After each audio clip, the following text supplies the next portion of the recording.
Egunon guztioi, iruditzen bazaizue hasi egingo gara. Aurreko urteetan bezala, beste behin ere, Euskaltzaindiak eta Sabino Arana Fundazioak indarrak batzea erabaki dugu, patxadaz eta konpromiso sendoarekin gure hizkuntzak eta gure arteko elkarbizitzak gaur dituzten erronkez hitz egiteko eta hausnartzeko. Oso egun esanguratsuan egin dugu gainera, migratzaileen nazioarteko egunean. Egune honek ekarri gaitu eta derrigortu gaitu, nolabait gai honi zorroztasunez eta sentsibilitatez begiratzera.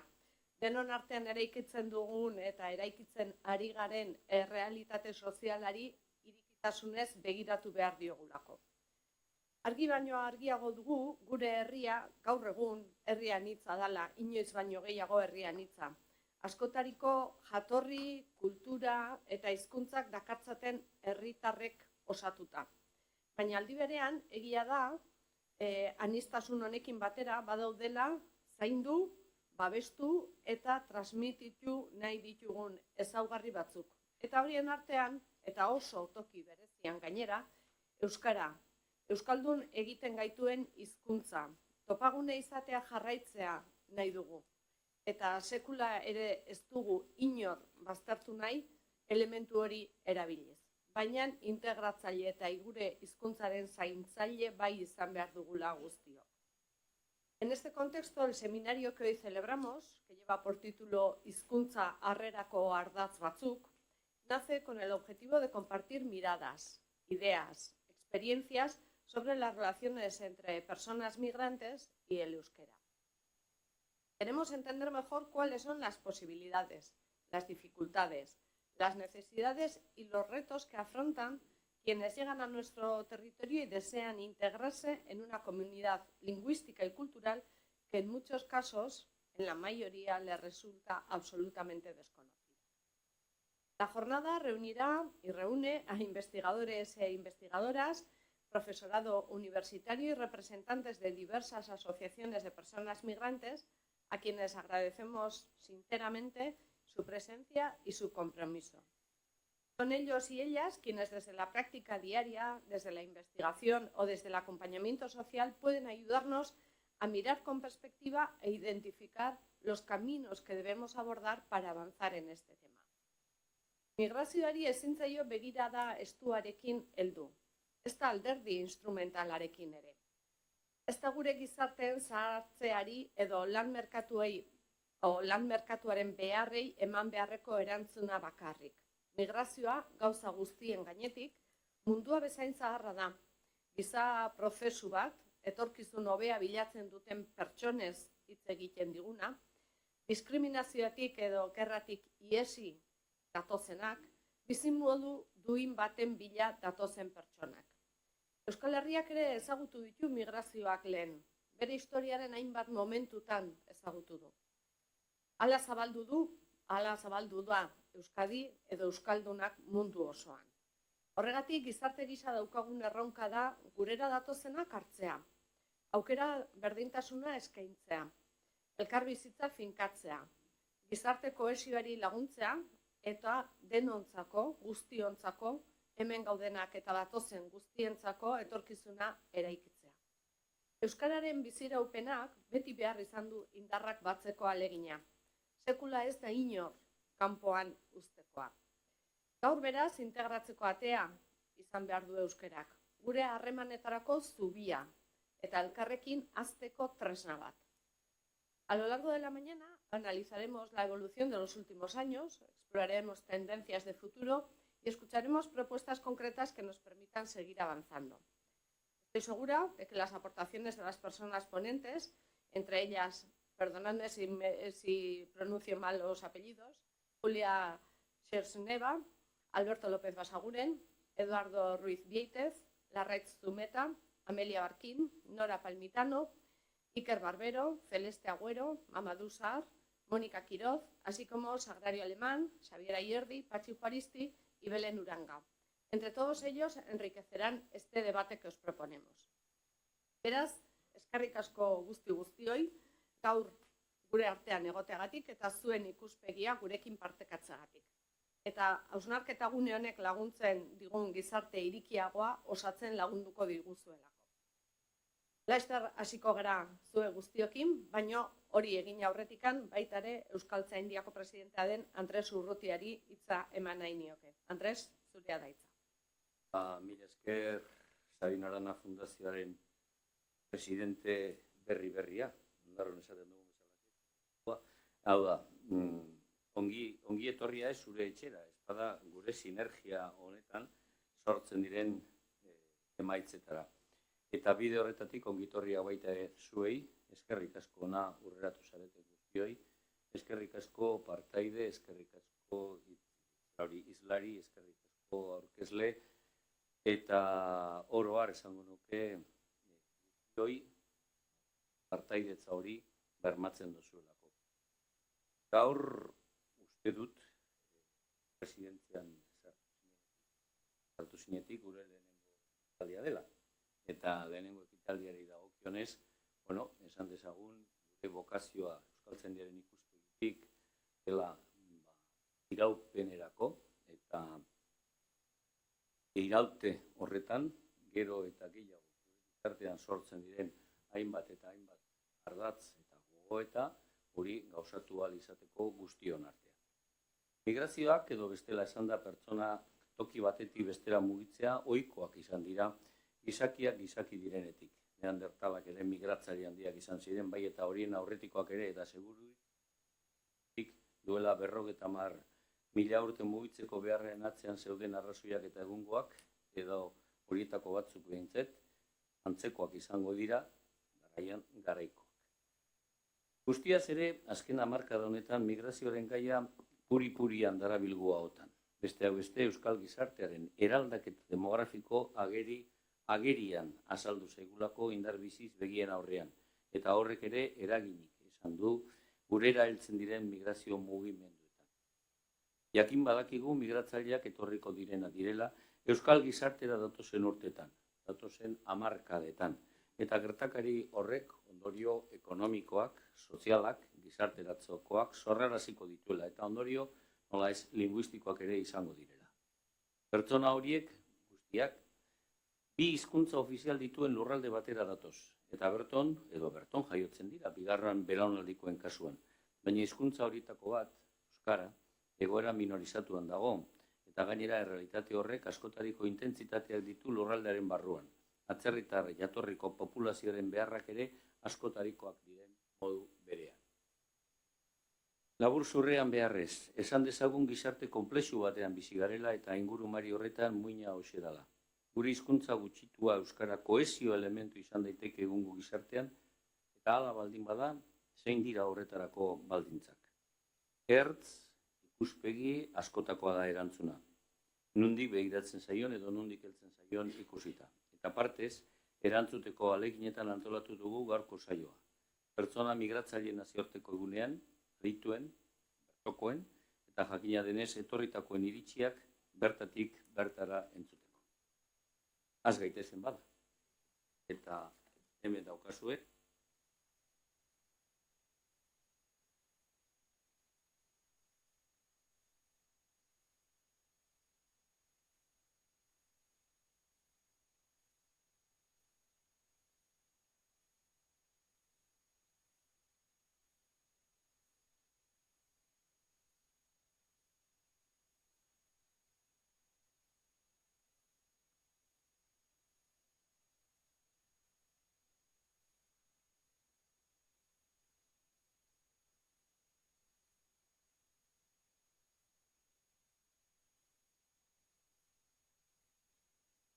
Egun ondenei, arraro xamarra baldin bada, araiz hasi behar dugunez, ez naiz luzatuko, nik hitz egin bitartean, aurkeztu bitartean, uste dut, luzatuko duela.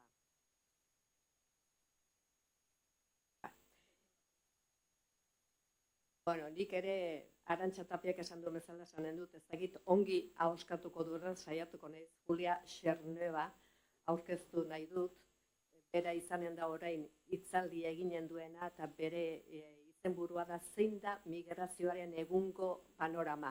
Askotan ikusten dugunakin edo uste batzu sortzen zaizkigu eta horrela hitz egiten dugu, baina benetan datuak ongi ezagutu gabe. Beraz, Juliak hitz egiten dugu, bera da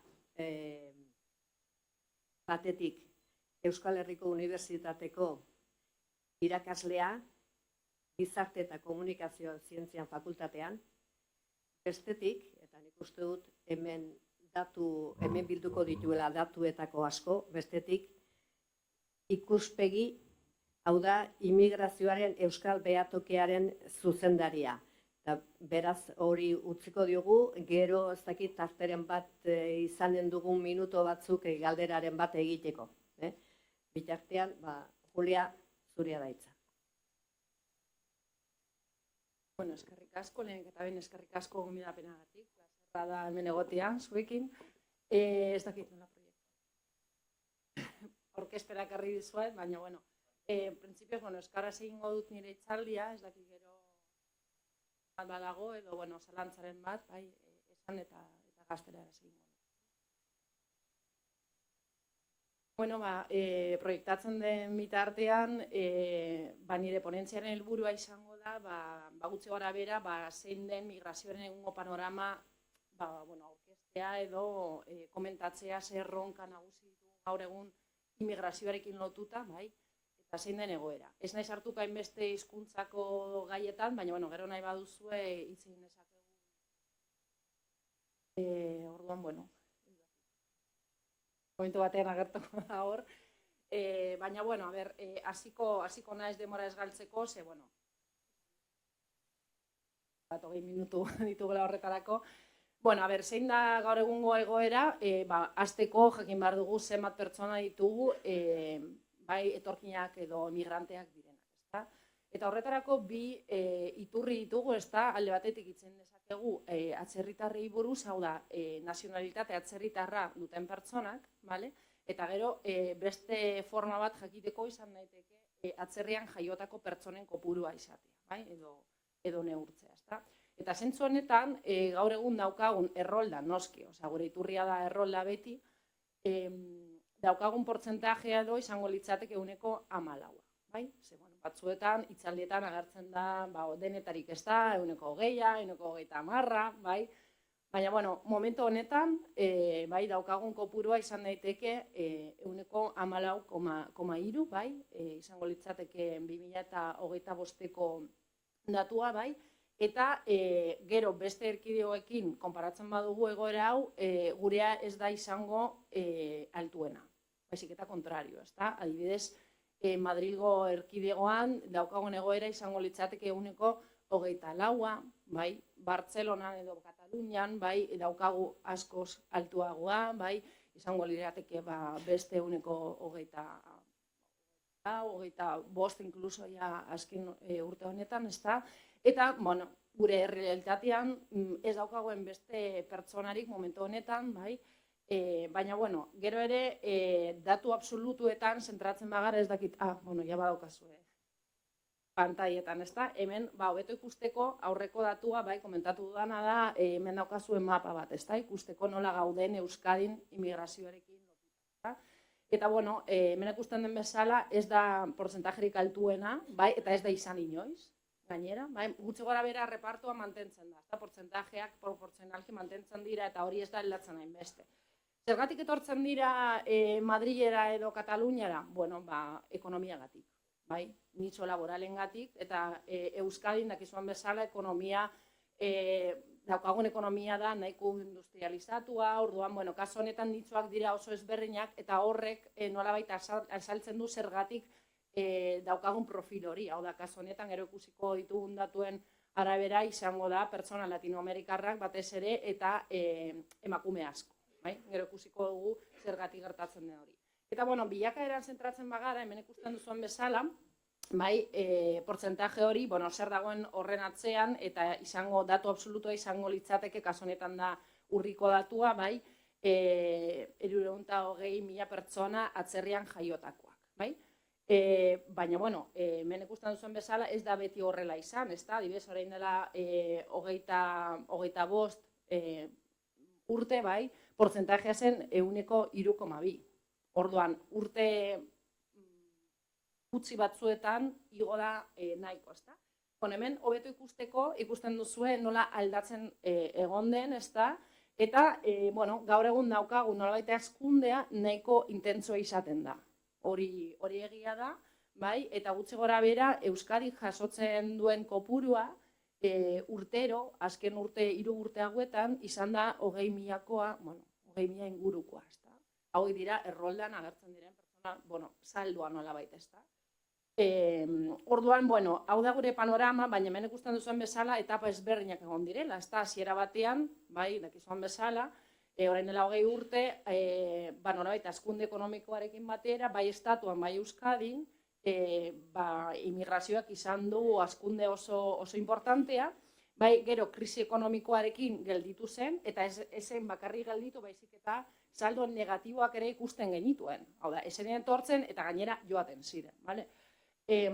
Gero, 2015-etik aurrera daukagu nolabait berriro suspertze eta aktibatze ekonomikoaren fase bat, eta berriro gelditzen da krisi sanitarioarekin, ezta?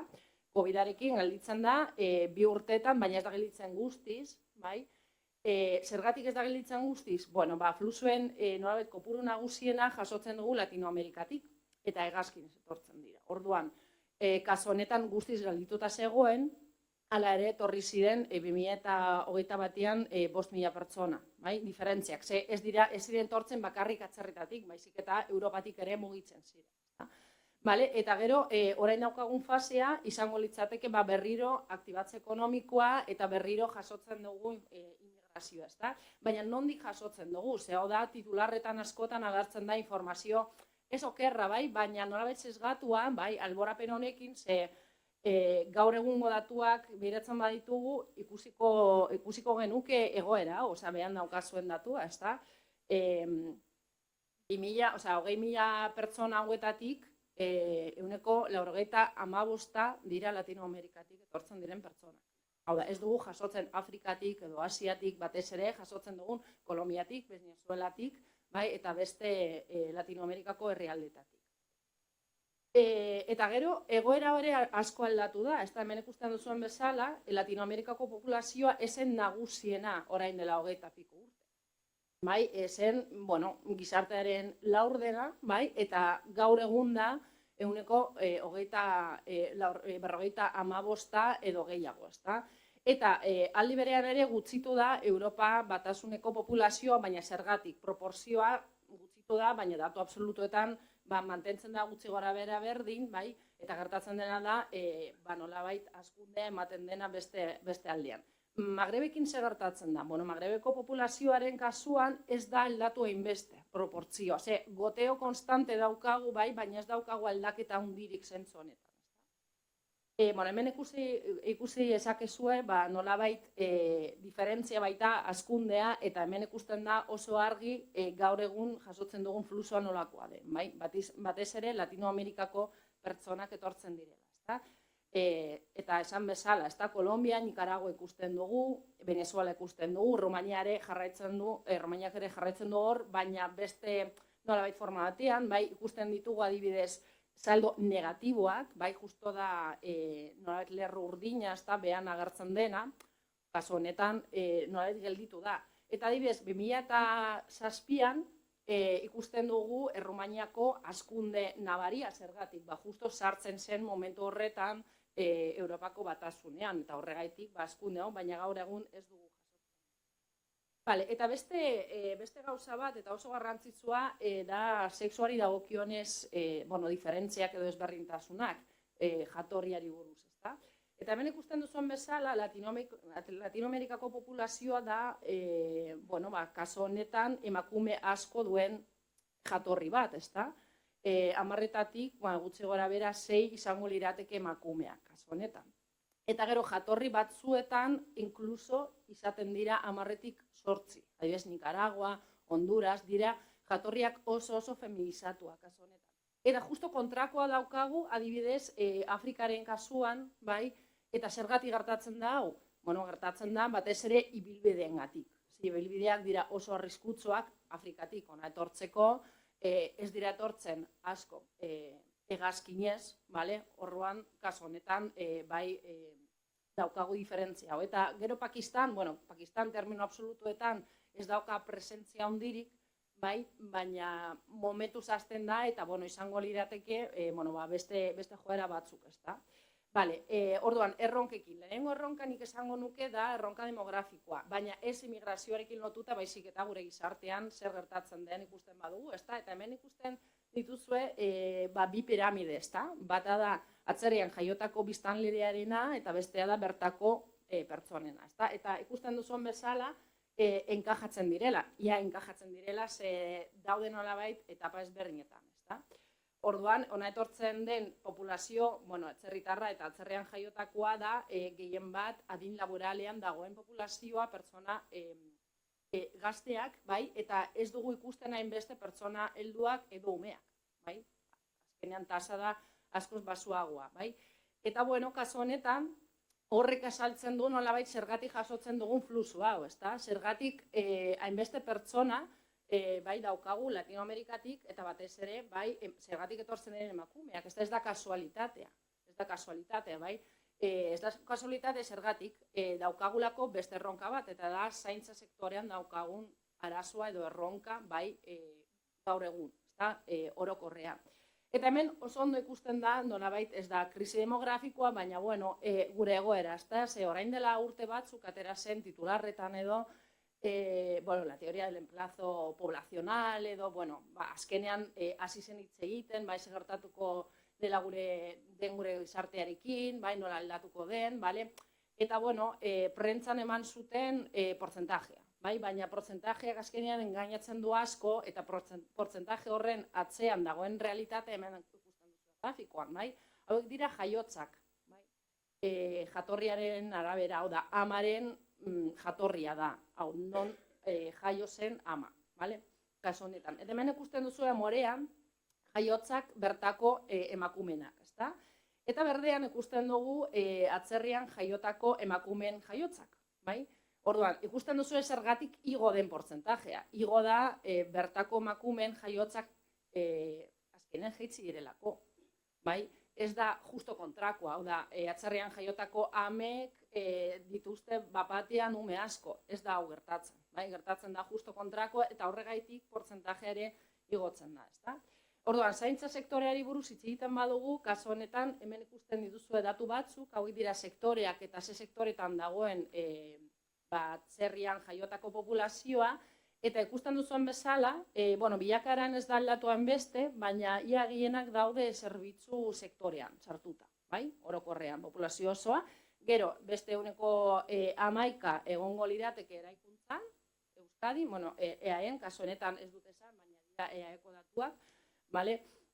Gero, beste 12,5 egongo litzateke industrian, bai? Eta gero nekazaritzan beste ehuneko 2,2.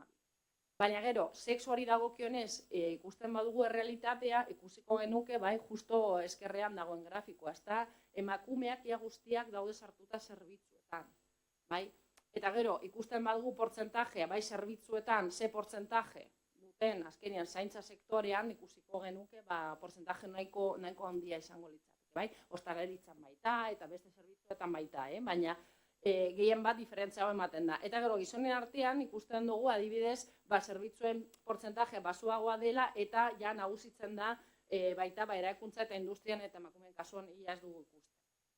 Eta hemen daukazue lan sektoreko datua, ezta? Kasu honetan dira, datuak, orain dela 2 urte ateratako inkesta batetik, eta lehenengo sektore izango litzateke etxeko zerbitzua. Orokorrean, populazio osoan ez emakumeen artean bakarrik, bai? Bigarrena izango litzateke ostalaritza, gero merkataritza, eraikuntza, bai? Baina nagusiena izango litzateke etxeko zerbitzuak, bale? Gero, hirugarren nolabait momentua izango litzateke bizi baldintzak eta aspektu administratiboak, ezta? Ulertzeko hobeto fenomeno migratorioa, ezta? Eta hemen ikusten duzuena da pobrezia reala, hau da, benetako pobrezia, bai? Pobrezi larria edo. Zentzu honetan.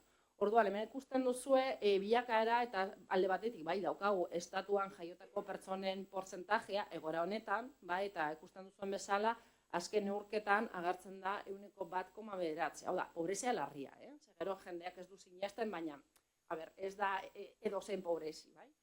Eta gero, nolabait, etorkinen artean izango litzateke asko saltuagoa, hemen ikusten duzuen bezala izango litzateke 1,20,5, bai? Berri ona, jaisten dela, bai? Ikusten duzuen bezala, adibidez, pandemian asko handitu da, bai, emigranten artean, bale? Adibidez, bertakoen artean ez da handituen beste.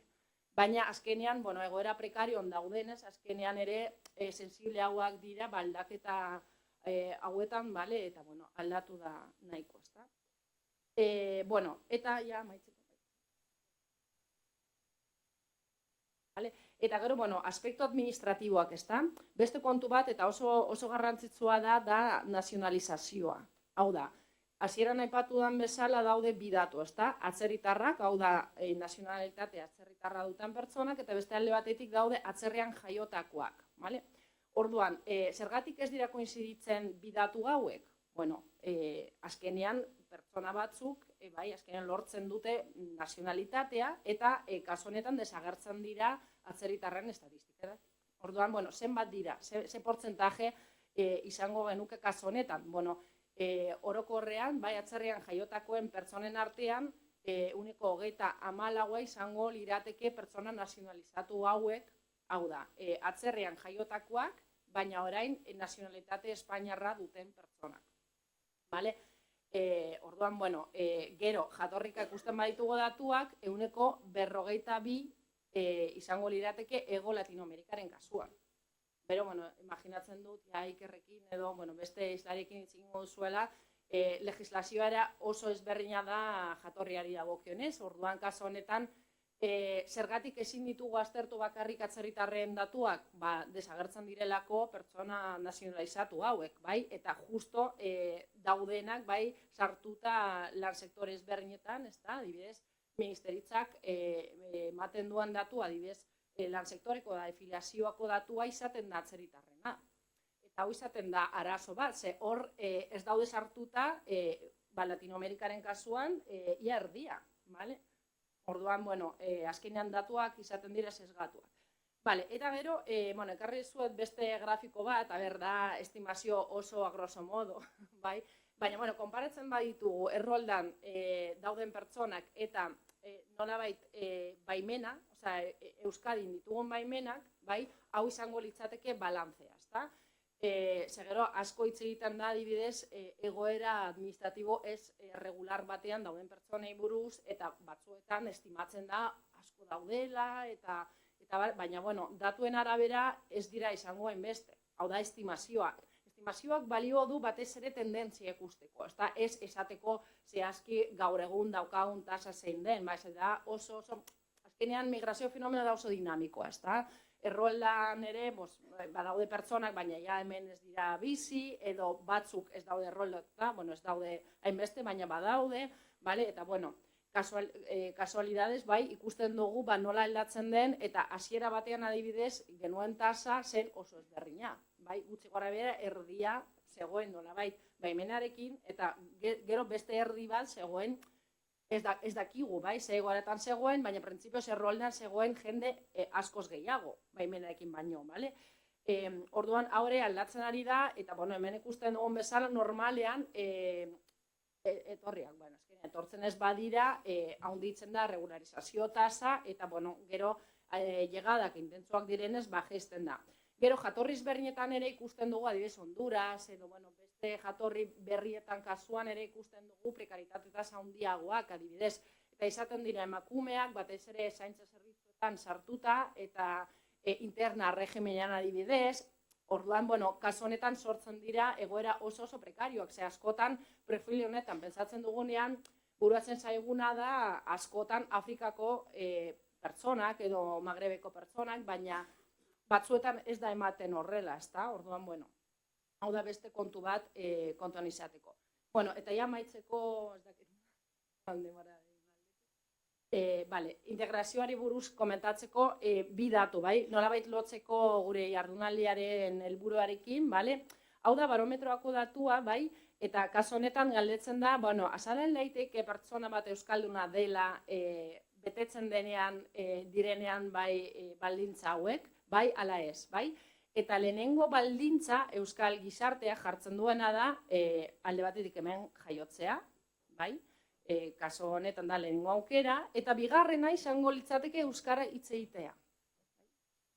Euskaraz hitz egitea da, bigarren lekuan agertzen den orduan euskarak dauka gaur egun zentralitate handia integrazio ulermenean edo. Zer da integratua edo euskalduna izatea, ezta?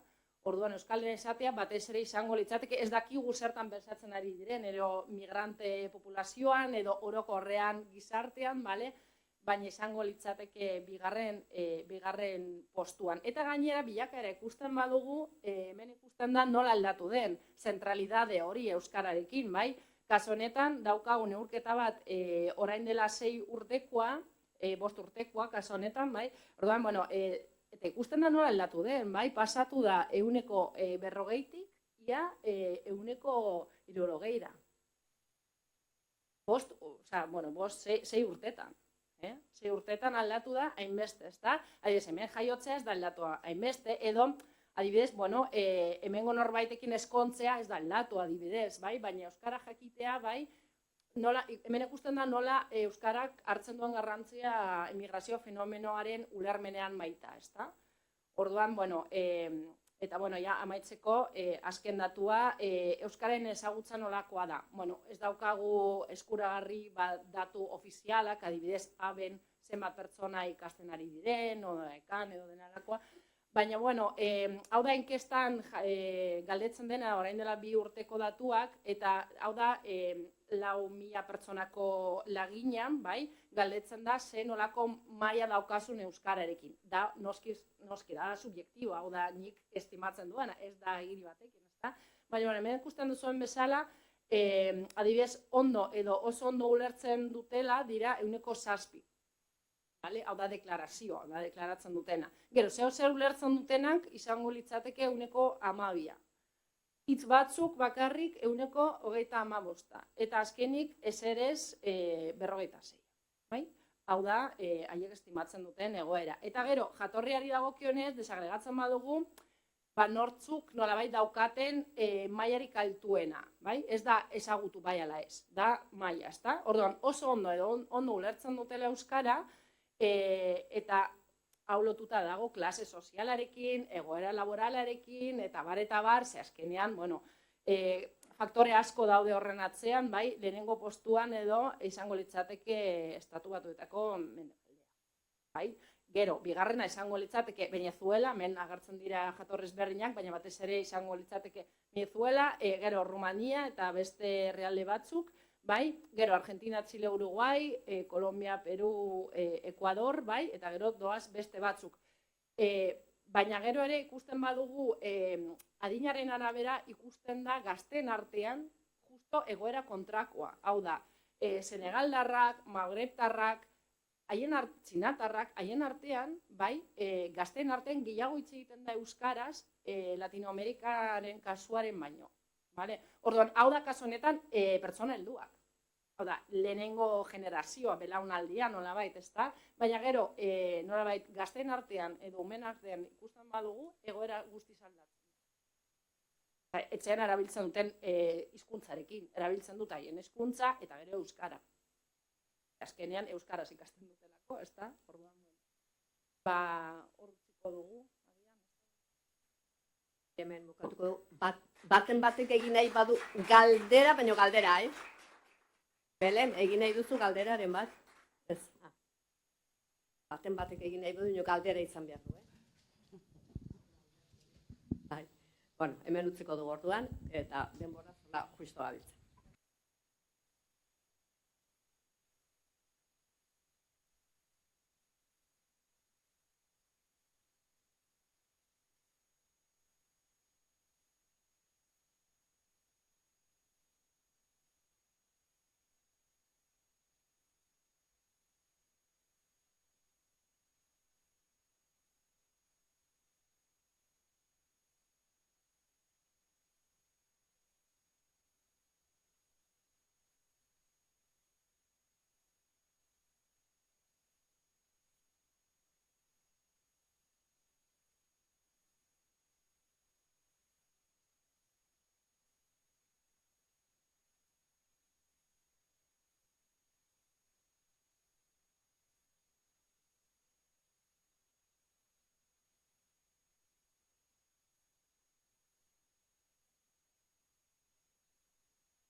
Bueno, egunon,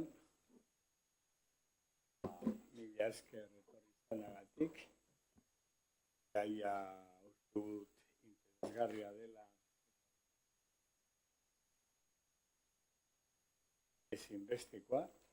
Eta orain batez ditugu bi hizlari oso jakintzu, eta batez be hizkuntzen galdetu nien hizkuntzak konkurrenteak direnean, toki batean ofizialak direnean, eta azken finean bat.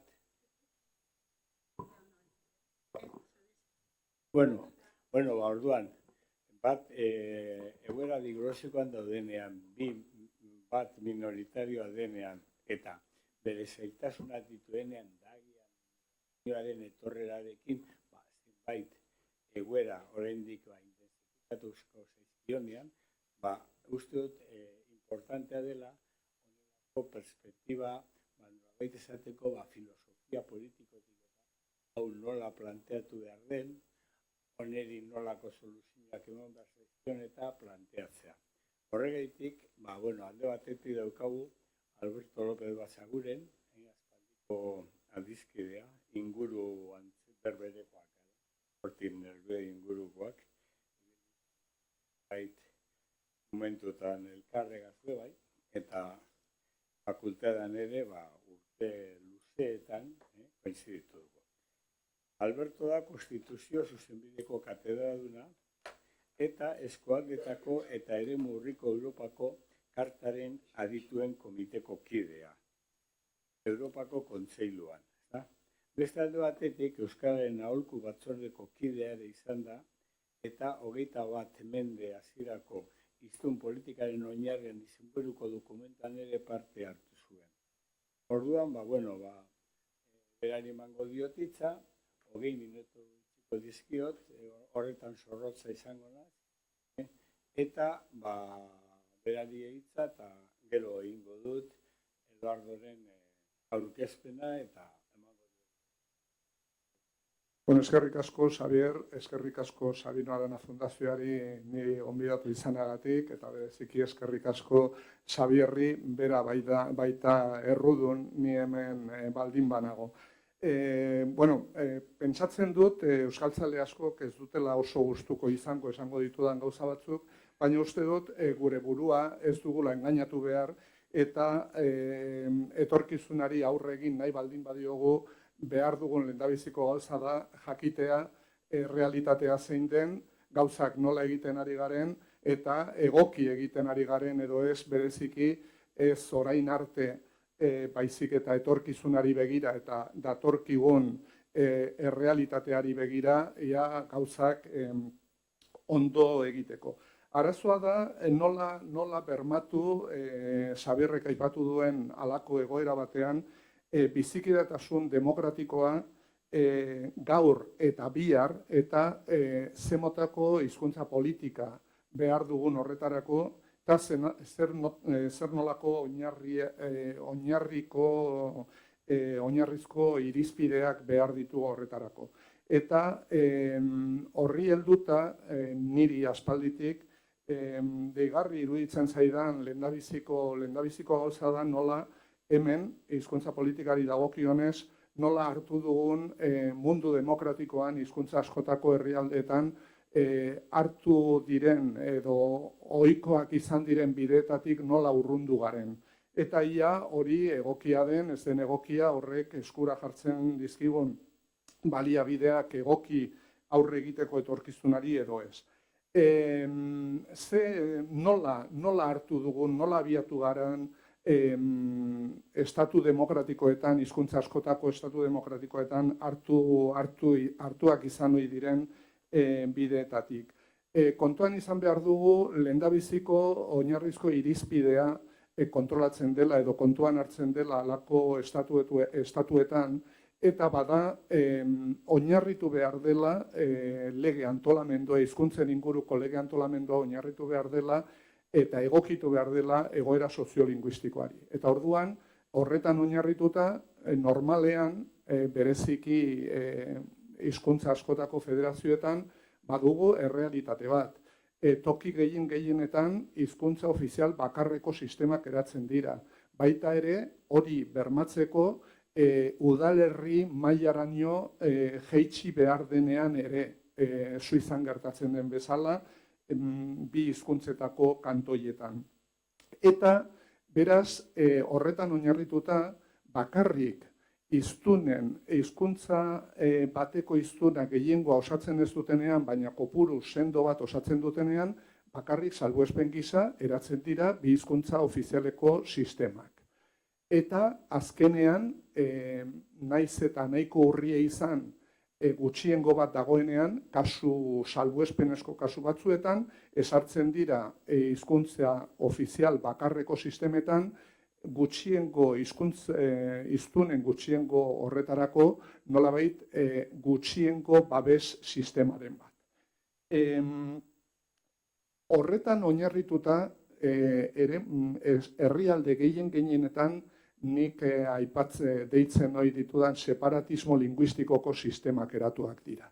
Beraz, saiatu da bermatzen hizkuntza bakoitzeko hiztunek izan dezatela eskura bai botere publikoekin harremanetan sartzen direnean, bai eskolari edo hezkuntzari dagokionez, eta bai neurri batean hedabidei dagokionez, bere hizkuntzan bizitzeko aukera bermatzea. Hori da helburua, baina separatismo linguistikoaren arabera. Beraz, hiztunen komunitate bakoitzak badu bere eremua, bere hizkuntzan garatu ahal izateko, eta bakarrik bereziki azken urteetan saiatu da zeren separatismo linguistikoko sistemek onurak dituzte, baina baita ere arazo esan dezagun larriak, ez dakit larriak hitza erabili dezakegun, baina arazoak sortzen dituzte. Eta orduan, sistema batzuetan saiatu da nolabaiteko integrazio bideak sartzen,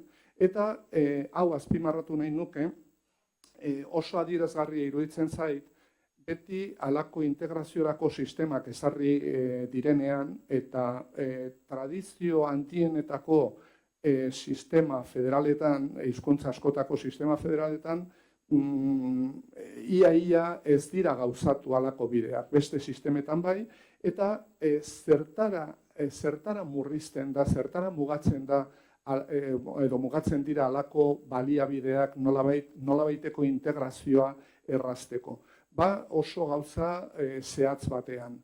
Sartzen da derrigorrezko hizkuntzaren sisteman, beste ofiziala den beste hizkuntzaren ikasketa lehen atzerritar hizkuntz gisa. Eta oso urriak dira, esperientzia benetan urriak dira, nolabait saiatzea bi hizkuntzetako hezkuntza sistemak edo bi hizkuntzetako eskolak edo taldeak. Oso esperientzia urriak dira. Beraz,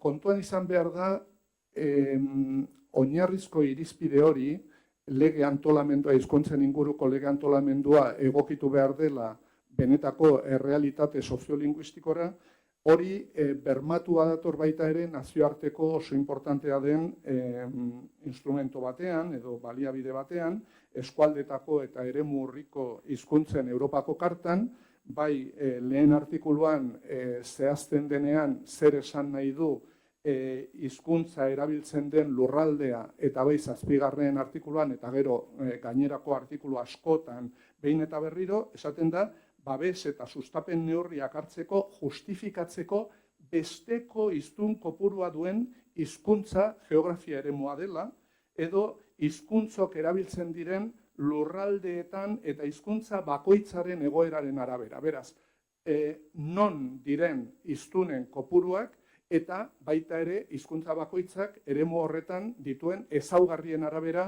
egokitu egin behar dela. Ze bide hautatu genuen guk?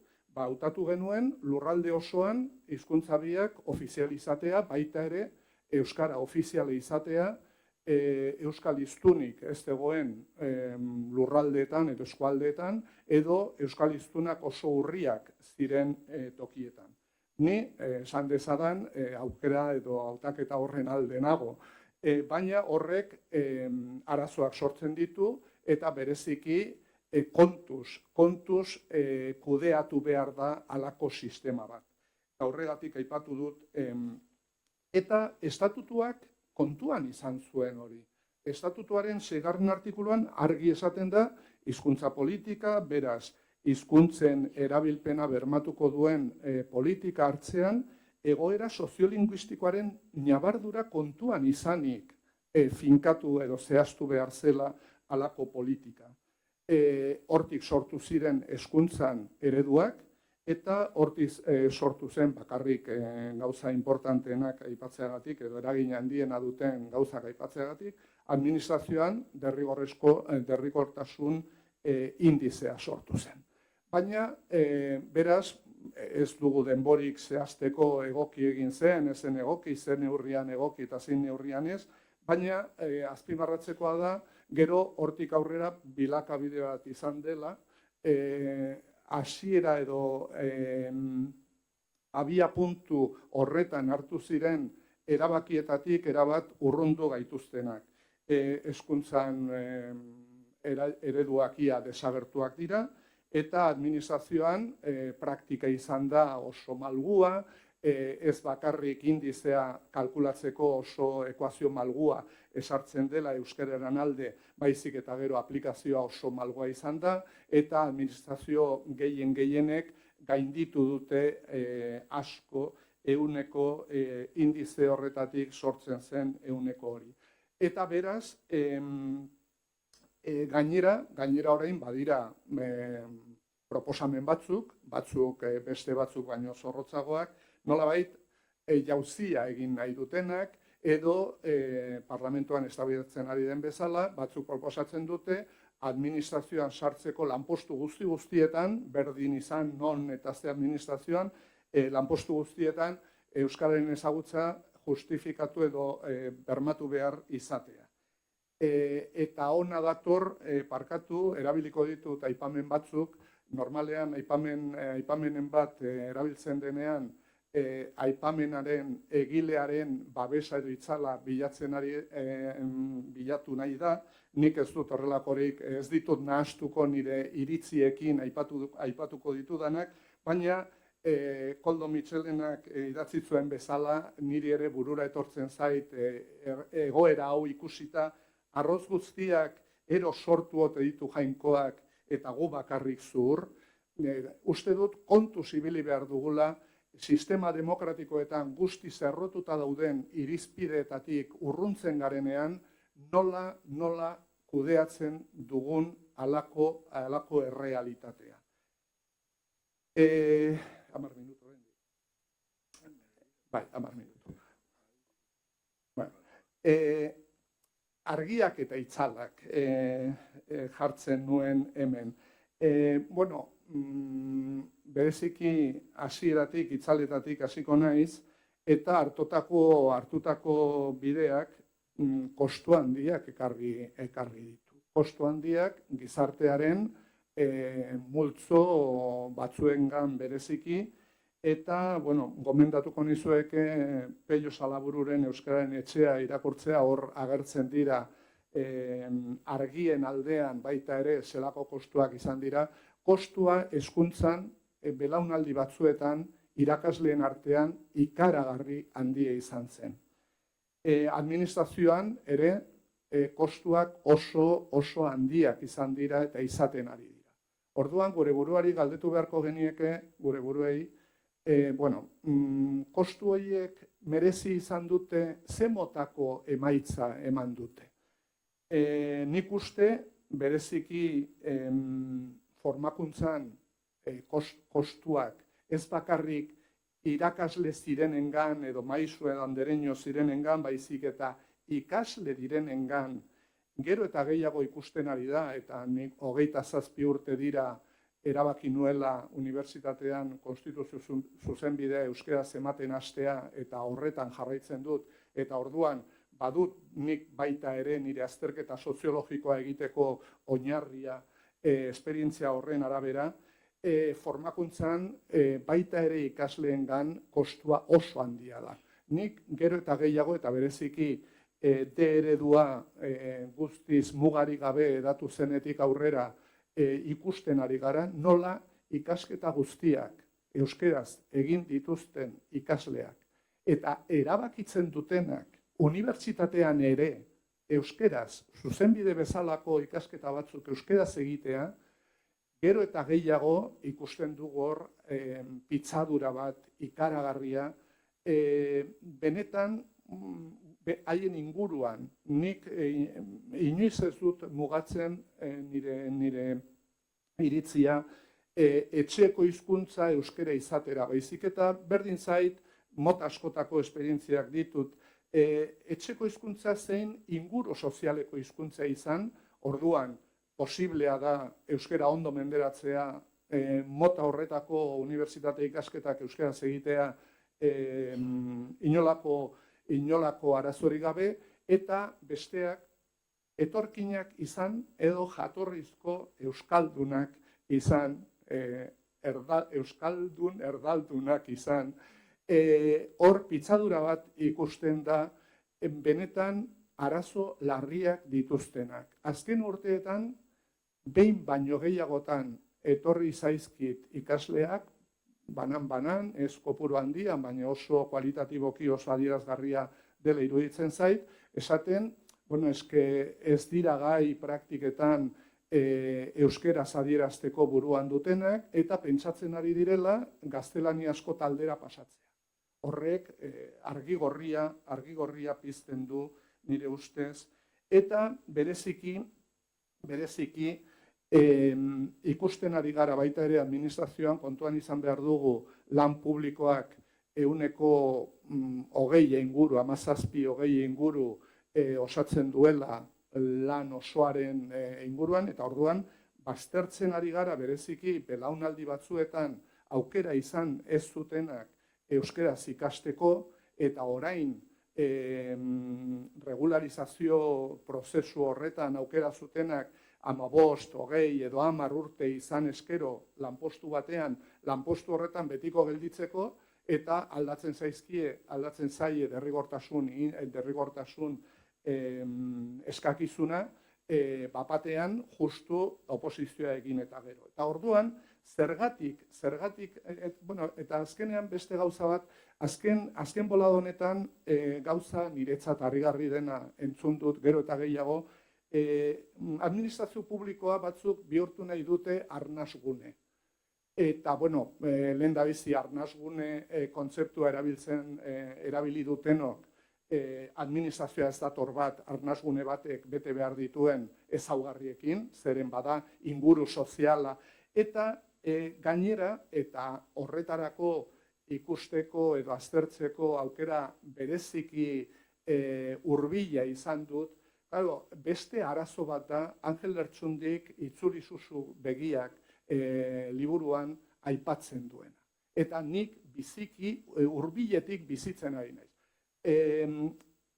Zuzenbidearen munduan, garbizaletasun ikaragarri berria edatu da, izurritea bezala, eta, beti egin dira, nik lehendabiziko aurkezpenean ikaslei egiten diet, eta adibidea jartzen diet, eta justu adibide bat Mitxelenak, Beobide, Bibliaren itzulpen ospetsu bat egin zuena, Mitxelenak kritika zorrotza eta egiten diona, eta justu Mitxelenak kritikatzen zituen Olabidek, Olabide uste dut zela, Olabidek erabiltzen zituen hitzak horiek dira zuzenbide fakultatean gora eta bera erabiltzen direnak. Euskal hiztunek erabiltzen ditugunen ordez. Eta orduan, Angel Lertxundik aipatzen du gaztelaniaren antilingua kafkiarraren maizter den euskera juridikoa sortu dela. Eta horretan egin nahi da arnasgune bat. Eta Angel Lertxundik esaten du, gainera, edatzen ari dela gizartean, hori dela euskara jasoa, euskara benetan kultoa, eta hori hartzen du jendeak adibide gisa. administrazio publikoak bihurtzen baldin baditugu arnasgune bat, bere garaian sabinismoak izan zuen, purismoak izan zuen eragin txarra, nik niramagan ikusia nuen, niramak 11 urterekin gaztelania ikasi zuela, eta pentsatzen zuen, hiztun txarra zela, hori sortutako hitz purista horiek erabiltzen ez zekielako. Eta gero, ezin dugu ahaztu baita ere ibapen, lehendabiziko garaian, garbizaletasun horrek sortu zuen, orain berriro, itzulpen berriak egin behar dira, garai hartan itzuli ziren legeetatik, garai horretako, ibapek sortu zuen garai horretan euskera, sortu zuen euskera, ulertezina eta erabilezina delako. Argiak, eta honekin saiatuko naiz amaitzen. Badira argiak, duela gutxi argitaratu da oso liburu benetan interesgarria, Jurrebasok eta Goikoetxeak idatzi dutena, esnatu alail, euskararen oraina eta geroa diagnostiko baten argitan. Lehendabiziko aldiz, euskalgintza auto deitzen den horretatik irakurtzen du zerbait, datuetan, oinarrizko datuetan, haien buruak engainatu nahi ez dituztenak, eta alde horretatik oso liburu ikaragarri ona da. Eta, gero badaude gauza batzuk, nire ustez, ametsetako munduan jarraitzen dutela, eta gauza batzutan ez dutela nahikoa sakontzen azterketa kualitatibo egiteko. Baina oso liburu ikaragarria. Eta hor, zer azaltzen digute? Niri interesatzen zaidan bezala, argi bat azaltzen digute. Niretzat oso importantea dena. Azaleratzen dute,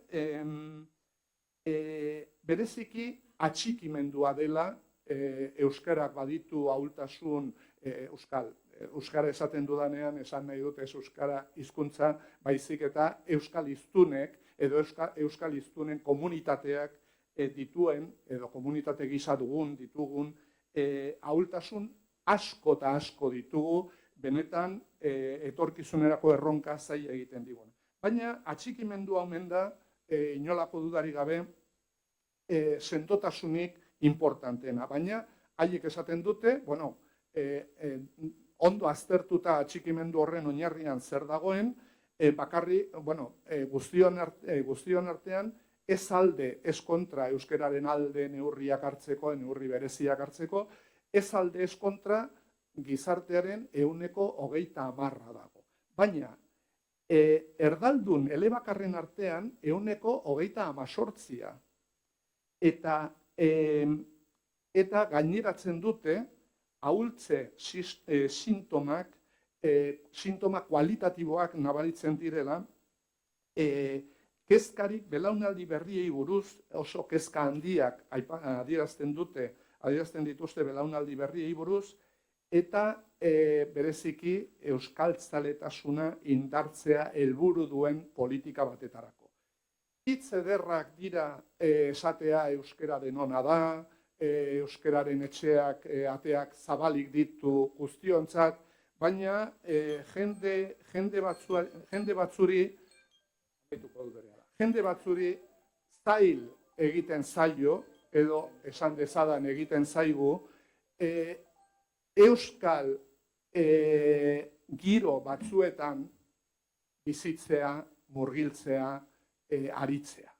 Eta beraz, amaituko dut esateko zentzu honetan, eta oso importantea da, bai.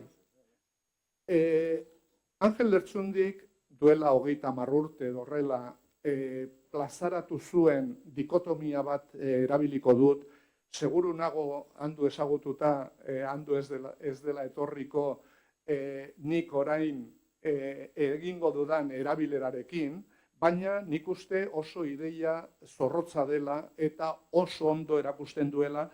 Angel Lertxundik plazaratu zuen dikotomia zen txikia izatearen harrotasuna versus handia izan nahiaren harrokeria. Nire ustez, zoritxarrez, hizkuntza politika bigarren honetan erori da, eta handia izan nahiaren harrokerian erori gara. Bide horretatik ez goaz inora, bide horretatik lortuko dugu euskararen ezagutza demagun formala zabaltzea, eratzea, baina benetan guk zer behar dugu euskal hiztunen komunitatea, hori da nire kezka. Euskara behar dugu denetarako komunikabide edo mintzabide egokia izatea, osoa, edo zertarako. Ez bakarrik umei etorri ona esateko eta gero nagusien artean erderaz hitz egiteko gaitasunik ez dutelako, nik ez dut esaten horrek ez duela meriturik. Baina euskal hiztunek behar duguna da euskara guztirako mintzabide izatea. Eta bide horretatik ez dugu hori eskuratuko. Bi aipamen eta honekin amaitzen dut. Mitxelena ekarriko dut berriro ona, ez bere itzala bilatu nahian. Zera ahaztu dugu. Mitxelenak euskal idazlan guztietan nik behintzat 3 aldiz aurkitu ditut aipamen berbera, gakoa. Eta nik erabili nuen behin, eta bazeudenan agintari asko eta asko, eta agintari abertzaleek ez zuten bat ere gustura hartu, baina nik esan nien, pentsa ezazu, Mitxelena behartuta sentitu bazen alako zerbait esateko, horrek adierazten duena da kontuan hartu behar duguna. Mitxelena gogoratu zigun, hizkuntza bat, gurea naiz inorena, ez da gizarteko mintzabide eta adierazpidea besterik. Ona da beraz, elkarrekin mintzatzeko eta elkarri gogoetak adierazteko delarik, mintzatzeko eta adierazteko balio duelako. Horrexegatik da ona aizkora zorrotza, ebakitzeko sortua delarik, eta aizkora amutsa berriz txarra. Hori da ahaztu egin duguna, itxutu gara euskararen ezagutza zabaltzearekin eta ahultzen ari gara. Eta amaitzeko nola aurre egin oinarri hauekin datorkigun gizarteari. Nik behin baino gehiagotan esan dut, izan ditut ikasle etorkinak, euskaraz primeran egiten zutenak. Claro, egoera sozialaren arabera, toki batzuetan eskuratu daitekeena, ezin daiteke eskuratu besteetan. Eta hizkuntza politika berdin aplikatzen ari da Azpeitian edo Tolosan, edo Ortuellan edo Barakaldon. Eta hori astakeria da. Eta zer da, eta honekin amaitzen dut, zer da saiestu behar duguna? Saiestu behar duguna da, nik ere noizbait erabili izan dut, James Joycek hilak, dedez, ipuinean, erakusten duen egoera. Irene Aldasororen itzulpena erabiliko dut, eta momentu batean Gabrielek esaten du, egia esan behar badizut, erantzun zion bat batean Gabrielek, nazka eginda nago nire herriaz. Nazka eginda. Nik beldurrez, ikaratuta ikusten ari naiz gero eta gehiago, badaudela multzoak gero eta handiagoak direnak, oraindik oso txikiak dira, baina gero eta handiagoak direnak, euskaratik gero eta gehiago urruntzen ari direnak. Eta euskararen aurrean nazka adierazten dutenak. Edo hori saiesten dugu hizkuntza politika egoki batekin, edo arazoak izango ditugu bereziki datozen etorkinekin euskara hizkuntza bizia ez den tokietara datozenekin. Nik hezkuntza munduan badut familiako asko eta bereziki oso etorkin kopuru handiak dauden eskoletan eta egiten ari garena astakeria da.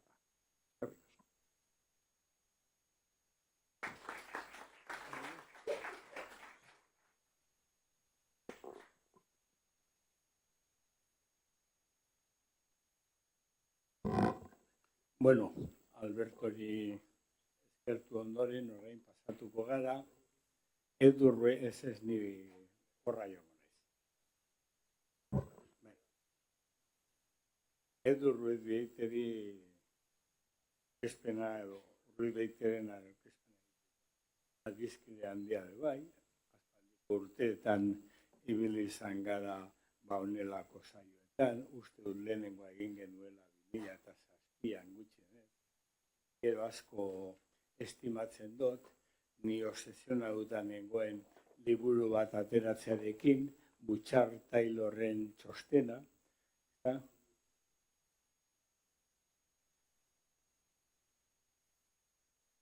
Butchart Taylor txostena itzuli nahi nuen, halako batean itzule genuen laburpena ze txosten guztia ezin zen, eta eduk egin zuen hitzaurre zoragarria.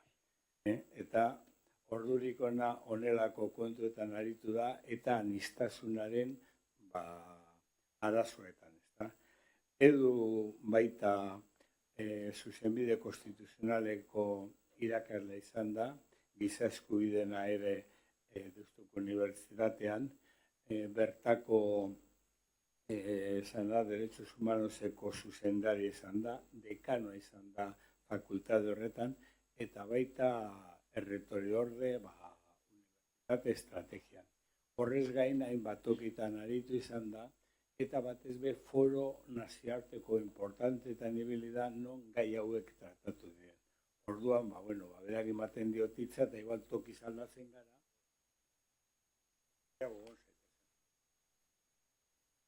Egun guztioi eta ni eskerrik asko euskaltzen diari. Esker, eta ez dakit hau filosofia politikoa izango den.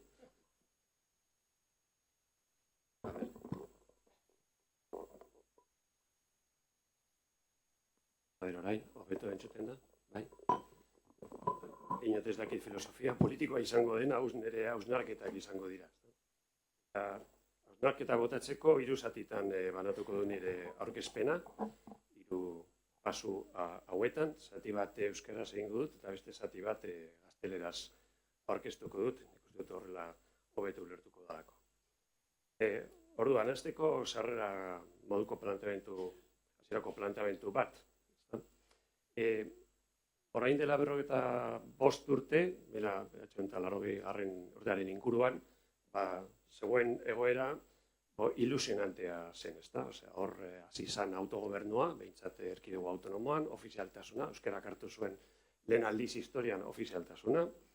Hezkuntza sisteman hasi izan euskara sartzen, oso horrela pauso importantea, eta gero garai hartan zegoen joera positiboa zen. Giro aurrerakoia, aniztasunaren aldekoa, eta hortik normalizazioaren itxaropena sortu zen, eta etorkizun elebidunarekiko konfiantza. Jente askok gizarte honetan pentsatu zuen hezkuntzaren sistema zela eta hurrengo belaunaldietan, agian 50 urtetan, herri hau elebiduna izango zela. Ilusio hori bat zegoen momentu horretan. Eta egia da, azken 50 urte hauetan, nik uste dut, aitortu behar dela, euskarak bultzada izugarria izan duela. Eta ahultasun handiko gara batetik pasatu da edozein funtzio sozial eta kulturetarako komunikazio tresna baliogarria izatera.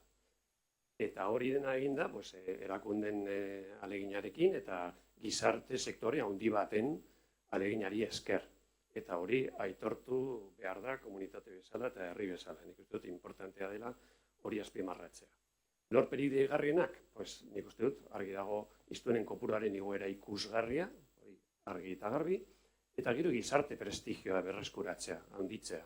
Nik uste dut hori oso importantera baita ere, ezta? Eta hori nolabait lortu da 50 urte hauetan. Gero, 2000 urtearen inguruan, bi faktore berri batu ziren. Bale batetik, lehen 20 urtetako politiken mugak aitortzea. Hasi izan ikusten, gauzak ez zirela igual hain errezak, eta adibidez euskentza sistemak ez zuela lortuko pentsatzen ziren emaitzak. Eta D ereduak zuela lortuko pentsatzen genuen ondorioak eta bar. Eta bestaldetik, hasi ziren biztanleri mugimenduak areagotzen. Hortik aurrera, egia da, eta Juliak oso ondo azaldu du, nola migrazioak areagotzen dira, eta orduan, hasten dira baita ere migrazioaren eta euskararen arteko harremanei buruzko hausnarketak Eta egiten dira oso ikuspegi positibo batetik.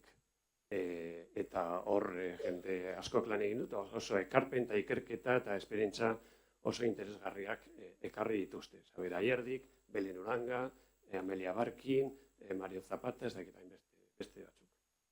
Baina gaur badago tentazio bat, euskararen arazoen erruak immigrazioari leporatzeko tentazioa. Hori bada gure artean sortzen, nolabait, Katalunian gehiago, gu atzetik goaz, baina hori bada, tentazio hori badago gaur gure artean.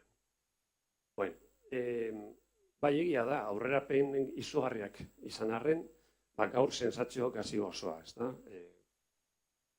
Zergatik, euskararen normalizaziorik ez delako lortu. Ez da posible euskaraz bizitzea, euskaldun hizkuntza eskubideak ez dira betetzen,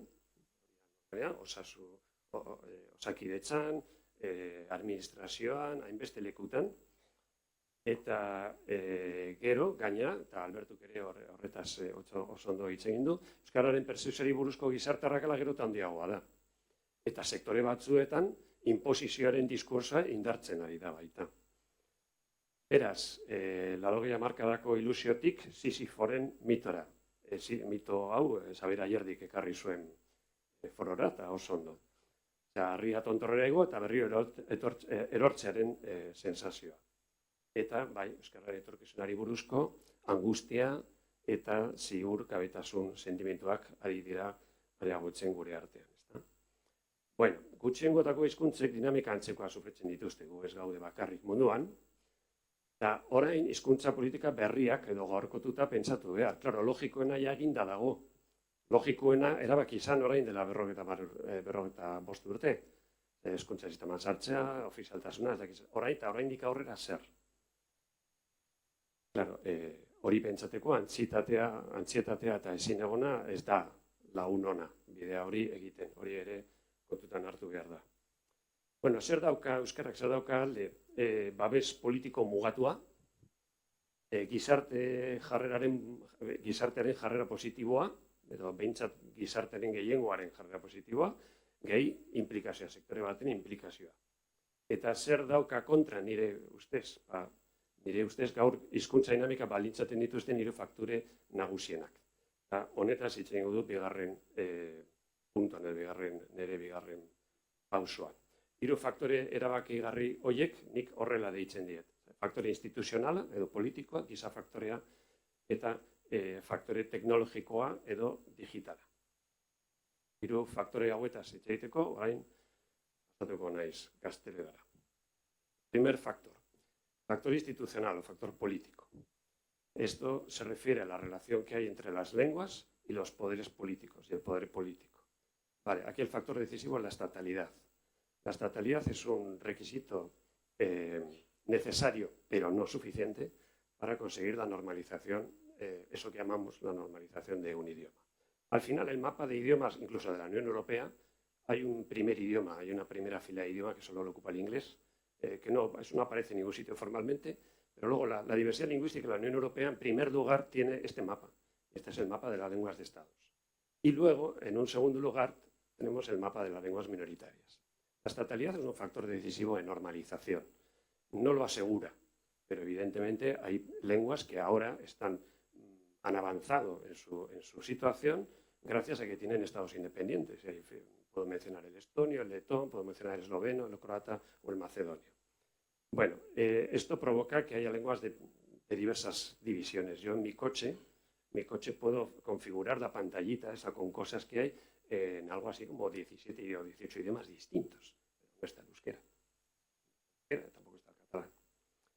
Bueno, la oficialidad que deriva del estatus jurídico que tenemos, pues también es un concepto que, en fin, digo, hay distorsionado y asimétrico. Tiene sus cosas, la oficialidad. No es la misma oficialidad para todas las lenguas. No es lo mismo ser lengua de Estado que no serlo. No es lo mismo todo el territorio que una parte del territorio. Y si tuviera tiempo, desarrollaría un poco más lo que yo llamo la oficialidad vacía, que es, por ejemplo, la que se produce en la zona vascófona de Navarra, donde no hay administración autonómica, no hay hospitales, donde no hay universidades, donde no hay instituciones judiciales por encima de los juzgados de paz, etcétera, etcétera. Bueno, la oficialidad no juega igual para todas las lenguas, pero es que además no solamente hablamos de oficialidad, hablamos de la capacidad legislativa para incidir sobre la educación, para tomar medidas de discriminación positiva o, por supuesto, qué poder judicial es el que va a decidir las cuestiones que afectan a las lenguas. ¿Qué sensibilidad tiene? ¿De dónde viene? ¿Cuál es su cultura política? Todo eso, evidentemente, es muy decisivo. Y además los efectos del factor institucional no son solamente jurídicos, son sobre todo psicológicos, son mentales, son narrativos. Un país, una lengua. Esta es la mentalidad que tiene la mayor parte de la población. Y, por tanto, la estatalidad legitima pues, discursos de imposición, discursos de que hace falta mayor cohesión. Se pregunta siempre, ¿no? ¿Tú qué prefieres que el médico que te va a operar opere bien o sepa euskera? No te preguntan si ¿qué prefieres, que te opere muy bien o que sepa castellano? Yo, pues, si solamente me va a cortar y a coser, pues prefiero que lo haga muy bien. A mí que como decline en castellano tampoco me importa mucho en ese sentido.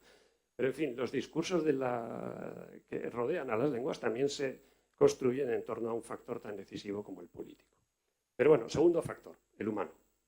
Y aquí me refiero a dos elementos. La evolución demográfica, Julia la ha presentado súper bien, y los movimientos de población también. Bueno, Euskadi es un país envejecido con una sustitución demográfica débil. Esto por un lado. Y por otro lado, los movimientos de población pues, que se han intensificado, sobre todo en sentido inmigratorio, pero no nos olvidemos de la población nuestra que se marcha a otro sitio. Bueno, la inmigración tiene una afección innegable a la dinámica lingüística. No voy a decir que no. Pero mi tesis central aquí va a ser que la inmigración no es el problema del euskera. Y que no lo veamos así, porque entonces cometeríamos, creo yo, un error histórico. La inmigración actual en Euskadi siempre ha habido siempre ha habido mucha inmigración y ha habido también mucha inmigración en varias fases de la historia. En el siglo XX la hubo en los años 50, 60, 70, hubo en una densidad y proporción superior a la actual. Bueno, y ahí estamos. La inmigración ya se ha producido en Euskadi, esto no es nuevo. Y muchos de los hijos o nietos de esos inmigrantes son los que ahora hablan euskera, no olvidemos. Segundo, la inmigración es necesaria para la comunidad. Esto no es un nor-nori, esto es un nor-nork, es saizkigu etorri, guk ekarri ditugu. Los inmigrantes vienen, lo ha dicho muy bien Julia, porque hacen falta, porque nosotros los queremos, los necesitamos, porque esta sociedad tiene puestos de trabajo que hay que cubrir, etc. Es decir, la inmigración no está aquí de casualidad. En tercer lugar, en Iparralde, la bajada del idioma, la pérdida de fuerza del idioma, se produce sobre todo en el interior de Iparralde. Vemos una falta de transmisión generacional, una pérdida de fuerza del idioma tremenda en las últimas generaciones, y eso no tiene mucha relación con la inmigración, al parecer. La mayor parte de la inmigración en Iparralde está en la costa, donde no se habla euskera. No echemos la culpa de algo que a otros, o sea, nos está pasando más en ese lado del país o de la comunidad, y no parece que sea por un tema inmigratorio, no por desviar el foco. El pueblo vasco será multicolor como todos los de su entorno en el futuro. Y a ver qué capacidad tenemos de adaptación. Afortunadamente el Athletic no ha cambiado de filosofía en 40 años, pero el color, la forma, el origen, el modo de los que levantaron la copa el año pasado es sensiblemente distinto de los que la levantaron hace 40 años. Pero sigue siendo el Athletic. Bueno, eso un poco hay que aprender. El tema de los arnasgunes, la mayor afección a los arnasgunes, en mi opinión, hace un tiempo pensaba que tenía más importancia el territorio, pero creo que cada vez menos. La mayor afección no se debe al factor humano, sino al tercer factor, al tecnológico, que ahora voy con él. El factor tecnológico es el impacto de estos avances en las dinámicas lingüísticas.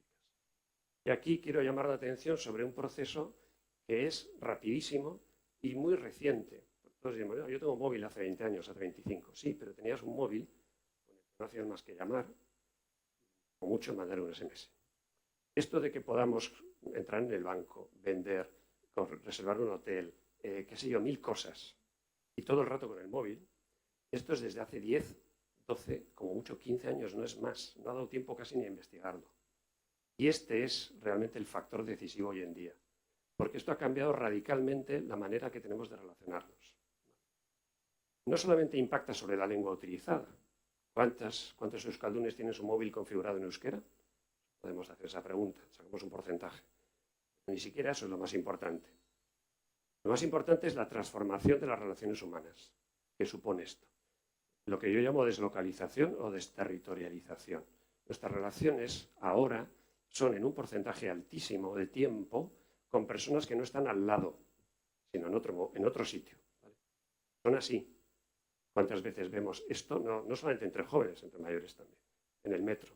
Todo el mundo va hablando y comunicándose y relacionándose, pero con otros que no están sentados al lado. Bueno, esto es la deslocalización. Y el impacto que tiene esto es tremendo, porque no nos damos cuenta de cómo ha cambiado nuestra manera de comunicarnos también. Afecta a todos los territorios, incluidos Arnasgunes, por supuesto, y afecta a todas las generaciones, sobre todo a las más jóvenes. Por tanto, esto nos obliga a pensar cada vez menos en clave de territorios y cada vez más en clave de comunidades. Yo no digo que el territorio no siga teniendo importancia, evidentemente que sí, pero cada vez menos en clave de territorios y cada vez más en otra clave, que es distinta. Porque en el territorio esto está absolutamente en todas partes, metido en todos los bolsillos y en todos los hogares. Bueno, por tanto, de arnasgunes físicos, que el concepto inicialmente lingüístico es ese, evidentemente, pues hablar de arnasgunes virtuales, funcionales, pues cada vez más. Por tanto, la principal amenaza a la vitalidad del euskera no es la inmigración y la natalidad, sino la transformación actual de los modos de relacionarnos y comunicar del euskera y de todas las lenguas minoritarias. A esto sumémosle que la traducción instantánea y permanente está a la vuelta de la esquina. Las consecuencias que esto va a tener sobre la manera de comunicarnos son muchas, pero también empieza a afectar a la manera de relacionarnos con la lengua y a lo que supone la lengua en la identidad colectiva. Esto para una comunidad como esta es trascendental. Los idiomas, esto ya son hipótesis que yo lanzo, pero los idiomas perderán importancia como medios de comunicación progresivamente.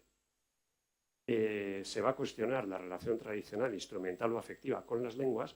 Sobre todo no pensemos en nosotros mismos, que ya nos hemos educado y hemos vivido en otra cosa. Pensemos en los que ahora salen a vivir, los que son jóvenes y que ya entran a vivir con esto delante, con los móviles, pero dentro de poco con una traducción permanente y constante. Ellos van a configurarse de otra manera y van a identificarse de otra manera. Y por tanto, muchos debates que hemos tenido durante mucho tiempo sobre la diversidad lingüística van a dejar de tener sentido. Algunos para bien, ¿no? Algunos para bien, porque hemos debatido muchas cosas, otros aparecerán, pero muchas cosas que vienen desde la Torre de Babel resulta que en el futuro seguramente dejarán de tener sentido. Bueno, en cualquier caso, no se trata de tener mayores cotas de presencia o de conquistar nuevas cotas de presencia, sobre todo en un idioma como el nuestro, sino de asegurar la transmisión y el uso natural, mantener una base comunitaria con densidad funcional, relacional. La generalización de la traducción instantánea no la veamos tanto quizás como un riesgo, como una amenaza, pero yo invito a verla también como una oportunidad de ser una cierta barrera de contención. Habrá lenguas que se quedarán fuera. Tiene que ser, en el caso del euskera y de todas las que podamos, pues que entre, que se queden dentro en el corte que va a haber, porque va a haber un corte radical. Pero entendamos que la idea no es conquistar nuevos espacios geográficos, cosa por otro lado imposible para un idioma minoritario como este, sino mantener y consolidar las relaciones y las densidades en aquellos espacios y funciones en las cuales el euskera está vivo, es natural y se usa con, digamos, viveza. Bueno, orduan, eta hirugarren puntua. Ze ondorioak, ondorio irekiak, edo zein modutan. Ze proposamenak, bueno, oinarri bezala, gizartearen evoluzioa eta hizkuntza dinamikak ezagutu, aztertu eta onartu behar ditugu. Asumitu behar ditugu, pues hemen ditugun baldintza asko eta faktore asko. Gizartea gero eta teknologikoagoa da, orduan hizkuntzetan horrek hizkuntzetan dituen eraginak pues aurreikusi behar ditugu. Pero inmigrazioa ez da euskararen arazoa. Komunitatea bera epe luzera indartzeko aukera gisa ulertu behar da. Personak behar izango ditugu. Hiztunak egoteko personak egon behar dira. Etorkinak euskarara erakartzeko estrategia bereziak egin behar ditugu. Orduan, harrera politikak oso importanteak dira gure kasuan, oso importanteak. Etorkinei proiektu politiko berezi bat eskaini behar zaie. Non euskara ongizatea eta aurrerapena lotuta dauden, eta eskuragarri. Hori segun ze lekutan, segun ze ditugun medioekin, baina holako harrera politikak oso importanteak dira gu bezalako komunitate batean. bueno, beste esperientzietatik beti ikasi behar da, nola ez. Eta gero, agian, poliki-poliki, ez egun batetik bestera, baina poliki-poliki, pentsamoldea aldatu. Lurralde herrialdetik hizkuntza komunitatera. Lurralde eta kultura anitzeko hizkuntza komunitatea izango gara etorkizunean, esatekotan horrela izango gara. Orduan, pentsamolde hori pixka nik uste dut aldatu behar dugula. Erronka, egunerokoan, euskara erabiltzeko naturaltasuna eta erraztasuna zabaltzea, edatzea, gure artean. Etorkizunerako estrategiak, nik proposatuko nituzke, 3 faktore horietan fokalizatuta. Euskararen aldeko esparru eta bodere politikoak handitu, alde neurrian, etorkinak euskara mundura erakarri, proiektu politiko erakarri eta areki baten bidez, proiektu politiko zen edu gizarte proiektu bat. Eta teknologia euskaratu eta komunitatean zabaldu. Jarraitu inbertitzen horretan, baina ez bakarrik euskaratze, baizik eta gero euskaratuta hori edatzen, zabaltzen, partekatzen eta erabiltzen. Hori da erronkarik zailena. Nik uste dut Euskal Herria beti izan du, edo hori esaten dute historialariek, ezta? Aldaketa kulturaletara egokitzeko gaitasuna. Hori egia den ere gure momentu honetan. Euskararen inguruko batasuna sendotu behar dugu, bai, estrategiak adostu, ardurak eta erantzukizunak partekatu eta mugatu. Ez leporatu bestei gertatzen dena. Ez leporatu mesedez hezkuntza sistemari, hezkuntza sistemak ezin duena. Ez leporatu ez dakin hori. Ez gutxi gaude hemen, beraz, adostu behar dugu, batzuk besteak lagundu behar ditugu eta komunitatea indartu. Eta baten batek esan zuen euskarak minbizia zeukala, nire zai gustatzen metafora hori. Ni proposatzen dudana da euskarak gaitasun kroniko bat duela. Gaixotasun kroniko bat, gaixotasun kronikoa duela, ezta? Orduan, gaixotasun kroniko bat duen persona batek badaki bere muga baditula, badaki ez daki zer tratamenduak jarraitu behar ditula, badaki ez daki zer egin alduen eta zer ezin du egin, baina gero bizi kalitate handia izan dezake. Ni horretan zentratuko nintzateke. Euskara dituen mugak onartu egin behar ditugu eta geroko frustrazioan bizi ez gaitezen, eta nik uste dut euskara bada etorkizuna duen hizkuntza, bizia. Gaixotasun kroniko batekin agian bai, baina nik uste dut etorriko diren aldaketa aurreikusten baditugu, orduan hizkuntza bizia da eta etorkizuna duen hizkuntza da. Amaitzeko berriro azpimarratuko nuke nik proposatzen nituzkeen helburuak, estrategien helburuak. Behar ditugu indar politiko gehiago, persona gehiago, teknologia gehiago. Hori da guztien. Partez, eskerrik asko.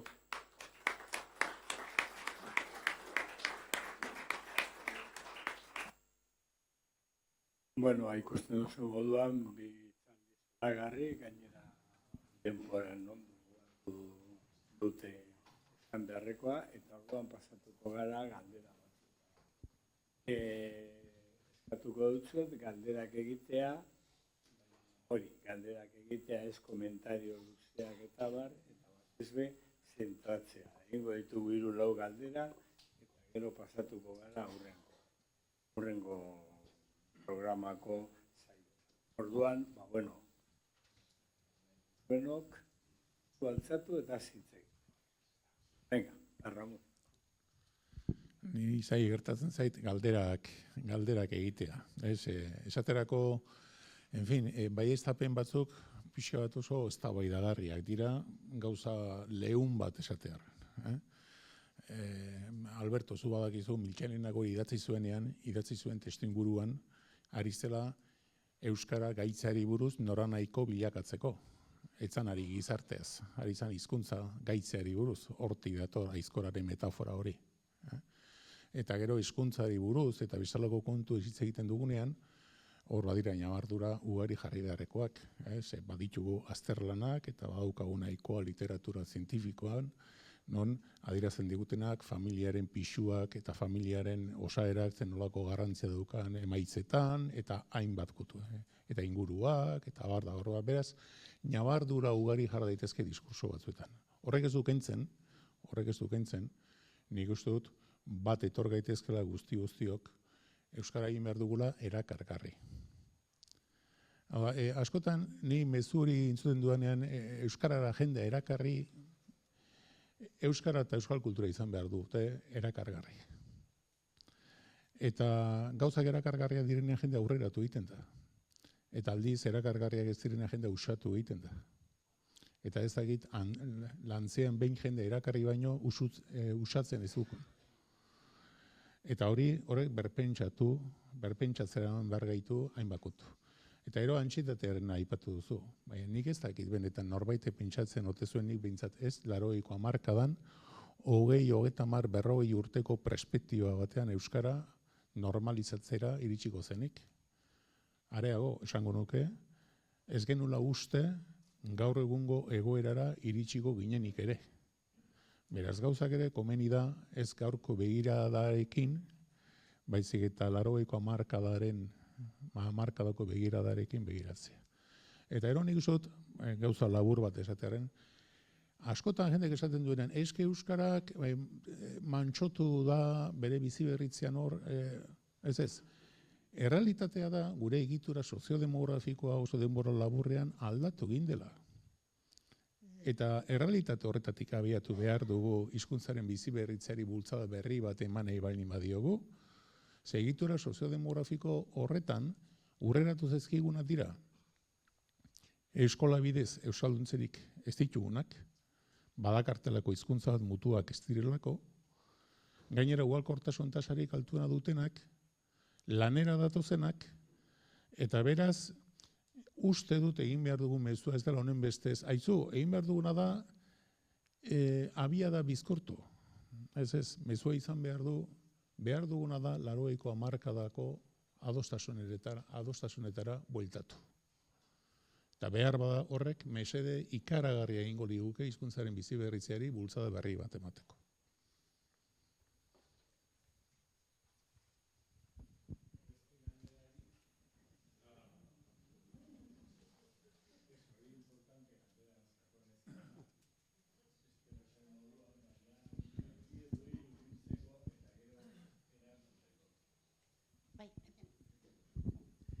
Nik labur Eduardori, iaia titular modura esan duzu, lurraldearen ikuspuntutik pasatu komunitatearen ikuspuntura.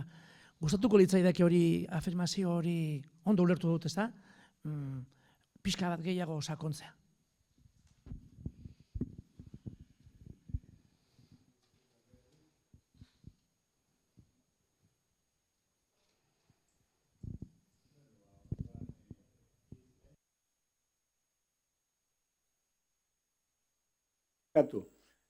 Bai, beste galderari momentuz ez badago, zatuko gara erantzunetara. Ramón.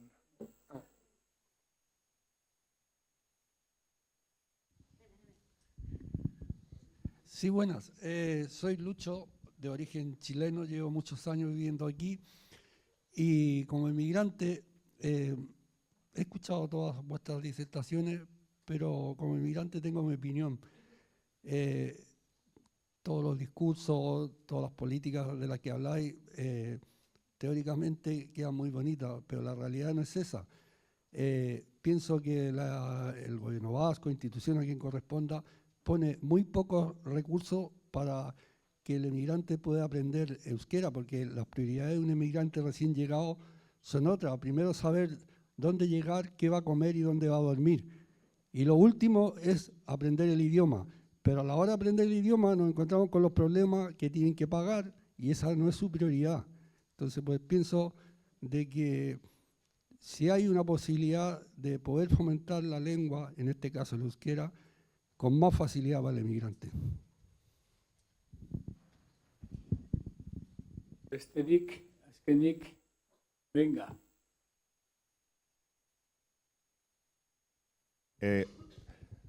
ez dakit, orain dan garaia beste ambito batean, baina baita ere, azkenean, berak esan duen hildotikan, paperak lortzeko zein da ikasi behar duen hizkuntza. Ez da euskera. Da el español. Eta jakin behar dute la Constitución española. Da jakin behar dute la cultura española. Eta hori, nazionalitatea lortu nahi baldu dute, hori da gaur egun daukagun lege esparruak exigitzen diena pertsona horiei, esan dezagun, beraiek hemen beste guztiok bezala bizi ahal izateko eta eskubide berdinak izateko. Ez dakitan galdera, asmori dagoen hori aldatzeko edo zer, baina hori ere uste dut mahai gainean ipini behar dela. Lehentasunen baitan ez dago euskera.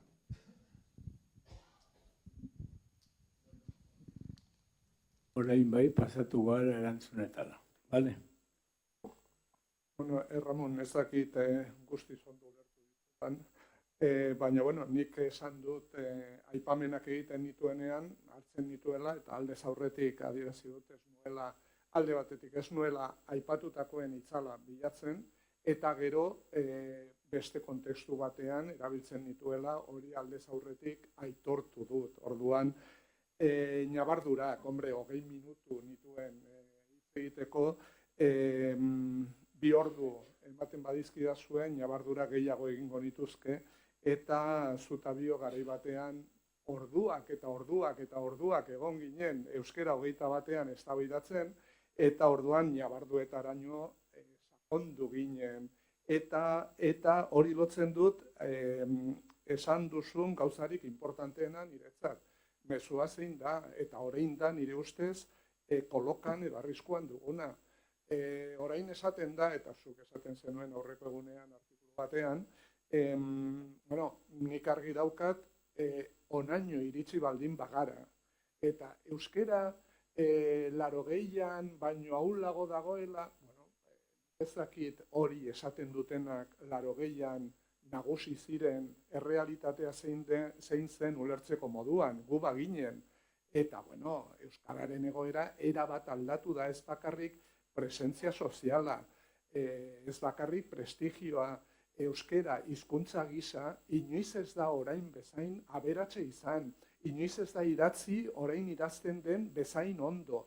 Orain ditugun, eskura ditugun literaturaren itzulpenak ikaragarri onak dira. Nik inoiz ez nuen pentsatzen aukera izango nuela eta erabiliko nuela kanpoko literatura ezagutzeko eta irakurtzeko euskera izatea sartzeko bidea. Orain hori gertatzen ari da. Niretzat erronka da nola nik uste hori burmuila bat bezalakoa da, nola lortu euskerak hizkuntza gisa lortu duen aberastasun ikaragarri hori, nola pasatu hiztunen, ez hiztun guztiei, baina hiztunen kopuru handiari, kultoa denari, aberastasun hori, eta hori ez da gertatzen ari. Eta hori da nik eskatzen nauena. Alde batetik badugu aberastasun ikaragarri bat, baina oso gutxi irakurtzen da euskeraz, oso gutxi, Durango beteko da, baina oso gutxi irakurtzen da euskeraz. Nola lortu hori izan beharko litzateke helburu bat, eta lotu nahi nuen adostasuna aipatu duzunean. Orain baldin gauden tokian eta egoeran, bada, nire ustez behintzat, asmatu zelako guztiz, 80. hamarkadan ezarri zen adostasunean, baina adostasun hori urtzen joan gara urte hauetan nire ustez.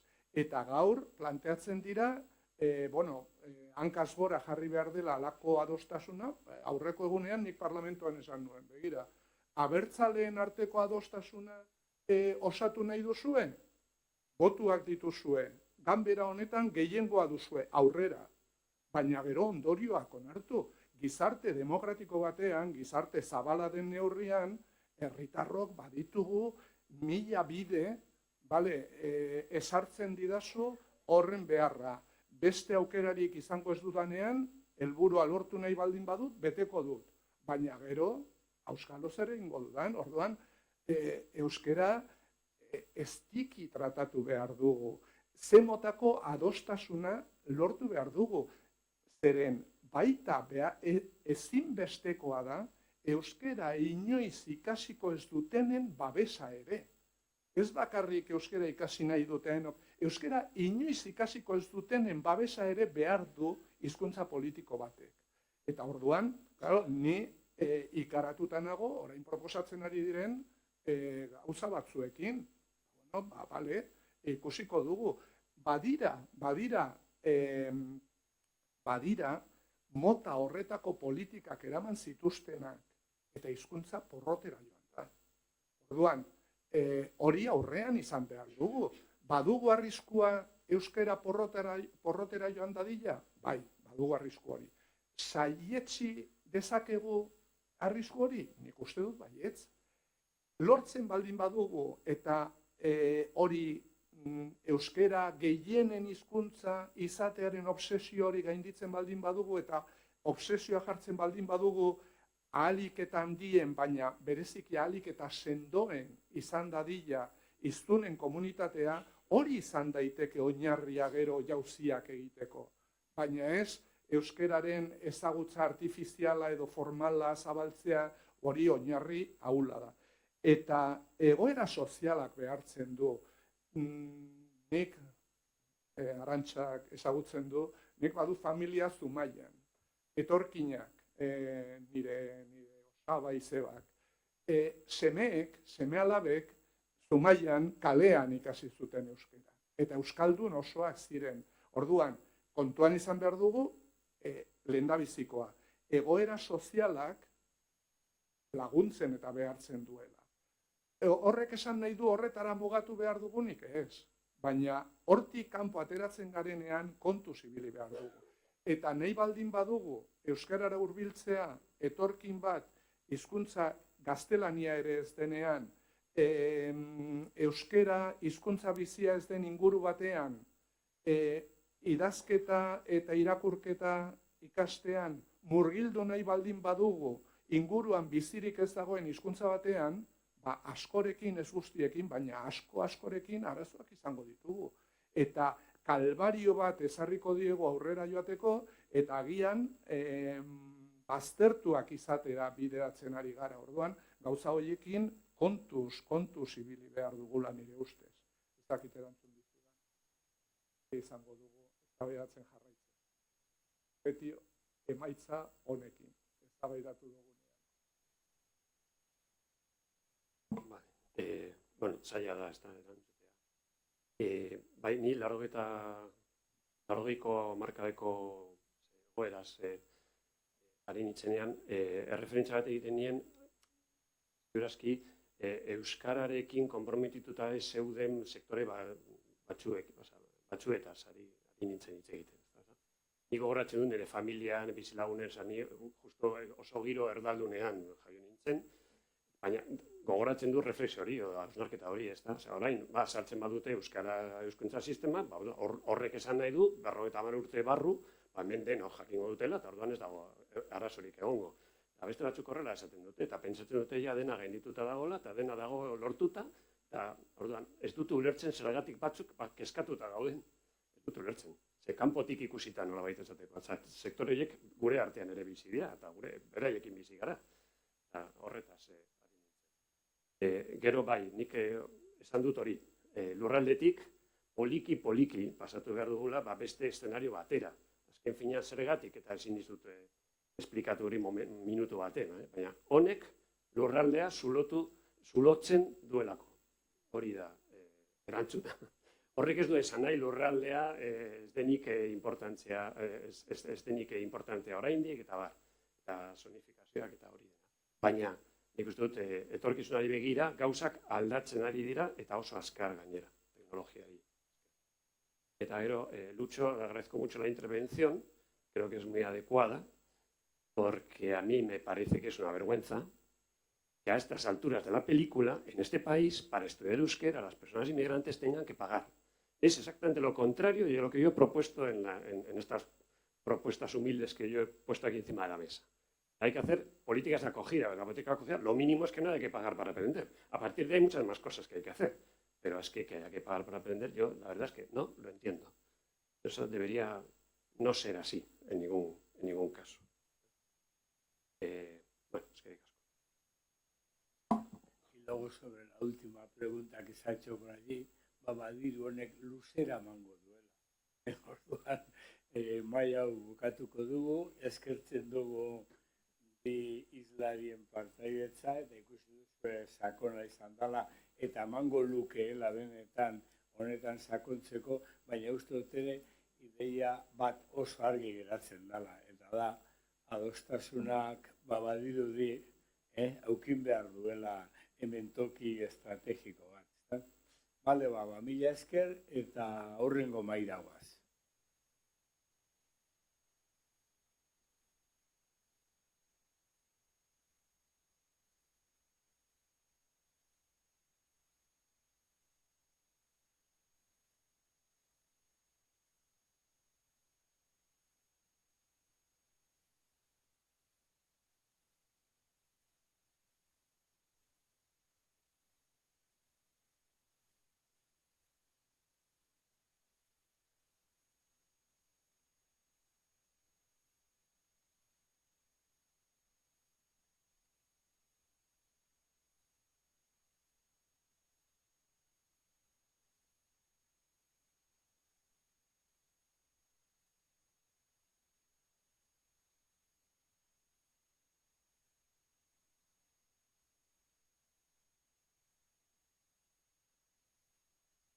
Badago, ezta? Baina, jarraituko dugu denbora ez galtzeko, eta, bueno, ja badaude gogoa kafe hartzeko, orduan, bueno, gara izan maitzeko. Bueno, urrengo hitzaldia izango da, bueno, ez dago hainbeste lotuta, bai, justo aurrekoan tratatu dugunarekin, bai, bueno, urrengo hitzaldian hitz egingo dugu etorkien gizarte saren ezaugarriei buruz, bai, kasu honetan daukagu Larraitz Zumeta, bai, Larraitz da psikologian lizenziatua, etxeutik, eta gizarte psikologian doktorea, bai, eta da ikuspegiko ikertzailea. Orduan, bueno, berak hitz egingo digu, pizkat, beste mailari buruz, eta kasu honetan da maila komunitarioa, bai, eta bueno, zer gertatzen den parte hartzearekin orokorrean, bai, zerolako parte hartze daukagu gaur egun immigrazioari lotuta, bai, eta bueno, nola dauden gaur egun migranteen elkarteak, ze azkenean bada oso leku privilegiatua eta garrantzitsua integrazioa lantzeko eta integrazio soziala orokorrean baita linguistikoa baita. Ba, hizkuntza integrazio, integrazio hori gabe ez da emango euskararen ezagutza edo erabilera, orduan, bueno, kasu honetan, hitz egingo dugu pizkat orokorrean horri buruz. Orduan, bueno, Larraitz zurea da hitza. Egunon, eskerrik asko, Xavier. Eskerrik asko a Sabino Arana Fundación. Para mí es un honor estar aquí para contaros la investigación que hemos estado realizando el último año y que, como Julia contaba, nos parece que trata un tema relevante para cuando hablamos de construir comunidad, ¿no? Es lo que hablaban en la mesa anterior, cómo construimos comunidad. Pues según dice la investigación en psicología social, la comunidad se construye, se fortalece y se sostiene a través de la participación conjunta en rituales colectivos contemporáneos. Y son los rituales colectivos contemporáneos los que nos ayudan a consolidar los valores comunes, cuando hablamos, por ejemplo, del euskera, de nuestra identidad. Son los rituales contemporáneos y la participación y el dar espacio a que toda la comunidad participe en estos rituales lo que crea identidad compartida, y esto es esencial para un pueblo que mira hacia el futuro, ¿no? Quiere mantener esos valores vivos. Y he aquí la importancia de estudiar la participación. Por si alguien quiere analizar o leer con más paciencia el informe resultado de esta investigación, animo a valientes, tiene 210 páginas. Se encuentra en la página web de Ikuspegi, pero en enero publicaremos el resumen, que es en torno a un 10%, así que para después de Reyes puede ser una lectura breve e interesante si consigo despertar vuestro interés. Bueno, ¿cómo empezó esta investigación? También para nosotras era un ejemplo importante traer una investigación de este tipo, porque es una investigación que no nace desde las instituciones, no nace desde Ikuspegi, sino que es una propuesta que nace del Consejo Local de Inmigración de Bilbao, de estas estructuras que están trabajando para integrar a las personas que vienen a vivir de fuera en nuestra comunidad y en las estructuras de funcionamiento de nuestra comunidad.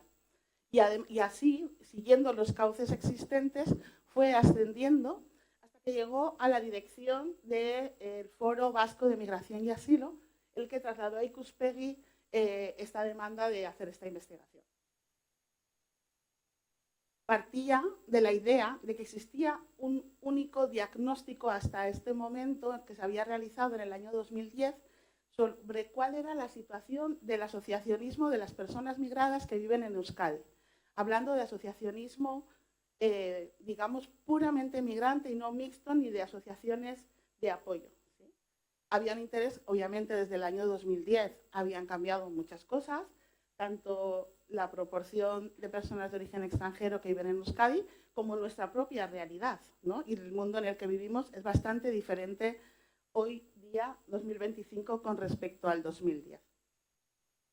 Y así nos planteamos analizar el tejido asociativo, destacando las necesidades específicas de este objetivo e identificando también cuál es su contribución y su aportación a la sociedad que construimos entre todas y entre todos.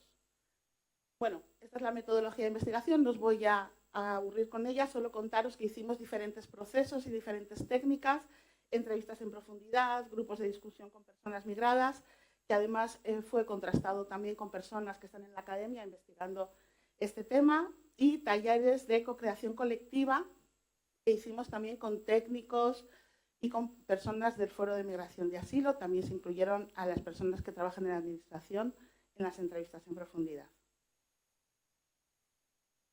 Bueno, vamos a contaros un poquito cómo está la participación social y política en las personas mayores de 15 años en Euskadi en general. Tenemos un problema. Quiero decir, hay algo sobre lo que hay que poner un poco el foco, ¿no? Además, Euskadi, que siempre ha sido una comunidad participativa con trabajo de base, podemos ver que estamos en torno a un 11,4% de la población en Euskadi declara que tiene alguna actividad que se puede vincular a participación social o política medio alta, ¿no? Alguna asociación, algún activismo, un 11,4%, me parece bajo, no sé a vosotros y a vosotras. Esto baja más aún, y es lógico, cuando hablamos de las personas de origen extranjero, dado las condiciones de lucha diaria y cotidiana, vemos que el porcentaje baja a un 6,8%, pero que además es mucho más fluctuable en las situaciones de crisis económica y de crisis humanitaria, como fue el impacto de la crisis económica del 2008 en Euskadi, o como fue el impacto del COVID, que vemos que la participación política y social bajó hasta un 4%. Esto también nos habla de las vulnerabilidades que esta participación tiene. Dentro de las personas de origen extranjero que participan, ¿cómo se distribuye esta participación? A través de los años, comparamos desde 2010, porque era de donde partía el diagnóstico anterior, podemos ver que la mayoría de esta participación social, ya no hablamos de participación política, sino de participación social en general, la mayoría de la participación social se da en grupos de ocio, ¿sí? Y también tiene relevancia la participación deportiva. Ya sé que algunos habréis visto que hay una barra que sobresale en las organizaciones, en las organizaciones y grupos religiosos después de la pandemia. Comentaros que esto es un fenómeno a nivel mundial, por si hay alguna duda. Se ha observado que el COVID y la crisis que generó en valores y creencias ha supuesto que en todos los países religiosos haya incrementado de forma significativa la vuelta a los cultos, y en aquellos que quizás tengan menos tradición religiosa, lo que se ha observado es un incremento de creencias o, como diríamos, tratamientos alternativos, ¿no? Reiki, bueno, hay una búsqueda de la espiritualidad, está claro, es una de las necesidades que emergen. Y además vemos que la participación también se distribuye muy bajita en organizaciones de ayuda a personas de origen extranjero, en deporte y en asociaciones migradas, pero es bajita también. El tema político, tanto por accesibilidad pues, como por poca permeabilidad, podríamos decir, son los niveles más bajos. Dentro de las personas que participan, cómo se distribuyen por origen, la sombra gris que se ve al final es la representación proporcional dentro de las personas migrantes, cuánto representa cada origen. Vemos que la representación más alta, el pico alto gris, no sé si conseguís verlo bien, es la representación de la población latina dentro de las personas de origen extranjero, que están en torno al 55%. Y podemos observar que la proporción de participación en grupos y organizaciones de apoyo a personas migrantes es del 29%. Mientras que las personas de origen africano, que tienen una representación sobre el total de personas migradas que viven en Euskadi, ronda el 19%, tiene una participación en torno al 20%. Este gráfico lo que nos da es una imagen de la proporcionalidad de la participación en función de los orígenes, viendo que son las personas de origen africano las que participan en organizaciones y asociaciones en mayor medida en función de su proporcionalidad. ¿Sí? Bueno, y ahora os contamos un poquito los resultados de la parte cualitativa de la investigación. Esta se basa en las entrevistas, y las entrevistas hablaban sobre la participación y la importancia de la participación. Utilizo esta frase porque me parece que es muy humana y recoge muy bien el contenido que luego se trabajó, que decía, si no participas no te ven, y si no te ven no te escuchan, y entonces no existes, y los demás solo hablan de ti, ¿no? Como que tu voz la adquieren los demás si no participas. En el grupo de discusión pedimos que definieran qué era participación para tener claro de qué estábamos hablando, y hablábamos de la participación social como la forma de tener una acción activa y compartida, pasar a ser útil para la sociedad en la que vives, como una herramienta de inclusión en la toma de las decisiones, es decir, tener voz, la percepción de que perteneces a algo más grande, de que empiezas a formar parte de la comunidad en la que vives y poder trascender, y el cambio social como objetivo, ayudar también al crecimiento y a la mejora, a la transformación de la sociedad en la que estás desarrollando tu vida. Hablaban como inhibidores de la participación, la falta de información accesible. Cuando llegas no conoces bien los procesos ni los mecanismos y tardas un tiempo, más allá de los planes de acogida, importante en saber dónde están los espacios en los que puedes colocarte y en los que puedes ser útil. Por supuesto, el racismo institucional, los prejuicios, la dificultad para acceder a ciertos estamentos y ciertas barreras administrativas y legales que si a veces ya para las personas que conocemos las dinámicas nos cuesta acceder y hacer ciertas gestiones, pues podemos imaginarlo lo que puede suponer para una persona que está aprendiendo cómo funciona nuestra sociedad.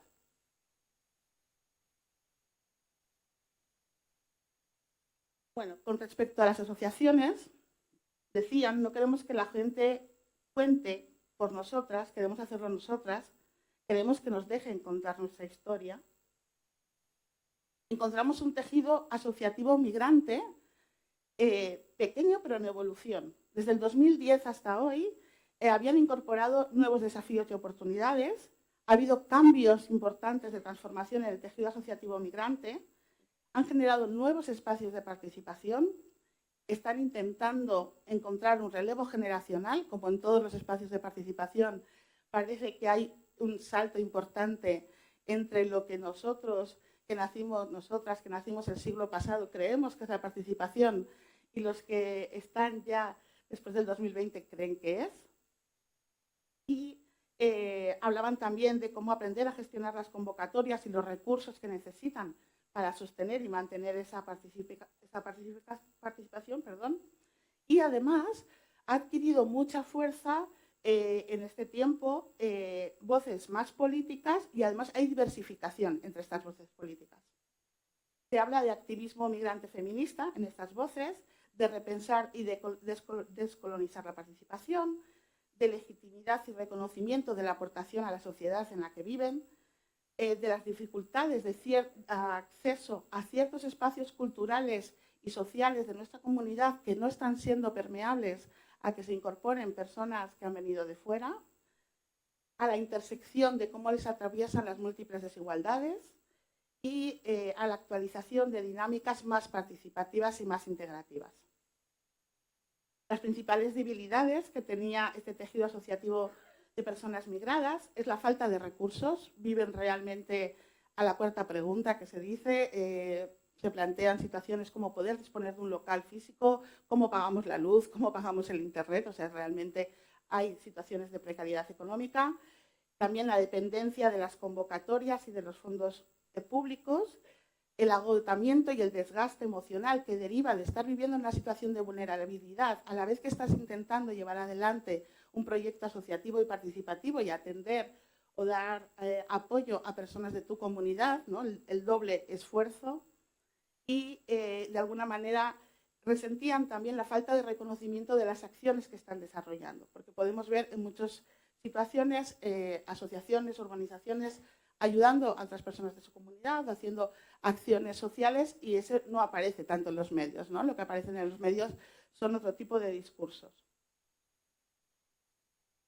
Sentían en alguna manera estar excluidos de ciertos espacios de tomas de decisiones, barreras burocráticas y falta de continuidad en los procesos de coordinación. Cuando se iniciaban, algunos se quedaban en el paso, en el aire.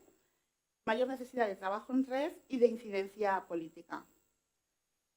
Para quedarnos con lo positivo, ¿cuáles son las fortalezas de este tejido asociativo? Son estructuras flexibles, lo demostraron en su reacción en la pandemia y en apoyo y sostenibilidad a las personas de su entorno. Demostraron que tiene una potencia de músculo con la que deberíamos conectar y para trabajar las necesidades del colectivo de personas migradas. Resiliencia y capacidad de supervivencia, a pesar de las dificultades que tienen, es un tejido asociativo que está vivo y que contribuye. Son una comunidad de apoyo no solo para las personas migradas, sino también para las personas a las que se acercan. Por ejemplo, tienen un montón de proyectos con acompañamiento en tercera edad, con niños en alfabetización en ambos idiomas, trabajando tanto la lengua autóctona como el euskera y reforzando los sistemas educativos, etcétera, etcétera. Para no alargarme más, que tenía muchas más cosas para contaros, me acerco directamente a las propuestas. Creo que es un espacio privilegiado para poderos contar los titulares y con esto cierro. ¿Qué propuestas se extraen del estudio para poder impulsar la participación y el voluntariado en general, pero también de las personas migradas? Mejorar el acceso a difusión a los espacios, flexibilización de la participación, reconocimiento, una cultura de reconocimiento del voluntariado y de la acción social, inclusión de metodologías más participativas y apoyo y cuidado emocional de ese desgaste que hablábamos a las personas que trabajan desde el voluntariado. Es el que sostiene realmente el gran porcentaje de la acción social que se realiza en Euskadi. Propuestas para fortalecer el asociacionismo como tal, específicamente el migrante, una plataforma centralizada y estrategias centralizadas de funcionamiento, mayor sostenibilidad económica y operativa. Yo creo que esto todas lo tenemos claro. Capacitación, reducción de barreras burocráticas o facilitación de los procesos burocráticos, inclusión y diversificación e innovación en las dinámicas.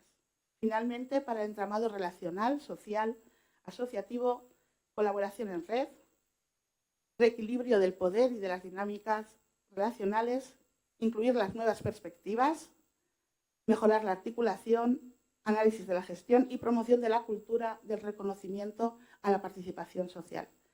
Hay muchísimo más, pero bueno, mi tiempo ha llegado hasta aquí. Mila esker.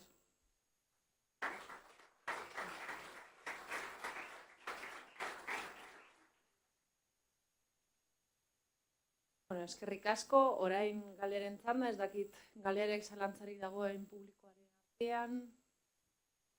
Gai horik. Bueno, ez badago galerarik, izteko pizkat, bueno, bi hausnarketa edo bi komentario, bueno, aurrekoarekin lotzeko edo, hemen ere agertzen da nolabait harreraren garrantzia, ezta? Ze harrera ez da egiten askotan bakarrik instituzioetatik, bai? Izan daiteke ez bakarrik instituzionala, baizik eta komunitarioa ere. Orduan, kasu honetan, aurrean Eduardo komentatu du garrantzia, ez da, harrera egiteko eta jendea nolabait kokatzeko non gauden, bai, zer den bizi den territorioa, bai, zer den euskal gizartea, ze dinamikak dauden gure gizartean, bai, eta, bueno, perspektiba hau lantzeko nolabait, komentatu da baita, nolabait estrategia bereziak behar ditugula, bai, nolabait euskarara hurbiltzeko pertsona hauek, ez da? Orduan, tejidu hau bai landu behar da eta kontuan ezin behar da, zeda, esan bezala, bai, nolabait espazio privilegiatua integrazio lantzeko eta gero ere, nolabait euskaren gaia ere hor sartzeko, aurrekoa komentatu dutena, nolabait kontuan hartuz, ez da, lehentasunak, zendako egoera daukagun, ez da, eta nolabait errealitatetik abiatzea eta ez bakarrik guk nahi edo imaginatzen dugun egoeratik, ez da. Orduan, eta gero agertu da ere kirola eta garrantzitsua da, zebai, arnaz guneei buruz hitz egiten dugunean edo azkenean bai atera dira datuak, ez da, non erabiltzen den batez ere umeekin ere euskara edo nondik lan behar dugun, eta kirola eta aisialdia gakoak dira, bai? Gakoak dira eta kasu honetan kontuan izan behar dugu ere mundu hau nolabait aliado bezala migrazioari nolabait hurbildu nahi badiogu euskara. Eskerrik asko. Eta orain atzenaldia, ezta? Orain bai.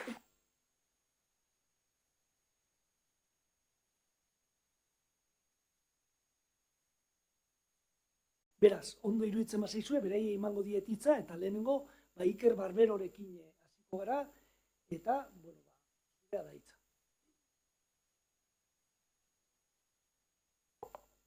Egunon, eguerdion guztioi, eskerrik asko lehenik eta behin Sabino Fundazioari, Euskaltzaindiari eta ere Xabier Agirreri gonbidapenagatik eta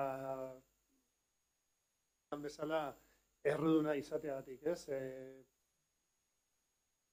Gaur harrera protokolo bati buruz hitz egingo dut, baina ez da nire, esango nuke ez dela nire ikerketa esparrua, Patxik esan duen bezala ni enbidea naiz, immigrazio, atzerritartasun eta asilo zuzenbideari buruz egiten dut nirei.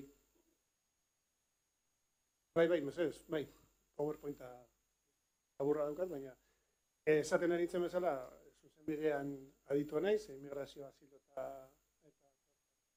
zuzenbidean, eta kongresu baten, hain zuzen ere, azaroan egin zen kongresu baten, immigrazio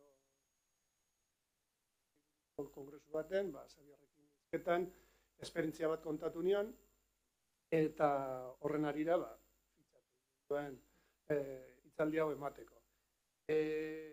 Zer zan esperientziari,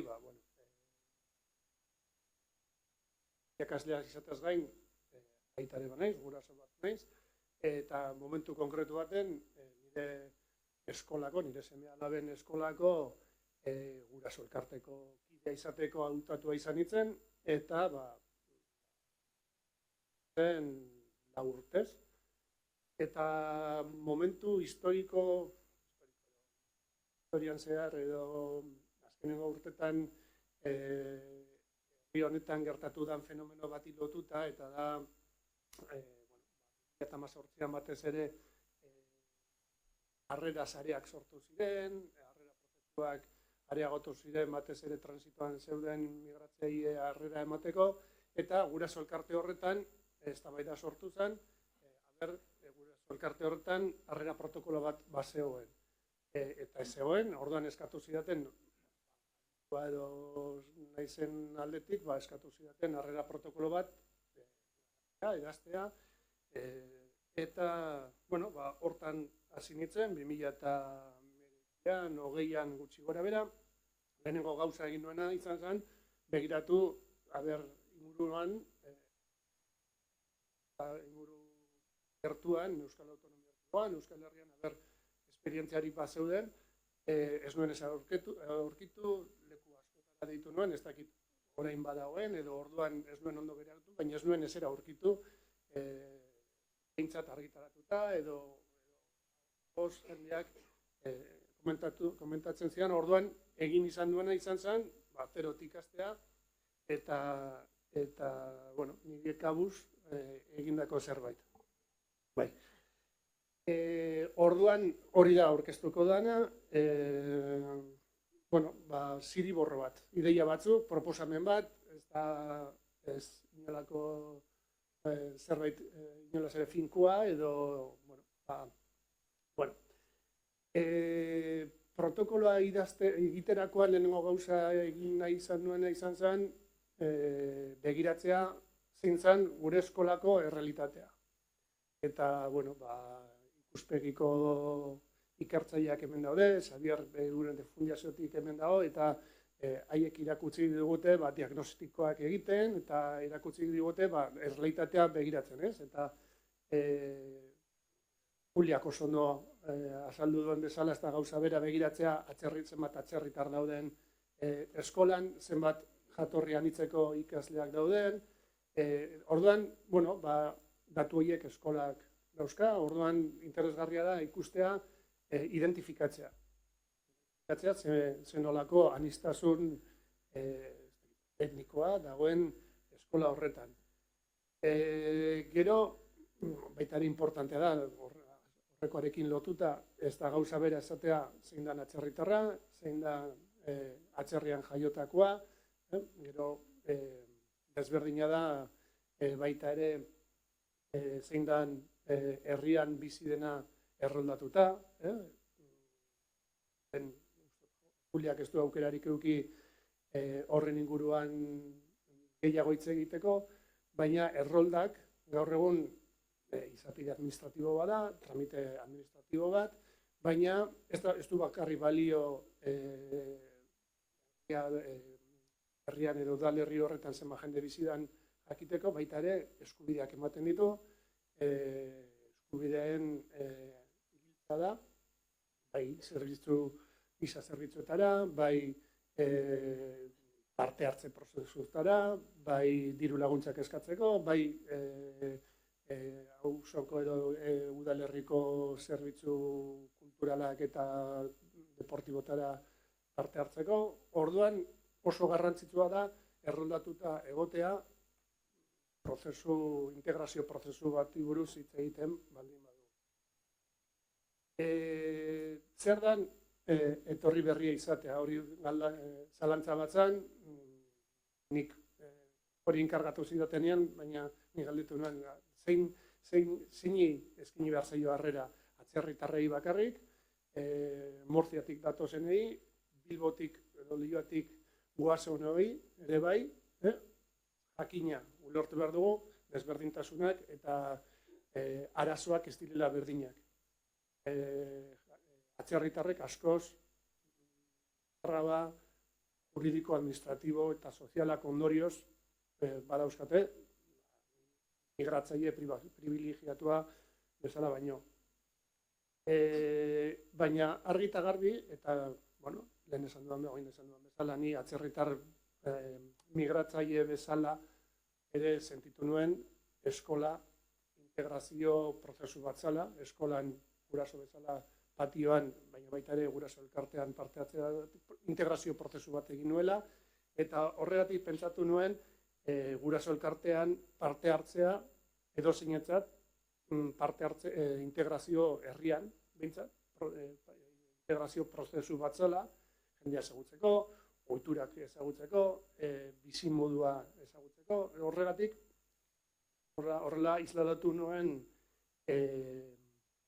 protokolo honetan, edo jakina guraso elkarteak ez dira derrigorrezkoak, bai eskatzen zaigu parte hartze serio bat, baina bolondresa den neurrian nik uste interesgarria da parte hartzea, noizbehinkako parte hartzea sustatzeko, ez?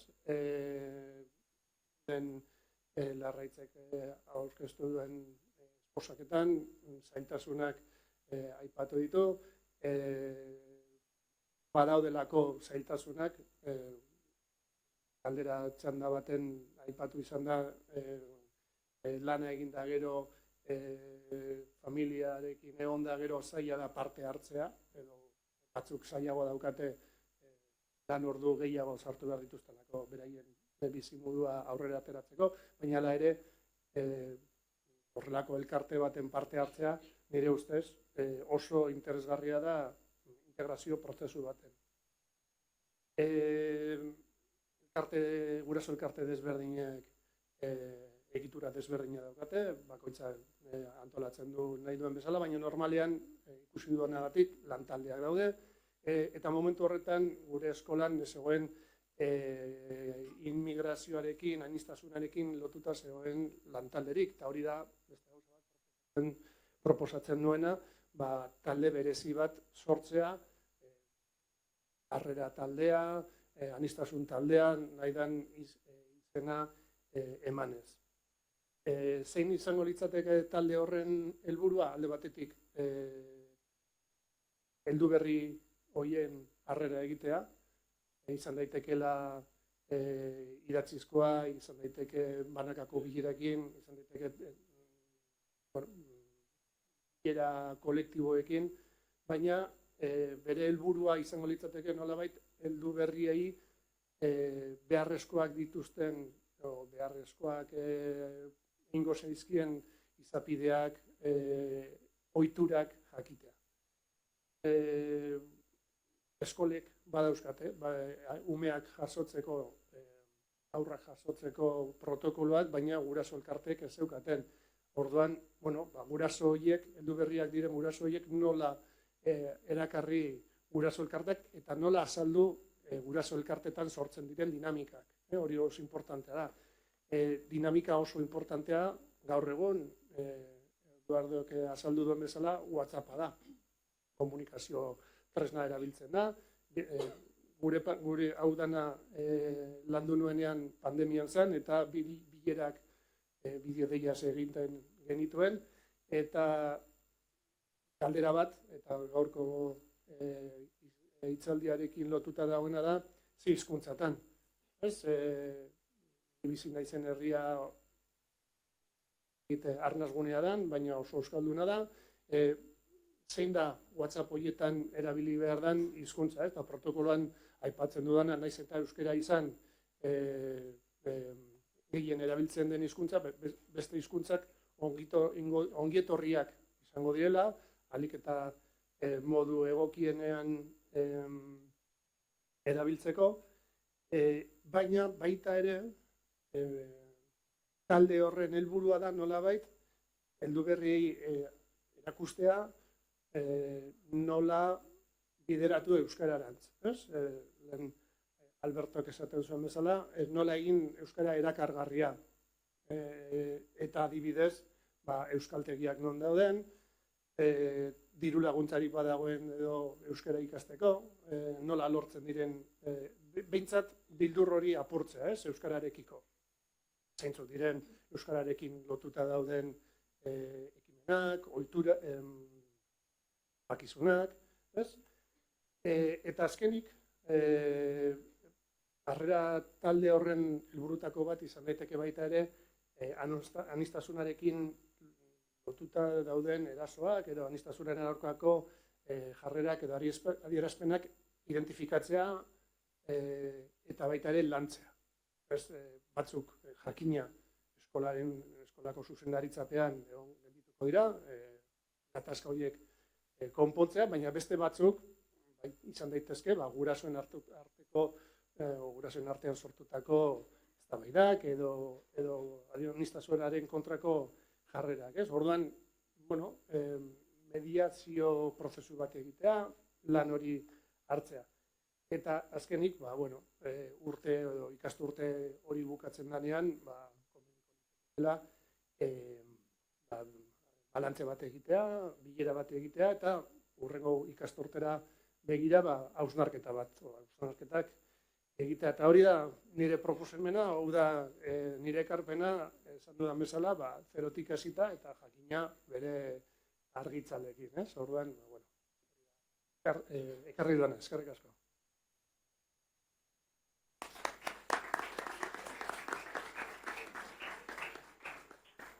Eskerrik asko Iker, labur eta zehatz egiteagatik, eta orain hitza emango diot Amelia Barkini.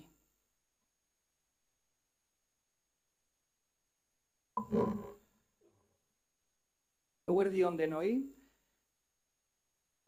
Hizkuntza harrera. Nire asmoa da, hurrengo minutuetan azaltzea esperientzia konkretu bat gai honen inguruan, eta kokatu behar dut proiektu baten barruan. Proiektua da euskara eta kulturartekotasuna gure hezkuntza komunitateetan. Gure hezkuntza komunitatean. Eta azalduko dizuet labur nondik datorren eta zergatik. Udalerri oso euskaldunak, uemakoak, non erabilera oso altua den, non bizi izan diren euskeraz, eskolan eta herrian, eta azken urteotan hainbat pertsona etorri dira beste herrialde batzuetatik, eta orain arteko moduak ja ez dira funtzionalak, eta dilema handiak dauzkate, batez ere ikastetxean. Horren ondorioz, jarri genuen martxan proiektu hau, UESiko irakasle batzuk, herri konkretu batean, Zaldibin, non hau gertatzen zen, eta, zeuden gaizki ulertuak eta giro ez oso ona gai honen bueltan, eta jarri genuen martxan tresna edo estrategia multzo bat. Orain danak ez ditut azalduko, baina bati helduko diot, hain zuzen hizkuntza harrerarekin lotu daitekeen bati helduko diot, baina begira, horren ondoren, urrengo urtean beste 5 herri sartu ziren proiektuan, urrengoan beste 10, momentu honetan proiektu hau garatzen ari da 40 piko herritan, eta gehienak uemako teknikariek eramaten dituzte aurrera, udalerri euskaldunen mankomunitateko teknikariek, eta beste batzuk sartu dira proiektuan, ueman ez daudenak, eta horiek, hemen dagoen Karmele Perez, Ani Urizar eta Irurok eramaten ditugu. Begira, helburuak dira, nola uztartu euskaraz bizitzen jarraitzea, euskaldunak diren herrietan, eta aldi berean bermatzea komunikazioa eta parte hartzea euskaraz ez dakitenekin. Euskaraz ez dakitenen parte hartzea eta komunikazioa bermatzea. Badirudi ez dela erreza hori uztartzea, ezta? Hainbat tresna jarri genituen martxan eta pentsatu zen funtzionatzen zutela eta horren ondorioz edatu da proiektua. Tresna bati buruz hitz egingo dut orain, eta da ikastetxeetan marko linguistikoa partekatzea. Eta guk ez diogu deitu hizkuntza harrera, baina bada hizkuntza harrera. Eta kurtso hasieran, proiektu aurrera eramaten dugunok, biltzen gara klaustro osoarekin, ikastetxeko klaustro osoarekin, eta gurasoekin, eskolako gurasoekin. Eta zertaz hitz egiten dugu 2 ordutako saio horretan. Eta gakoak aipatuko ditut. Euskararen inguruko azalpena ematen dugu. Horre guraso askok ez dakite gauza hundirik soziolinguistikaz, gauza batzuk kaptatzen dituzte, beste batzuk azaldu dizkiete jatorri bereko pertsonek, baina azaltzen dugu bertan, euskararen egoera, minorizatua, zergatik, nondik datorren hori, berreskuratzeko prozesua, ze apustu egin duen gizarteak horren alde, ze momentutan gaude, azaltzen diegu horren ondoren euskara ikasteak ez diela haien seme-alabei beste subalternitate bat ekarriko kontrakoa baizik, parte hori ez, eta mapak jartzen ditugu, Euskararen mapak ere bai jakiteko apur bat non dauden, ezta, zentzu horretan. Beste alderdi bat azaltzen dugu, eta dira, ikusten duzuenez, dira oso elementu oinarrizkoak, baina ikusten duguna da, saio horretara etorri arte, ez dutela norekin hitz egin horretaz, kasu gehienetan, ezta? Erabilera jakitea eta erabiltzea ez dela gauza bera, eta erabiltzea dela momentu honetan ikusten dugun daukagun kezka eta erronka, ze haiek ere zatugun, baina tematzen zarete, baina zuek denok badakizu eta ez da zer, ez da arazorik, ez da zaizueu ahaztuko, ez? Eta zuen umeek ere badakiten, naiz eta orain esaten duzuen, plazan gero eta gaztelania gehiago entzuten den. Gai hauetaz hitz egiten dugu, animatzen ditugu euskara apur bat ikastera, alduten inean, asko, gutxi, aldena, eta edozein modutan ere animatzen diegu jarrera abegikorra erakustera seme-alabekin. Azaltzen dugu seme-alabek maitatu behar dituztela tutorea eta eskolako hizkuntza. Eta hori batzutan ez dago horren argi. Hor daude batzutan haserreak euskerarekin eta transmititu daitezke etxean, gai hau ere ikutzen dugu. Eta beste elementu bat lantzen dugu, eta da etxeko hizkuntzen garrantzia. Eta hor, nonbait modu divulgatiboan, partekatzen dugu zientziak zer esaten duen etxeko hizkuntza mantentzearen inguruan, ze garrantzitsua den, zergatik. Eta bestalde, lantzen dugu bebai, ze garrantzitsua den ikastetxeak eta udalak eta erakundeek adieraztea adeitasuna familien hizkuntzekiko, etxeko hizkuntzekiko keinuak egin behar direla eta alde ninean leku egokia bilatu ikastetxean, kasu honetan, etxeko hizkuntzek presentzia izan dezaten. Baita gaztelaniak ere merezi du adeitasuna, eta hori da lantzen dugun beste gai bat, orain enaz sartuko sakontasunetan. Eta lantzen dugun beste elementu bat da identitatearen gaia. Eta azaltzen dugu zer den identitate plurala. Ze konstatatzen dugu bileretan, ez dagoela boladan, jarraitzen dugula identitate bakarraren paradigman, eta bai irakasleek, bai guraso askok, irakasle asko, guraso askok, uste dute ikasleak gauza bat bakarrik direla, eta dagoela lotuta jatorriarekin. Hemengotasuna, bertakotasuna, etzaile eskaintzen ume hauei.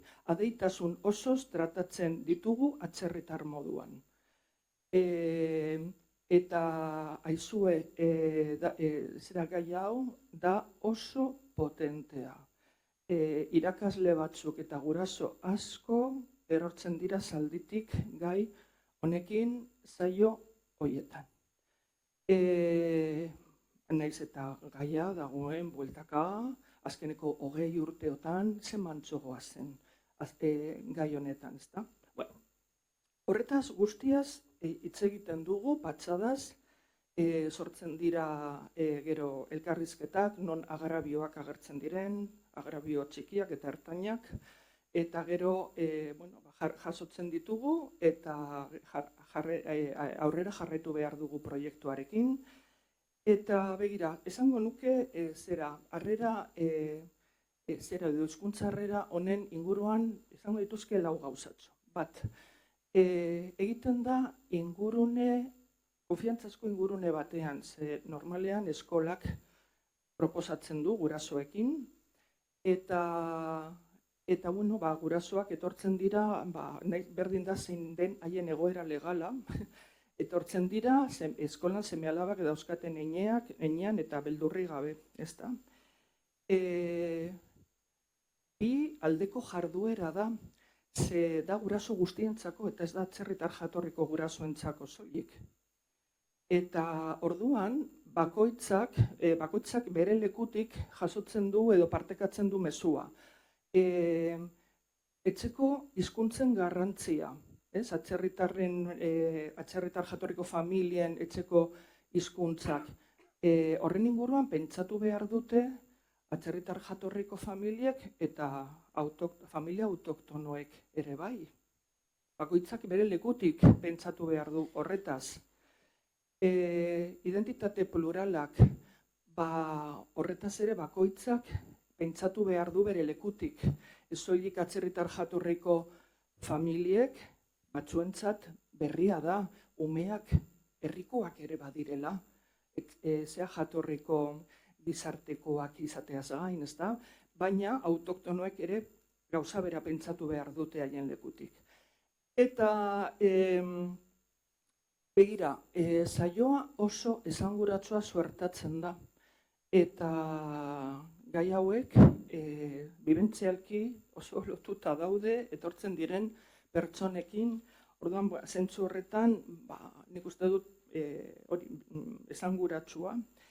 Baina, ze zaila den batzutan gurasoak erakartzea, ze mezu orokor bat esaten bilera bat egongo da, non azalduko den, inork ez du pentsatzen horretaz jardutea, ez dakite ondo zer egingo den hor, ezta? Eta gurasoak etortzen dira, irakaslek telefonoz deitzen dietenean banaka, edo hitz egiten duten, datorren astean dago zeo zer oso interesgarri etorri, banaka.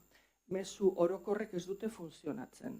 Orduan, irakasleek egiten badute lan hori, 100 guraso dauzkagu bileran, eta bestela dauzkagu 8. Klaustro osoak egoten dira hori bai, eta klaustroentzat ere esanguratsuak dira alderdi hauek, horren xumeak eta oinarrizkoak diren alderdi hauek esanguratsuak suertatzen zaizkie. Ikusi dugu, hau sortu dela oso ingurune euskaldunetan, baina beste leku batzuetatik esaten ari dira, gu ez gaude eman, baina guri ere estrategia horiek baliagarriak zaizkigu. Orduan, saio hau, adibidez, interesgarria da beste leku batzuetan ere bai. Eta esateko, pena da, orain ezin dute beste estrategiak azaldu, hau bakarrik, proiektuaren barruan, baina esango dut,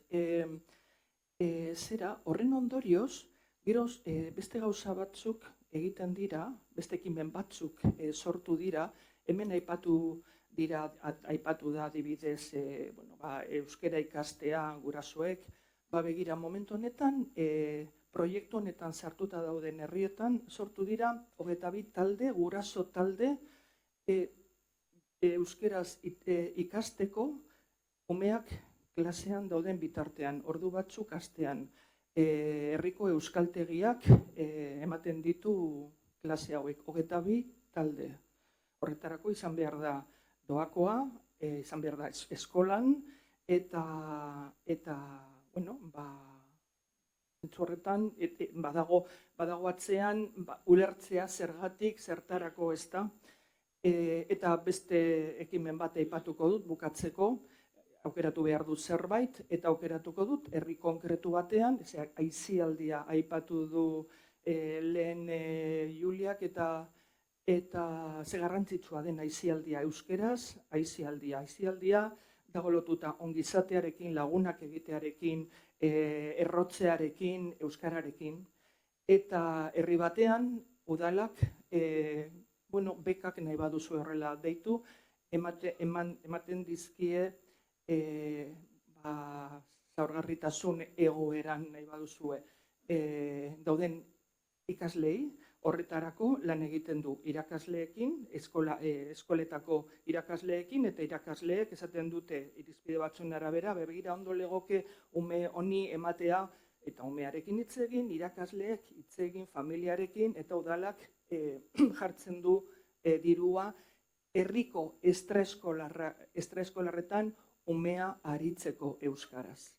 Herri horretan 1000 piko biztanle, ia 40 ume engaiatu dira estraeskolar horietan. Eta hori guztia sortzen da proiektu honen bueltan, ezta?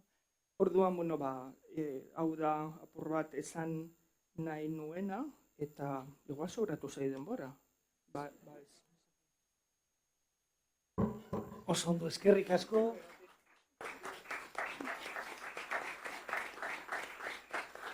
Oso interesgarria esperientzia.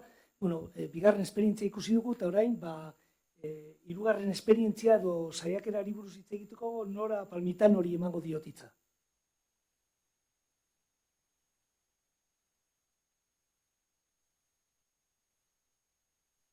Egunon. Nik ere eskertuen behar ditut ona gonbidatu izana, eta zinez espero dut gonbidatu izanaz gero ez amutzia. Lehenengoan, daramatzat 26 urte edo, zestuan Euskara Teknikari, nik uste dut nire aurpegia baino diapositiba interesgarria izango dara. Euskara Teknikari zestuan, hor daukazue mapan kokatuta ikusi nahi, zestua ere bada UEMako herri bat, eta oso herri euskalduna, txiki hartaina, 3000 sortziren ia 4000 biztanle ditu, oso herri aktiboa, herrigintza indartu. Orain, bai, hobeto. Herrigintza oso indartsua dana, etxe askotan, etxe gehienetan, euskara da hizkuntza, eta euskara gaitasun erlatiboa, lehen Alberto aipatu zuen Iñaki Urrebasoren liburua eta teoria, eta hori da, gaitasun erlatiboa da zenbat diren, nahiz eta elebidunak izan, euskeraz errestasun gehiago daukaten biztanleak. Zestuaren kasuan, egindan neurketa eta hortan, dala 155 baino altuagoa. Eta gero hor agertzen da, hurbileko erabilera sintetikoa hori egiten da etxeko erabilera eta kaleko erabilen artean, eta zestua dago 170an. Ikerketa horren terminologia erabilita zestoa arnazgune erasana da, bueltauko naiz hortaz gero, der eredua da bakarrak, 3 eskoletan, eskolaz kanpoko ekintza guztiak direla euskeraz, administrazioa 100% funtzionatzen du euskeraz, gaur egun bai ahoz eta idatziz, eta dakigula ahoz betidanik. Euskara ikastia doan da, zestoan, herritar guztiontzat. Laburtuz, ez zestua dela, egoerarik onenetakoa, euskararen normalizazio plan bat aurrera eramateko.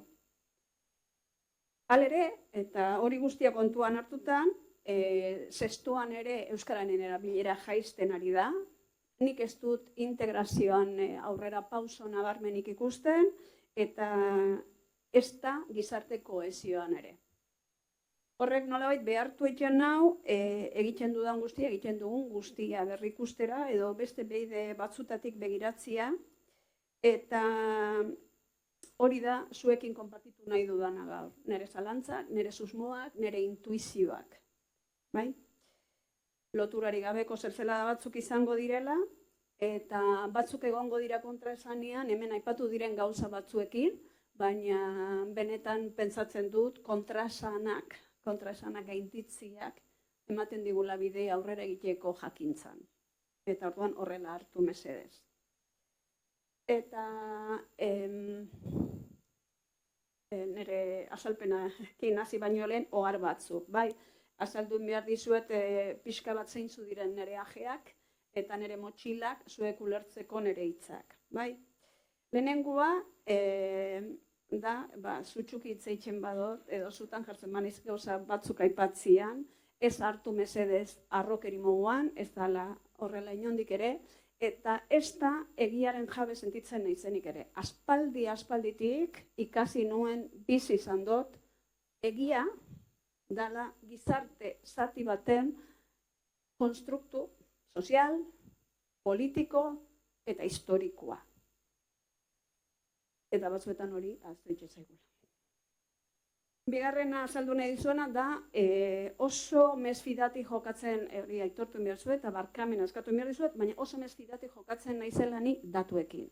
Estadistikak eta zenbakiak egia esan oso orduri jartzen notela, eta azaldu nahi dut zergatik. Eta da, guk erabakitzen dugu zer den datu eta zer ez. Eta guk erabakitzen ditugu ze datu aukeratzen ditugun gauzak azaltzeko eta zeintzuk lagatzen ditugun kanpoan. Ez asmotxarrez jakina, baina horrek niri batzutan datu batzu falta zaizkit eta gero denbora baldin daukago aipatuko ditut batzuk.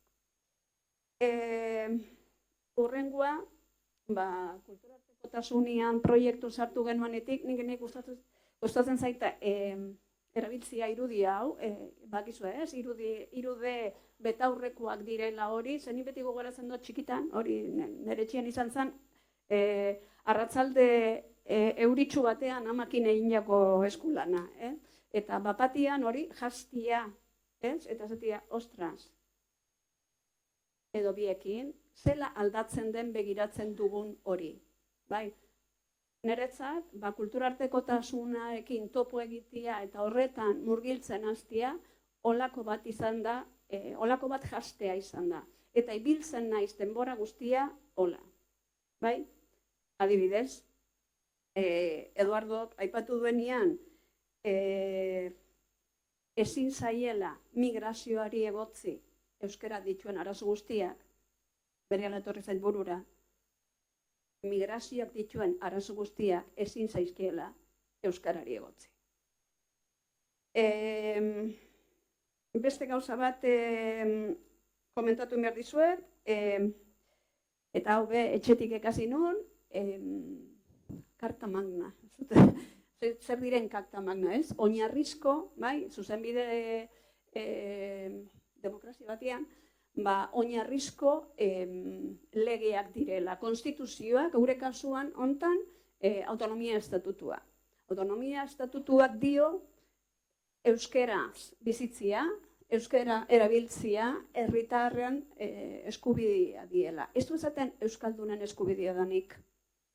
Ez du esaten egoera soziolinguistikoaren arabera dala eskubidea. Eskubide orokor bada. Oinarrizko, eta haitxangandik ikasi non, oinarrizko eskubideak dira karta magnetan jasotako horiek, eta herritarrentzako eskubideak diren oro, administrazioantzako bete beharrak dira. Eta orduan, abertzen bat tokitan topatzen dugun etorri berreiei azaltzen diegula, beraiek euskaldunak izateko eskubidea dutela. Eta, konturatuko zaite, batez ere diskurtsoaz arituko naizela, kontaeraz, eta orduan da, zer errealitate gure diskurtsoarekin, zer errealitate eraikitzen dugun, eta zer errealitate transmititzen diegun, kanpotik datozen herritar horiei.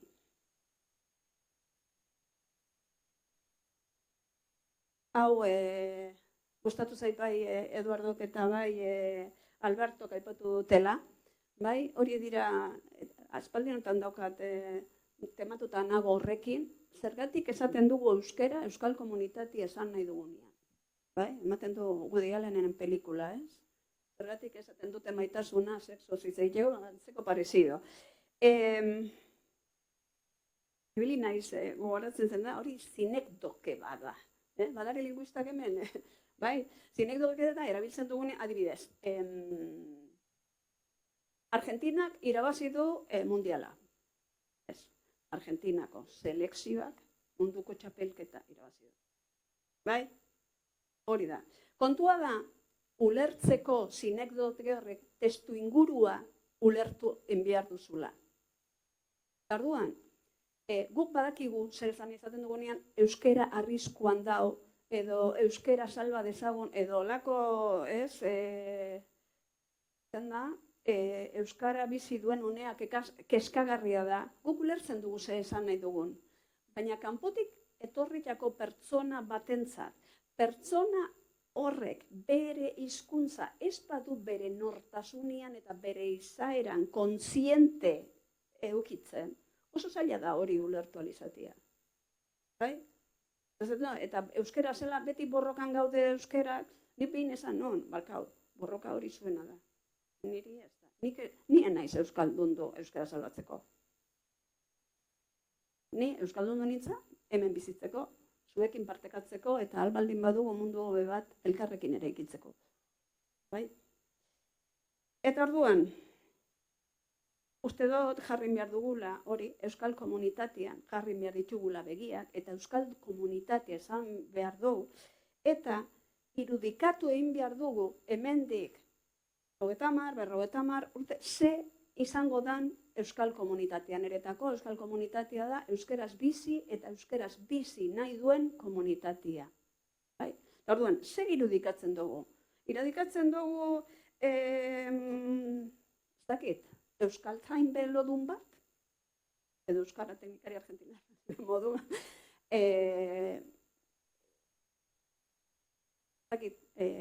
mediku beltzaran bat, bai?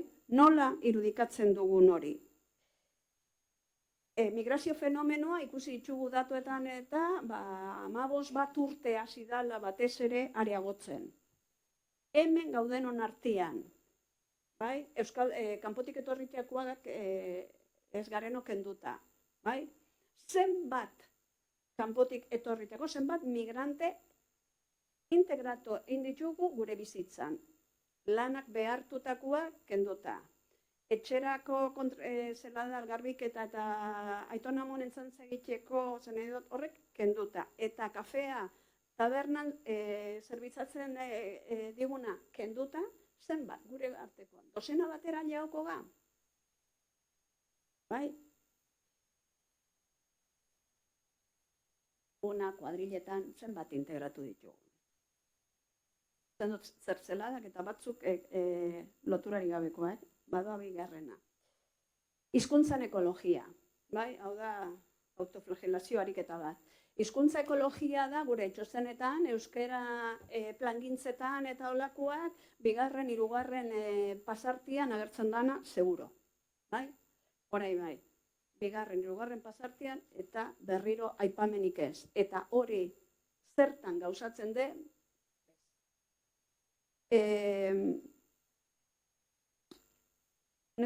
hizkuntza ekologian benetan sinisten badugu, agian, jasoin beharko dugu gure plangintzetan, euskera normalizatzeko plangintzetan, beste hiztun komunitateak ze paper bete behar duten, ze toki edukiko duten, ze hizkuntza eskubidea edukin behar duten. Euskera normalizatzeko, euskera plangintza izatetik, hizkuntzen plangintza izatera pasatu behar dugula. Ezin dugu bata bestea, bestela aipatu gabe ukatzen nahi da. Nik daukat, esan dut, hizkuntza ekologiaz berba egiten dugula, baina ez dugula gero ezer jasotzen. Niri bat, Armeliak aipatu du, ama hizkuntzaren garrantzia, esan du, ni pedagogian ator, eta nahiko onartuta da hola, hizkuntza eta pentsamendua batera garatzen diela. Bai, batzuk zaten dute bat alena bestia, baina batera garatzen dira.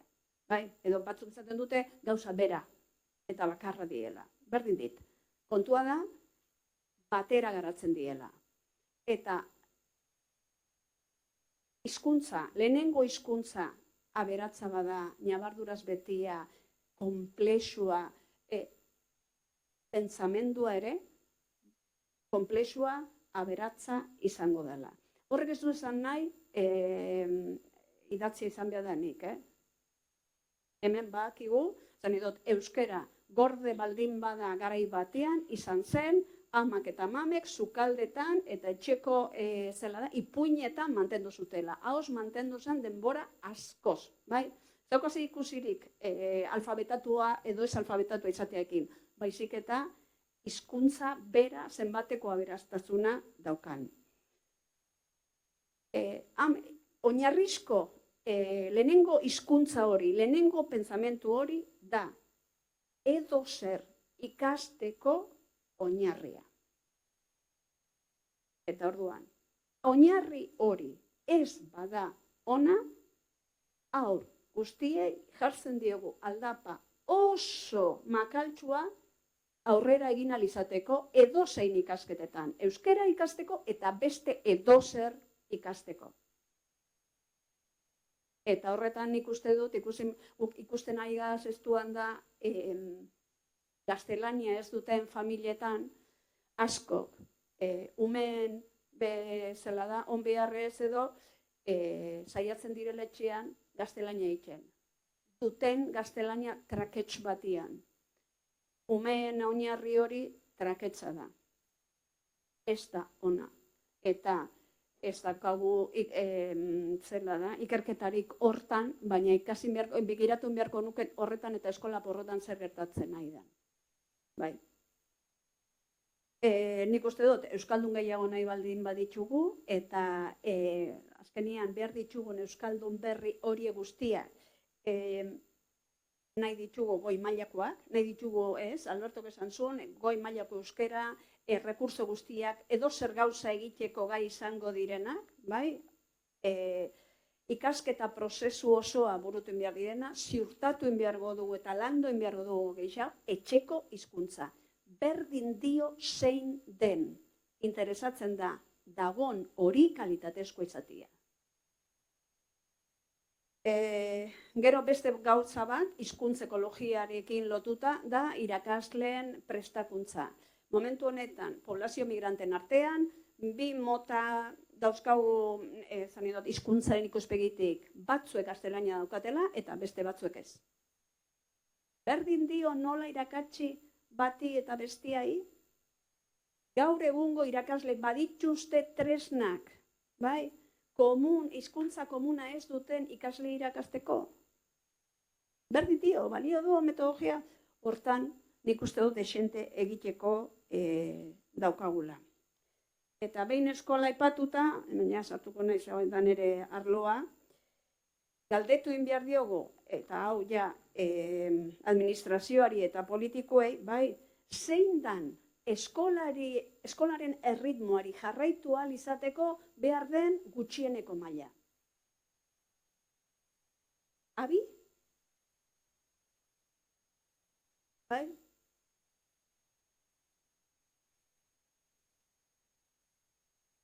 Zer egin dezakegun familia etorkineko aurrek lehen ikasteko euskera, baina hizkuntza eta gogoratu hemen aipatu dala, ematen du, gaztelaniaz egiten baitugula guzarien, gogoratu dagola poblazio handi bat, gaztelania ere ez daukala, Orduan ez du balio jartzia euskera eta gaztelania bakarrik. Eta gero, Ameliak aipatu du, bai, zer egiten dugu kulturartekotasuna, hori da beste hitz bat orain derrigorrez hartu behar duguna, baina nola gauzatu egiten dugu benetan eskoletan, bai? Kontuan edukin behar dugula da, eskolak jakintzak sortzen dituela. Eskolak balioztatu egiten ditu edukiak, bai aipatuz eta bai isilduz. Eta orduan, ze paper nola agertzen diren migranten kulturak gure kurrikulunean? Eta identitate prolara, Ameliak aipatu duna, lantzen dugu eskolan. Ze gizarte mota edo eredu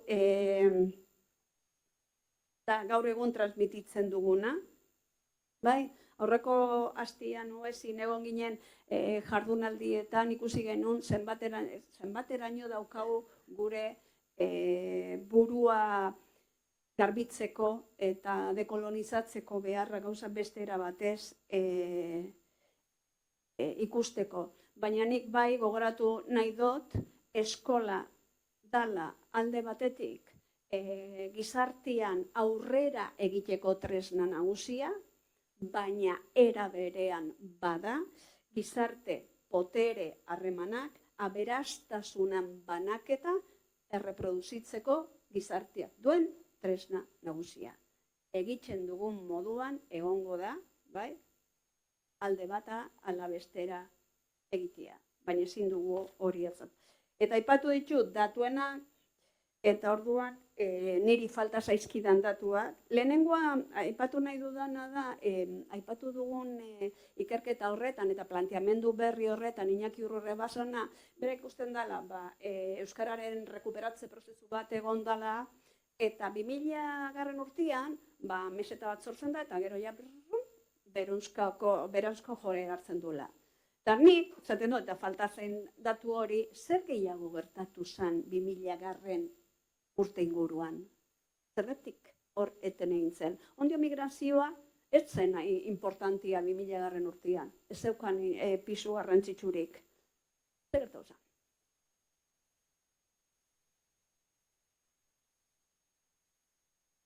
Nere ustez, PlayStation eta Nintendo. 2000 urtean sartu ziren Espainian hortan. Eta ez dela bakarrik horrekin erdera sartu zela da etxe guztietako sukalderaino. Bai? Sartu zela makinekin, hori ja pasau itxen naiz, baina hola, pentsau gabe eta reflejos, bai, erantzuteko dinamika batean. Ostras, zelako entrenamendua gaur pantailetatik datorgegun guztia pla. Besteik ez da. Hori da. Datuak, ja.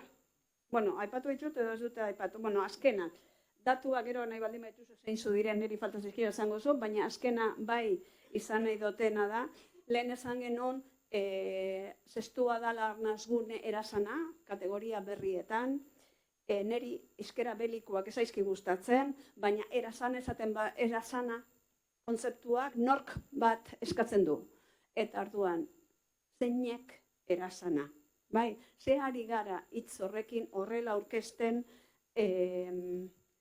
transmititzen. Bai? Eta ez ahaztu beste etxeko hizkuntza asko ere erasana diela. Bai? Eta galtzen ari dira herrian. Beharre azken dala Euskararen aurkako oldarraldia, hola definitu izan da aspalditik justizia administraziotik datozen erabakiak, eta nik planteatzen dut azken helburua izan gabe oldarraldi hori tresna bat bada, gizartea krispatzeko, gizarte girua ondatzeko, gure estrategiak igualak izango irateke. Eta horregatik jarri dut, nik uste dut gorroto diskurso, gorroto kultura zabaltzen ari garela, gu ez gaude hortaz babestuta, ez gara inmune, eta bai euskararen diskurtzuan, eta bai migrazioan aldeko diskurtzuan ere, askotan nik ikusten ditut hori, gorrotoko zertzeladak sartzen ari gaela. Adibidez, ikusten dugunean, bata besteai egostia bituen arazoen jatorri. Oso ondo, eskerrik asko. Bueno, ondo iruditzen bazaizue, pare bat galdera egiteko aukera daukagu.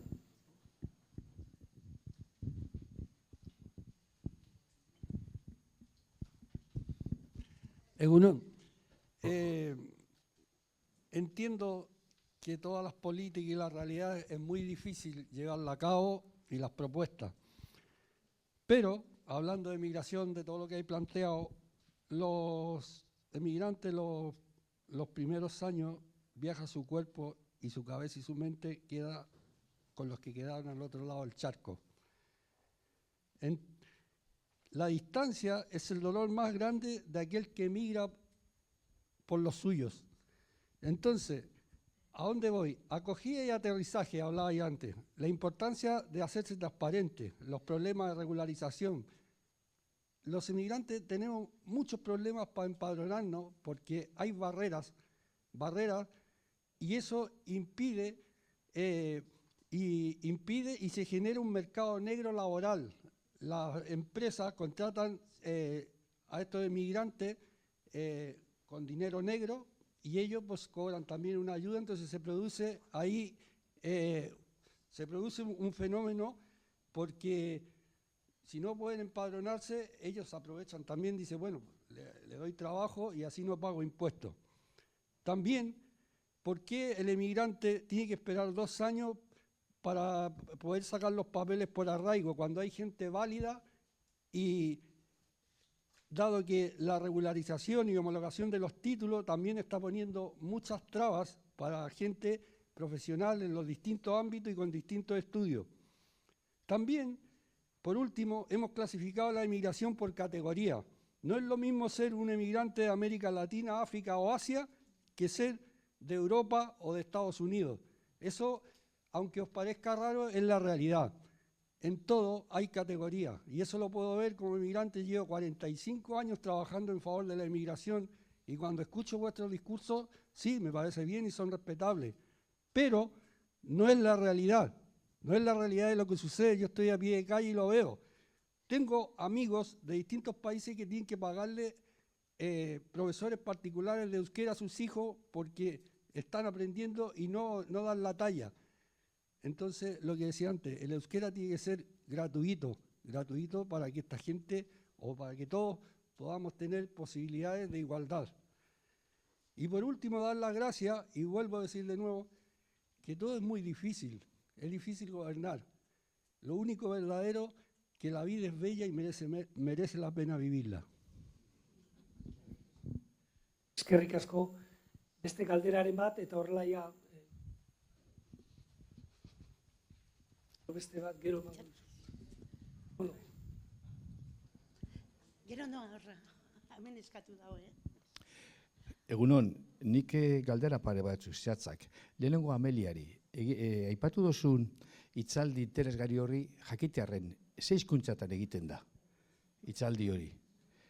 Eta hori ez dut aipatu, egiten da euskeraz aldi bereko itzulpenarekin. Eta hori da beste estrategia bat, proiektuaren barruan garatzen duguna, eta da komunitateko batek edo batzuk egiten dutela itzulpena, ez da itzulpen profesionala, baina zuzurlariaren estrategia ezagutzen duzue, agian alboan jartzea eta joatea itzultzen, hau da urrengo urratsa. Egiten dugu telefonoaren bidez, Telegramen dagoen aplikazioaren bidez, eta horrela egiten dugu, eta gero hor dauden pertsonek hitz egiten duten nahi duten hizkuntzan, ez gaztelaniaz normalean, ez bada euskeraz. Bai, beste gauza bat, barkatu. Osatzeko hori, gero beste proiektuan egindana izan da, gelako WhatsApp taldeak pasatzea Telegramera.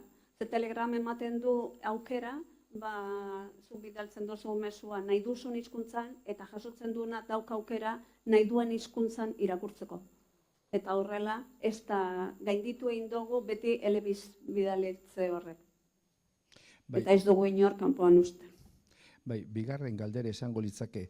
Zuek esan dozu esperientziak interesgarriak, baina beti dira herri txikiak eta oso euskaldunetan. Eta hori ez da gure herriaren egoera gehiengoa, guztiz ezberdina da. Uste dozue esperientzia horrek beste herrietara estrapolatu aldirela? Bai, batez ere herri txikietan eta horren txikiak ez diren Azpeitian adibidez, eramaten ari da, Markina Semeinen, txikiak eta horren txikiak ez direnak, eta nik esango nuke proiektuaren parte batzuk adibidez orain norak esan duena, WhatsApp taldeak egin beharrean Telegram taldeak egitea eta nik euskeraz hitz egin idatz dezaket eta bestek irakurri haien hizkuntzan, eta hor hainbat gatazka kentzen ditugu, gatazka linguistikoak, adibidez, estrategia batzuk transferigarriak dira bai. Eta amaitzeko, sarritan arazo bada eta irrietan ikusten dugu jente altzen dela ikastaro erdian eta horrela eta matrikulatu behar dabe umeak eskolan. Eta gehienetan D eredua bakarri dago. Ez duzu ikusten egokia izan daitekeela eta badakit horretaz eztabaida dagoela, ume hori eskolara joan aurretik behintzat denporaldi bat, ez dakit 3 aste, 4 edo euskera ikasten egotea oinarrizko maila bat eukidagian gero ara joaten danean guztiz galduta ez egoteko?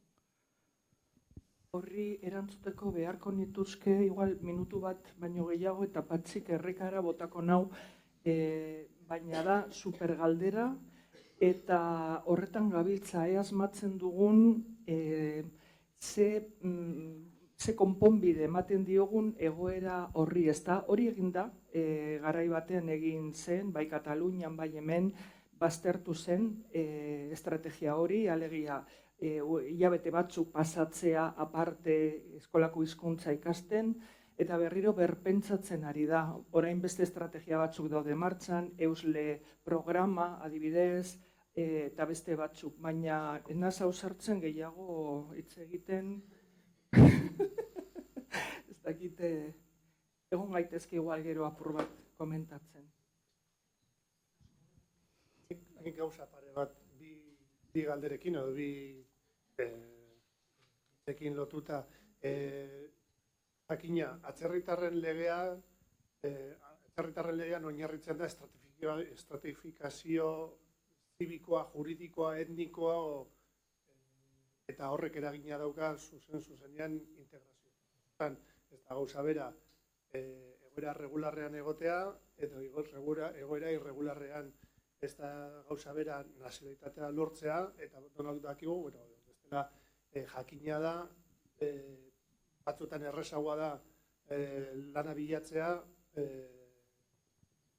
egoera regularrean zaudenean, edo nazionalitatea zaudenean, eta horrek eragina dauka zuzenean lana bilatzeko eta baita ere integrazio prozesuan. Orduan, integrazioa hitz egiten dugunean, kontuan izan behar dugu, atzetik badagoela lege bat, hiritarrak edo batean bizi diren bizilagunak desberdintzen ditula juridikoki, eta batzuagoa daukatela, dena, ez bakarrik hizkuntzak ikastea, lana bilatzea, etxe bizitza bilatzea, eta hortik ja desabantai batetik abiatzen garela. Eta beste hitzarekin proposatu dudan protokoloa, zati txiki baten badaukala euskararekiko berezitasun bat, eta beratu naiz, nik WhatsAppa aipatu dudala, baina guk oraindik ez bakarrik hor, baita ere iruletako WhatsApp taldeetan eta bikoiztu egiten direla konversazioak, hain zuzen ere ez dagoelako itzulpen, bapateko itzulpen bat. Baina harrera protokoloak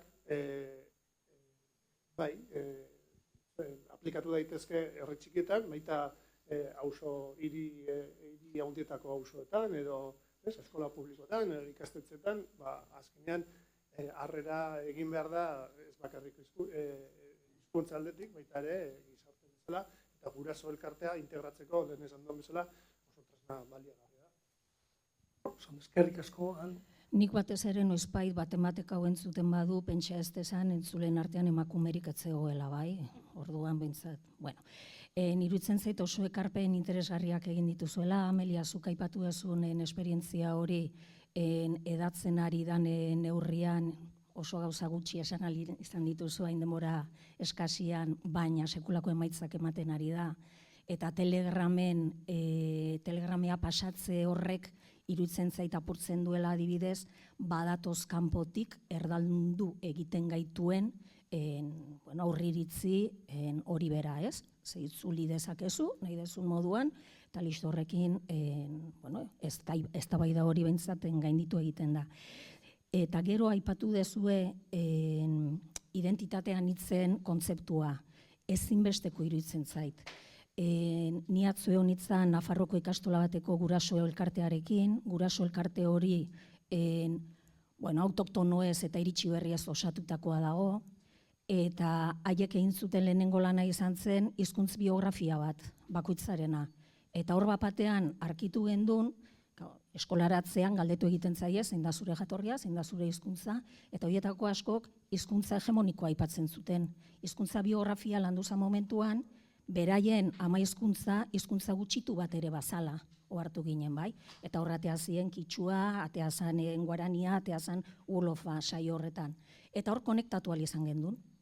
Zeintzuk gean euskal hiztun komunitate gutxitu hori eta zeintzuk dian beraiek ere. Hortikan konexioak erekitzetikan atzoko saioan identitatean hitz horietan berriro ere esperoz gendun zerbait atea zen. Eta izan zen amengo autoktonoek esaten zutela euskal herritar izateko modu oso desberdinak ditugu. Nik ez ditut gustoko bertsoak, ez dakat gustoko trikitrixa, gustoko dedalako arepa bat jatea talo bat beharrean, gustoko dedalako bertsoak entzun beharrean reggaetoi entzutea, eta lare euskal herritarra banaiz. Euskal herritarra badan bezala, Senegaldik etorritako, kasu horretan, herri horretako euskal herrital senegaldarra ere. Orduan iruditzen zen kontzeptu hori aliantza horiek bilatzeko, konexio horiek bilatzeko eta herritartasun anitz horietatik abiatuta hiztun komunitate hori berreraikitzeko ezinbesteko dakagula. Iritzia besteik ez. Eskerrik asko, azken hitza emango diogu hor Itziarri eta ja bukatuko dugu hurrengo bai inguruari harrera emateko. Nik lehen hizkuntza edo ama hizkuntzari buruzko zehaztapen bat egin nahi nuke. Uste dut, hobedala hitz egitea beti lehen hizkuntza edo familia hizkuntza gaur egun, eta beti danik hizkuntzak ez dira zilborrestetikan pasatzen, ez da gauza biologikoa, eta gurasoek aita izan edo ama izan ditezke lehenengo hizkuntzaren erakustalde. Beraz, lehen hizkuntza askoz hobeto ama hizkuntza baino naiz eta oso garatua dagoen izena den, eta ez dagoat ezer kontra horren, baina beste alde batetik, uste dut, hizkuntza guztiak eta eskolarentzat ez direla berdinak. Hau da, lehen hizkuntza nagusia duten aurrak ikusi dugu, eskolaren hainbesteko beharrik ez daukatela. Gure kasuan, bertakoa eta kanpotik datozenak dira, bereziki eskolak kontuan hartu behar ditunak. Beraz, ezin dugu esan eskola lehen hizkuntzaren bitartez egin behar den zerbait da oro har. Ez. Eta gu probatu dugu. Euskara bigarren hizkuntza bezala eraiki dugu, zentzu handi batetan, eta uste dut jarraitu behar duela baita ere bide horretatik, zeatik bigarren hizkuntza bezala eskolak askozaz ere arreta handiagoa eskaintzen diolako eta behar duelako. Eta ez da gauza bera hizkuntza gutxitutik abiatzea edo hizkuntza handi batetik abiatzea. Beraz, uste dut hor batzutan dana berdina balira bezala tratatzen direla, ez dut esan naizuk horrela egin duzunik, baina burura etorri zait, bereiztasun hau ez dela askotan kontuan hartzen. Eta badakit, hizkuntza gutxituak kanpotarrak dakartzaten, hizkuntza gutxitu guzti horiek eskolak ezin dituela, landu, euskara tratatzen duen bezala, ezin da. Irakasleek ez daukate gaitasunik horretarako. Hori, errespetatuak, kontuan hartuak, denen aberastasun bezala maitatuak, eskolak gauza asko egin ditzake horien alde ere. Baina ez da hizkuntza gutxitua delako eta berea eta familiakoa delako berdin tratatu izan, ez da posible. Ez da posible, ez da gaitasunik horretarako. Ez du esan nahi kontuan hartu behar ez direnik eta gainera harrera hizkuntzatan eta egin dituzuten esperientzietan ondo ikusten da, eskolak asko dakiela gauza hauetan zer egin behar den. Eta uste dut, eta eskertzen dut Ameliari eta zuri ere, esan nahi dut, oraindik eta gure gizartean bezala beste askotan ere, eskola ardatza da euskararen etorkizunerako. Eta eskolak egiten duena maitasun handiz eta diru askoz errespetatu eta zaindu behar den zerbait dela, uste dut garbi geratu dela hemen. Eskerrik asko. ama hizkuntza, etxeko hizkuntza, lehen hizkuntza, uste dut gauza berberataz ari gara esaten, baina nolabait ofiziala eta munduko eguna daukana dela ama hizkuntzaren kontzeptua. Bat nator zurekin, eta nik erabiltzen duten normala da etxeko hizkuntza. Eta uste dut zen, ez dut esan, eta ez dut adirazi nahi izan, eskolan landu behar direla etxeko hizkuntza. Etxeko hizkuntzan etxian. Baina bai eskolak eta bai harrera egiten dugun guztio garbi transmititu egin behar diego gurasoei, hori transmititu egin behar dutela etxean eta oso importantia dela. Berriro diot, familia askotan, batez ere gaztelaniare ez duten familian askotan, ari direla umei gaztelaniaz egiten, gaztelanian nahikotasun maila ez daukatenean. Eta hori kalterako da. Bueno, oso ondo, gauza pila, guztiak interesgarriak, denbora gutxi, orduan hemen bukatuko dugu eta hurrengo mailari emango diogu hasiera. Eskerrik asko bene-benetan.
Horren bai.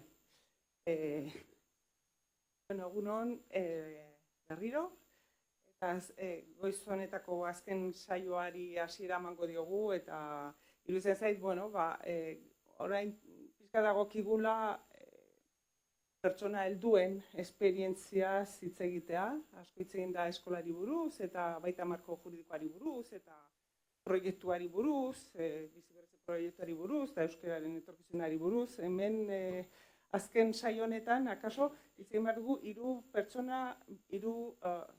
Euskal Herrira etorritako 3 pertsonan esperientziak ezagutuko ditugu. Euskararekin harremana nolakoa den ezagutu nahi dugu, eta horregatik, galdera batzuk egin dizkiegu gai honen inguruan. Izan daiteke ariketa bat, baita elkar hobeto ulertzeko. 3 pertsona ditugu, handikan hasita, eskuinaldetik hasita barkatu, Celeste Agüero daukagu, bera, Argentinan jaioa da, Argentinatik etortzen okerrezpenago guen dela 7 urte, ja bat dira urte batzuk euskara ikasten hasi eta dagoela, eta naiz eta gero ertera zer egingo duen, oso ondo egiten du euskaraz. Eta galdetu nahi dugu bere esperientzia zein izan den. Irakaslea literatura munduan batez ere jarduten du, bai jatorrian eta bai bertan ere bai. Literatura sustatzeko proiektuak eta horrelako gauzak egiten ditu. Azalduko digu berak sakontasun handiagoarekin.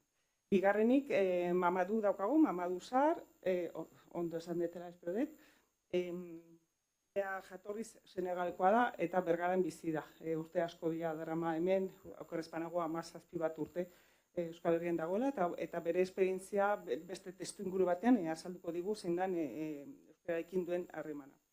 Eta hirugarrenik daukagu Monika Quiroz, Peru du jatorria, eta bera lanean ari da batez ere Gernikan bizi da, eta Gernika zonalde euskaldun batean, baina bai esango nuke haur migrante bizipenak edo esperientzia eskoletan hori aztertzen ari da, eta hori lantzen ari da batez ere, eta horren berri ere emango digu.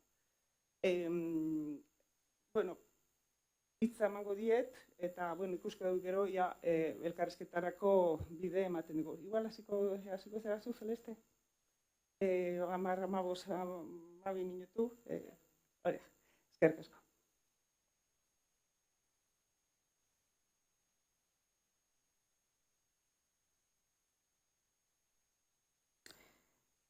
Eguerdion, barkatu orain heldu naiz, ezin dut lehen egon.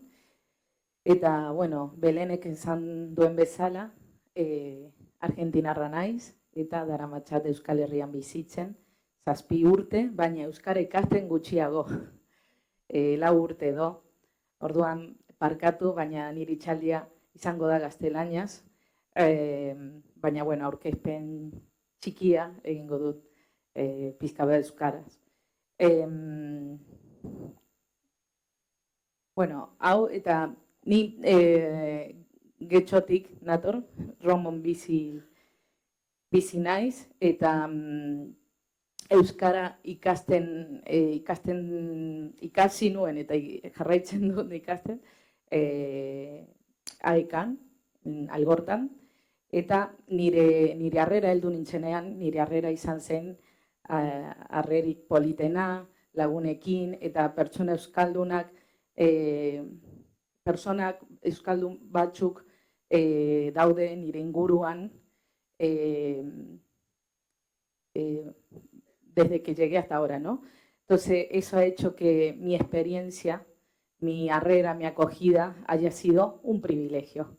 Entonces, voy a hablar desde ese lugar, de ser una persona migrada con algunos privilegios para acercarme al euskera. También quiero decir que nire lehen harreman euskararekin hasi zen Argentina. Argentina, badakizu ez, da munduko herririk euskalduena, después de Euskal Herria, noski, pero donde más euskera se habla o donde más se fomenta la cultura euskalduna. Justo atzo ikusi nuen bideo bat de Argentina, 1959 pikoa, o sea que hace más de 60 años, 70 años, pues un grupo grande de danzas en Mar del Plata, que es una ciudad de Buenos Aires, danzatzen danzas vascas, y había una comunidad enorme, para mí sorpresa, digo, joder, qué comunidad enorme, y se lo mandé a amigos de aquí, en esa rémana que hasta el día de hoy se sigue construyendo entre Argentina y Euskal Herria. Hay muchas casas euskaldunak, y en una de ellas, que está en mi provincia, ni Kordobakoa naiz, dago zentroan, ez daukagu itxasori, baina daukago mendia, ibaia handia, algunas aquí conocen. Y ahí hay una casa donde se enseña danza, música eta euskara. Y nire lehen kontaktua izan zen geroran deitzen da Euskal Etxea. Entonces, claro, yo ya vine con esa motivación de aprender, pero cuando llegué, ¿por qué no me puse a aprender cuando llegué? Porque mi primera preocupación fueron los papeles, como toda persona migrante, por más que nire bikotekidea hemengoa da, Romokoa. Claro, eskondu ginen, y a través de eso pude obtener los papeles mucho más fácil que muchas de las personas que llevan años sin poder conseguir ni siquiera la residencia, un padrón. Entonces, asimismo, con todo ello yo no podía trabajar de lo que trabajaba en Argentina, entonces mi primera preocupación fue, bueno, ¿de qué voy a trabajar? Y la primera opción fue trabajos de cuidado, de limpieza, bueno, eso, trabajo de hogar y cuidado, muy mal pagos, y donde empecé a sentir esta identidad nueva que estoy sosteniendo, militando, que es la de ser una persona migrada. Y ser una persona migrada, ¿cómo llegué a enterarme que era una persona migrada? Por muchos comentarios racistas en torno a esos trabajos, pero no solo en el trabajo, también de algunos vecinos. Cuando nos mudamos a Roma, un vecino dijo, ¿tú vives aquí en esta casa? No, me dijo, tú eres la que limpia, ¿no? No, le digo, soy su vecina, nos mudamos hace poco. Ah, pero aquí vive una mujer, una chica de aquí. Sí, le digo, es mi... Y lo enfaticé, nunca digo, pero le digo, es mi esposa. Ah, vale, vale. O sea, primero pensó que yo, ¿no? Por mi color marrón de piel, era la que limpiaba. No se imaginó nunca que podíamos ser o primas o hermanas, o de última, ¿no? Pareja, que era lo que éramos. Entonces, comentarios así y cosas peores, ¿no? Que se reciben por solo tener un color diferente, hacen que, bueno, sea difícil los primeros pasos cuando uno llega aquí. Y en esto de llegar aquí, también hay otra cosa que sucede, que es que muy pocas de las personas que venimos de fuera por distintas razones, sabemos que llegamos a Euskal Herria. O sea, para mucha gente es España, ¿no? Piensan que llegamos a España y hay muy pocos lugares de encuentro donde se dé esa información de una manera genuina, cercana, un ongi etorri, donde podamos decir, vale, ya sé a dónde llegué, ya sé que esto no es España, ya sé que por qué es tan importante para este pueblo su lengua, ¿por qué, no? Entonces, lo segundo que quiero decir es que muchas veces pensamos que hay una brecha muy grande entre la comunidad migrante y el euskera, ¿sí? La hay, pero no por voluntad de las personas migrantes, sino por una serie de factores que entre ellos está la ley de extranjería, toda esta cuestión que mencionaba de los papeles, el tener la preocupación de conseguir un trabajo, pero sin papeles, ¿cómo consigo un trabajo digno y en buenas condiciones? Y también las horas que tengo que invertir en ese trabajo, porque tengo que mandar dinero a mi familia, entonces, ¿qué tiempo tengo yo para poder aprender una lengua? Y muchas veces tengo que aprender primero el castellano, porque en mi caso yo vengo de un lugar donde se habla castellano, pero no es el caso de muchas. Entonces eso es mucho más difícil. Entonces, ¿de qué manera podría esa persona encontrarse con el euskera sin sentir que eso sea un ostópagnos, sino que sea algo que le dé un valor ¿no? positivo de socialización, de cultura, de arrema, ¿no? Como de sentir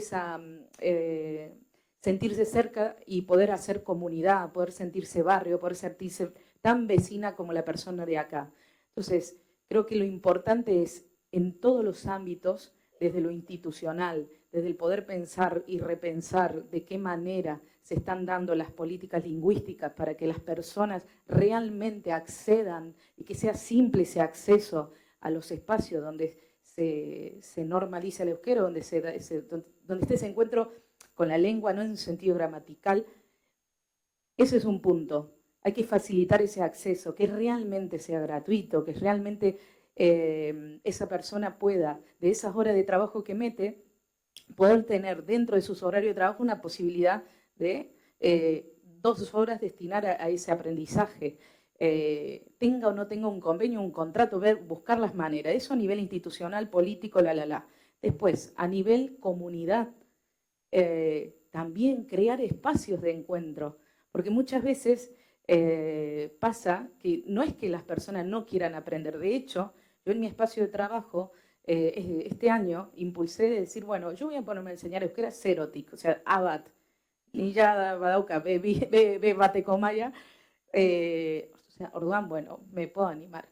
Y lo consulté también con las compañeras de guiso que andan por ahí, y bueno, y me animé, para personas migradas, enseñarle de cero a aquellas que ni siquiera entran por distintos motivos al nivel, a ningún euskaltegui, ¿no? Entonces, y para mi sorpresa, un montón de gente quería apuntarse. En alguno, bueno, el día no puedo, trabajo, muchas veces era por trabajo, por estudio, porque hay muchas personas que están en situación de calle, como bien sabemos. En Guecho tenemos más de 100 personas viviendo en la calle y muchas de ellas con muchas ganas de aprender euskera.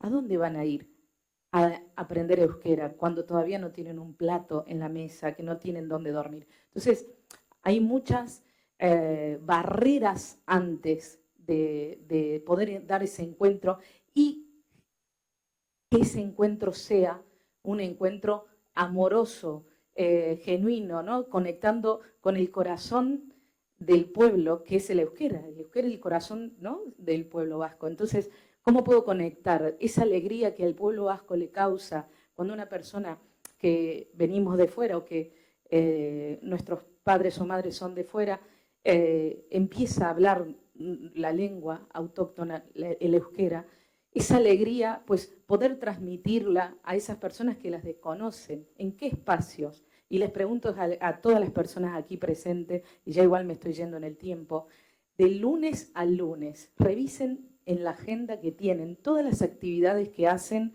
con cuántas personas migrantes comparten espacio. Y no digo saludar a la verdulera o al enfermero de Bolivia, sino algo más, ¿no? Si juego escupilota, pues invitar a la persona de mi pueblo, no digo si hago natación, empiecen a ver en los espacios que ustedes habitan cuántas personas migrantes hay. Ya ni pregunto en las cuadrillas. Yo tuve la suerte y hoy estoy aquí hablando porque tuve una cuadrilla euskalduna que me acogió y me involucró en sus prácticas, en sus planes, como una persona de aquí. Y eso es un privilegio también, y no es tan fácil llegar a tener eso. Sería hermoso que pudiera pasarle no solamente a las personas que tienen ese privilegio porque tienen un contacto o una rémana muy cercana, como es mi caso, mi pareja que es de aquí, sino con todo el que llega a tu pueblo, decirle, vení, vamos a tomar un café, mira esta palabra chimeleta, qué bonita que es, ¿no? Bueno, es una forma de decir mariposa, que una de las palabras que más me gustó cuando llegué, besarcada, qué bonita, significa abrazo. Y poder hacer esos puentes que nos unan y no que nos distancien. Qué ricasco.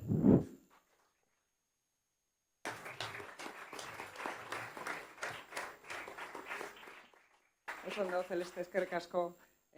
Bueno, zer ikasi erakutsi duzu eta ja, egiten duen gero. Mamadu, zure hitza. Apai. Asko.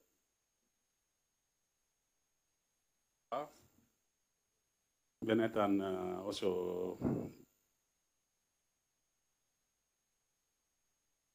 bueno, nire euskara ez da oso ondo, baina saioko naiz pixkat behar bai. Ni senegalekoa naiz, Bergaratik nator. Eta, euskara nago ikatzen, baina kalian nago ikatzen, jentiakin, lagunekin. Ja, 17 urte adalman hemen. Nik uste dute arrezara ez eri txiki bat holan ikasten euskara, ez da berdina iburu bat Bilbo, Donostin o beste leku baten. Eta, ondo, gusta. Eta, gaur etorri naiz bizkat kontau nire esperientzia, baina uste dut nire esperientzia ez da importa asko, ez. Podemos explicar un poquito en general. Barkatu, igual bi hizkuntzak noea naztu bizkat. Yo puedo decir de mi experiencia, pues ha sido todo polilla, todo hondo. He vivido en Senegal directamente Susana en Euskaleria con mi contrato de trabajo. A la época, pues, en 2006, 2012, de nuestra parte, fácil, ¿no? Pues fácil o suerte, porque yo he venido con un contrato de trabajo de Aranzale en Ondarú. Entonces, a mi época había mucha gente que han venido en Euskaleria porque faltaba muchos pescadores y en Senegal, pues, somos de costero. Entonces, muchos senegaleses han venido a Euskaleria a trabajar en el mar.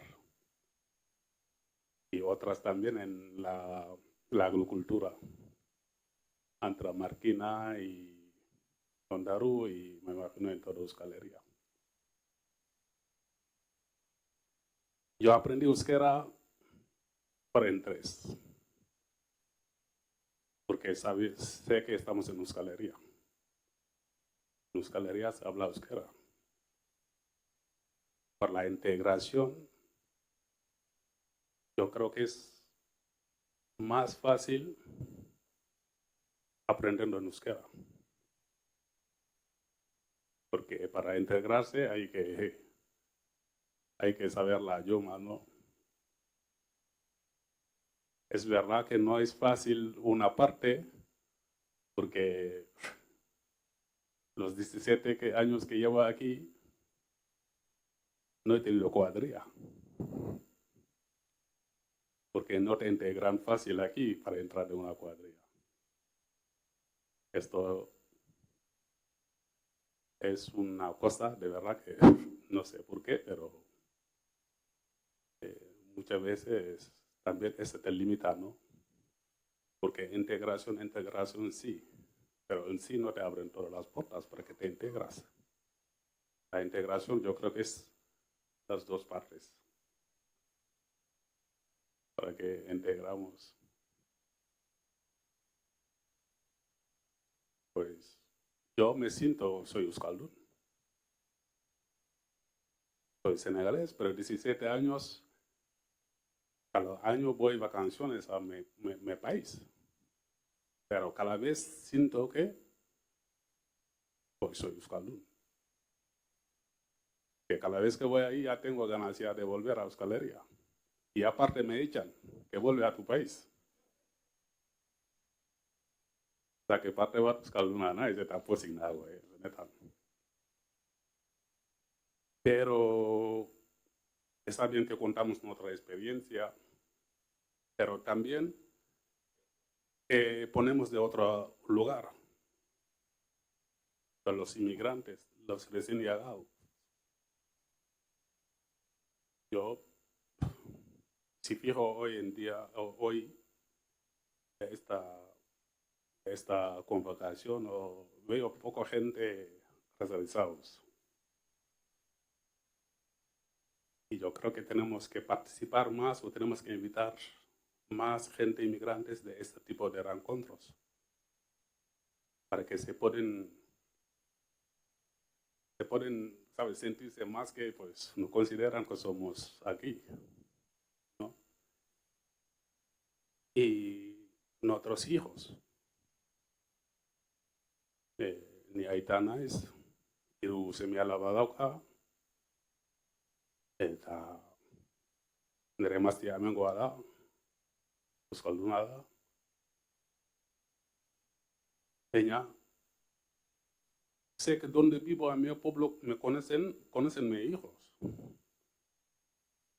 Pero estoy preparando mis hijos para el día de mañana, porque donde vivo en todo el mundo lo conocen, pero va a salir fuera.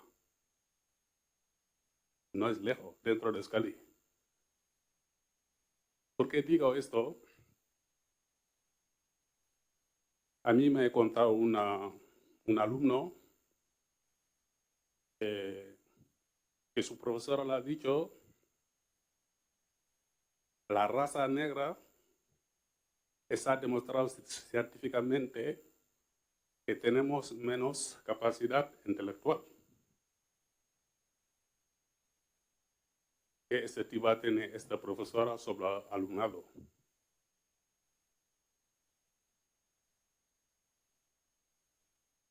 ¿Por qué? Me dijo antes que aquí muchas personas racializadas y directamente le mandan a la formación profesional. Es que algo va mal. Algo va mal. ¿Cuántos hijos inmigrantes que veamos que trabajan en un ayuntamiento o un chofer de bus o un médico? Pocos. Hay pocos.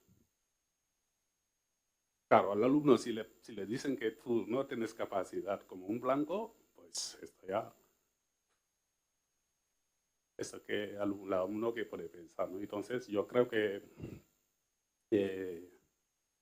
a veces entendemos, porque aquí en Euskal Herria yo, mi hermano, llevo 40 años aquí, pero me cuenta que son los primeros que han llegado a Ondarroa.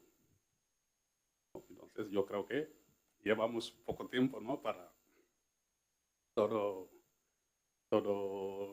va normal, pero tenemos que hacer mucho más esfuerzos para llegar. Y también, hablando de los recién llegados aquí en Euskal Herria, yo creo que los ayuntamientos, los municipios, ya es la hora, lo que no tienen técnicos de inmigrantes, que tengan técnicos de inmigrantes en los municipios. Porque el técnico te puede acercar más. Está bien, tenemos asistencias sociales y todo esto está bien, pero necesitamos técnicos de inmigrantes para que la cosa sea más fácil en todos los aspectos de la integración, de diversidad, de todas esas cosas, ¿no? Y si puede ser una persona racializada y preparada, todavía mejor. Pues está bien que contó mi historia, pero también pues estaría pensar también en otro lugar. Eskerrik asko.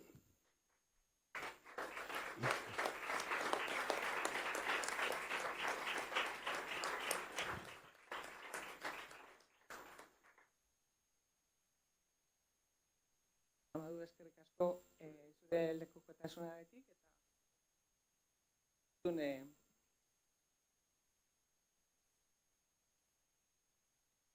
eta Bueno, eguerdi on danori eta mila esker gonbidatzeagatik. Tengo una chuleta por el tiempo y para que no se me escapen los puntos que realmente quiero abordar acá. Entonces, en principio, comentarles que la Asociación Ideasur de Guernica iniciamos un trabajo de investigación con relación al alumnado de estudios no universitarios, porque un grupo de padres y madres de alumnado inmigrante se acercó a nuestra asociación para volcar su preocupación y su frustración también sobre el itinerario educativo de sus hijos e hijas, pidiéndonos que hiciéramos algo para ayudar al respecto, porque veían que este camino estaba lleno de trabas, como uno, el ser matriculados en un año inferior al último que habían cursado en su país de origen. Bueno, eso siempre con la idea que hicieran lo que les explicaban, era para que pudieran hacer oído con el euskera, ¿no? O sea, era una estrategia. O eran repetidores de curso, o se les indicaba que era mejor que concluyeran la ESO en las aulas de currícula diversificada, porque no habían logrado la competencia del euskera. O de la misma forma, lo que hacían era derivarlos a la formación profesional porque no tenían el nivel adecuado para continuar sus estudios en la ESO. Ahora bien, si encima este era un alumnado de matrícula viva, recién llegado, lo que hacían luego de haber tenido 2 horas o 20 minutos, conforme le dé al profesorado de esa escuela, para sacarlos y enseñarles el euskera, para que empiecen su tránsito educativo en euskera, era que ya los incorporaban al aula ordinaria y les entregaban un papel en castellano con el tema de lo que se estaba tratando ese día. El tiempo, el sol, las estaciones. Y te daban tu ordenador o tu iPad para que continuaras tú, porque si no era como disrumpir el ritmo que tenía el aula, ¿no? Ahora, todos estos hechos devenían en una desmotivación del alumnado, conductas disruptivas o problemas emocionales como la ansiedad o la depresión, que también afectaban e incrementaban el absentismo escolar de este alumnado. Asimismo, los alejaba del circuito de poder acceder al bachillerato y postular a una carrera universitaria en los tiempos adecuados, edad adecuada y tiempos adecuados. Este hecho nos hizo ver que aquellas situaciones por las que ya habíamos pasado las familias de estudiantes de inmigrantes hace más de 25 años atrás, que vivimos de manera personal y solitaria, era un problema social persistente. Por ello es que iniciamos una campaña de incidencia y abogacía con relación a este tema y que mantenemos aún desde el año 2023. Ahora, para tratar de situarnos en el contexto de nuestro colectivo, tenemos que referirnos, que quizás ya obviamente lo conocen la mayoría, que el alumnado de origen extranjero para el curso 2024-2025 fue de 44.560 estudiantes. 44.560 sueños, anhelos y vidas que se someten y entran en un sistema educativo que en principio dice garantizar una inclusión, una equidad y hacerlo encima con excelencia. Entonces, este año, este curso 2024-25, un 10% de diversidad cultural y lingüística se adhirió a las escuelas vascas. Ahora, el alumnado de origen inmigrante se encuentra en centros educativos con una alta segregación escolar, por el índice socioeconómico y por su origen. Esta grave problemática incide en el riesgo de repetición, abandono, tanto como perpetúa las desigualdades sociales, socioeconómicas de las mismas familias a las que pertenecen. Algo que no podemos dejar de lado es reconocer que cada año se incrementa más el número de las matrículas vivas que llegan a destiempo a las escuelas vascas. En el año 2024 constó de 8.000 estudiantes aproximadamente.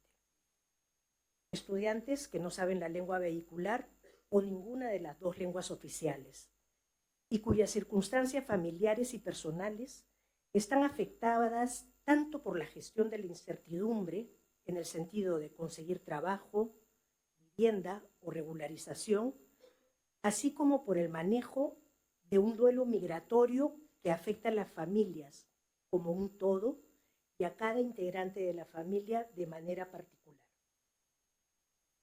Todo esto que va sucediendo, se da dentro de un contexto social en el que se incrementan las voces xenófobas y racistas en la política, lo cual tiende a afirmar estereotipos que alejan la cohesión social en una sociedad ya segmentada como la de Euskadi. La atención de esta diversidad cultural y lingüística, así como la gestión de esta vulnerabilidad del alumnado, ha quedado en manos de las escuelas y docentes, quienes han intentado hacer frente a este desafío de la mejor forma que conocían. Pero la pregunta que surge es, ¿el sistema educativo realmente blindó a estos centros, a estos directores y a estos docentes con los recursos que requerían, como por ejemplo recursos humanos, temporales, materiales, de capacitación y formación en metodologías para abordar la enseñanza del euskera como una segunda lengua y al mismo tiempo lengua vehicular. O también los docentes estaban realmente capacitados en el manejo de un enfoque intercultural frente a la realidad que tenían frente.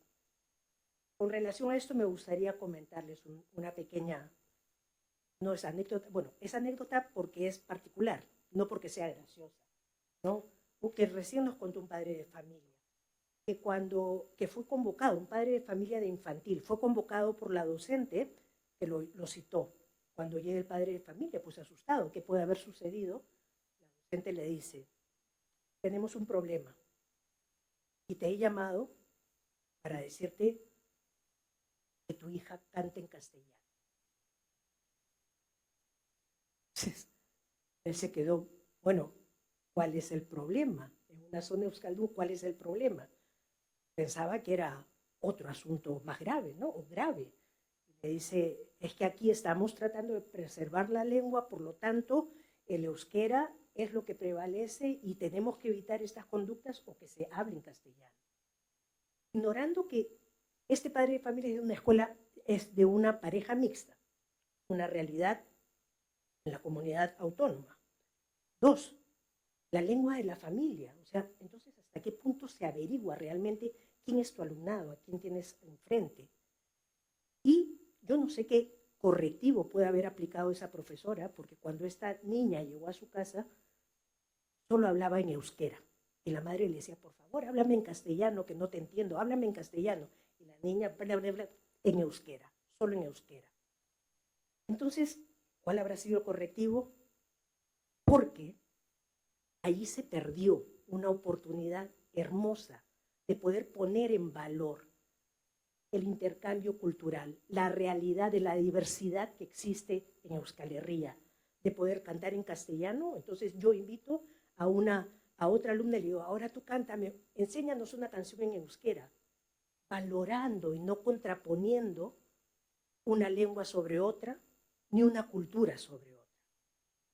Entonces, ¿cuán capacitado está? Hablo en general, los equipos directivos y el profesorado para abordar esta diversidad. Ahora, la prueba PISA puso un punto de inflexión al evidenciar lo que desde el año 2000 ya se veía y se medía.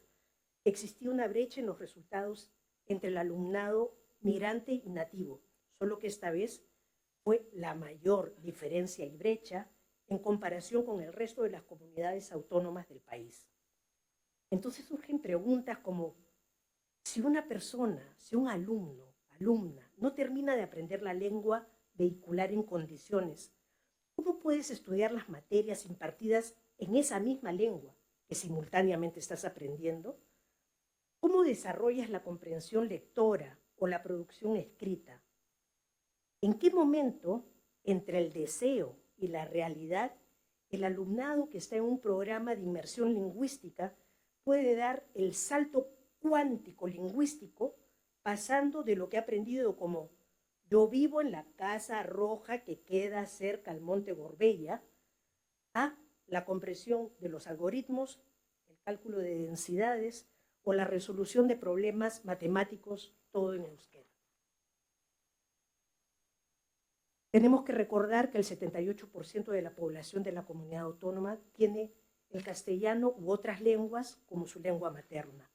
Por lo tanto, si ya no va a ser a través de la familia que se va a obtener esta expansión del euskera, tenemos que garantizar estrategias metodológicas lingüísticas potentes y eficaces, ¿no? Para poder garantizar que se cumpla, que se logre esta competencia lingüística en el alumnado, en general, porque el 52% del alumnado, de acuerdo al estudio del ICI y DEI del 2023, decía que el 52% del alumnado se encuentra a un nivel básico del euskera, estando en segundo de la ESO, cuando debería estar a puertas de estar en un B2, ¿no? Entonces, esta situación conlleva a que la estrategia de inmersión lingüística que se aplica desde hace 43 años en su oferta externa siga orientada a adultos y mayores de 16 años, cuando el alumnado más vulnerable y quien más lo necesita ya fracasó en su tránsito educativo. Con 16 años ya está fuera, ¿no? Entonces, ¿por qué se mantiene como si nada hubiera cambiado? ¿Por qué esta cerrazón de no bajar la edad y realizar una oferta amplia y en condiciones para que esta lengua que se quiere mantener viva haga uso de los euskalteguis y barneteguis y que universalice su acceso a todas las edades?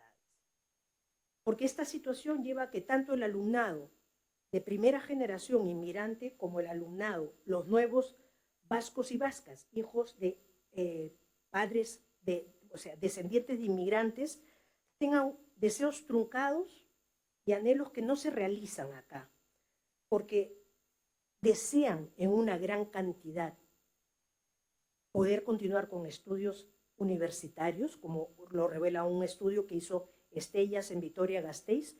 Un 58% decía que quería seguir estudios universitarios, pero la realidad es que accedemos en unos porcentajes mínimos al bachillerato y sin embargo estamos sobrerepresentados en la formación profesional y el grado medio. Por eso es muy importante rescatar la figura del docente también en esta mirada, rescatar cómo nos están mirando, cómo nos están apoyando. Porque en un estudio que hicieron sobre la diversidad infantil y juvenil en la CAE, se le pidió a los docentes que se imaginaran en un futuro no muy lejano el alumnado que tenían, cómo los visualizaban. Y el profesorado de secundaria, por su parte, coincidía con el de infantil y primaria en decir que este alumnado iba a tender hacia una formación profesional.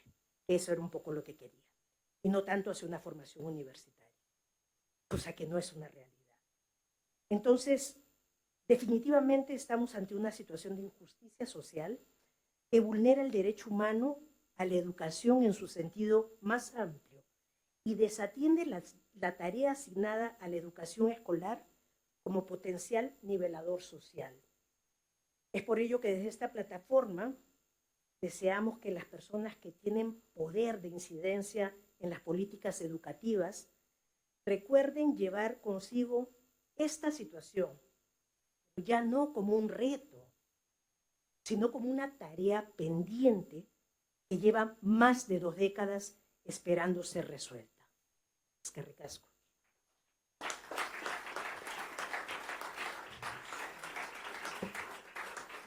ricasco. Eskerrik asko hiruroi denboran oso ondo kudeatu dezuelako eta eskerrik asko. Bai, eskerrik asko. Horregatik.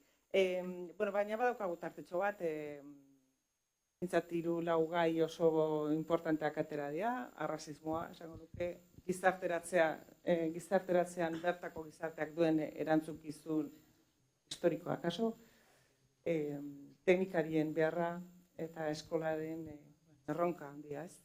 Eta besteak beste. Badaukagu tartetxo bat, bintzat 3 galdera egiteko, bai, galdera izan daitezela, eskertuko genuke. Nik lehenengo batematek barkamena eskatu dut, nik eskerrak eman nahi dizkiot. Nik uste dut hemen gero eta sarriagotan entzuten dut aizu, barkatu euskaraz ez nahizelako ondo moldatzen, eta alderantzaizkoa da, esan dut, alegina da eskertu beharko genukena. Hemengo de toda la vidako asko daude oraindik alegin hori egin ez dutenak. Bigarren kontu bat. Nik uste dut badaukagula hemen sektore igual politiko edo sozial jakin bat 80ko hamarkadan euskararen inguruko adostasunetik kanpo geratu zena bere erabakiz. Eta une honetan, arreta jarrita dago, nire ustez egiazkoa ez den errealitate batean. Eta errealitate hori da, oldarraldia, larrialdia, talako kontuetan. Euskararen bizi berritzeak gaur egunean beste testu inguru bat bizi du. Eta horrek lotura dauka esan duzuen guztiarekin. Ez dakit oso ondo jarrita daukagun fokoa. Segure gizartea ari da aldatzen, eta ez dakit fokoa ondo jarrita daukagun non jarri behar ditugun lehentasunak euskararen bizi berritzeari denon artean ekiteko. Eta denon artean hemen aipatu du integrazioaren kontu hori. Integrazioa ezin da izan migratzaileen zeregina bakarrik. Edo denon alegina da, edo ez dago integraziorik. Eta nik uste dut zuen gogoetak zer pentsatu eman behar digula hezkuntzan, gizartegintzan, harreman sozialetan, lan munduan eta bestelakoetan zertan ari garen eta zen nolako erronka daukagun.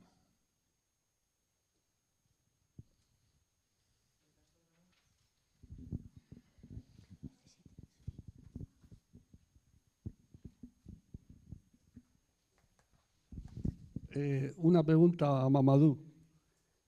Mamadou, Golo, Serer edo Jolaf zara?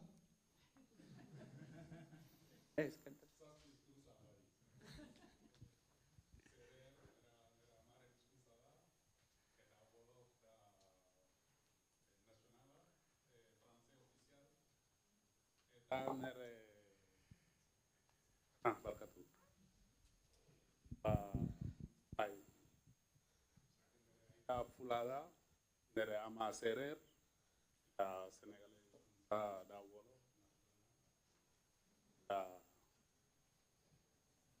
Vale. Esa es la pregunta, ¿no? ¿Cuánto idiomas o traes?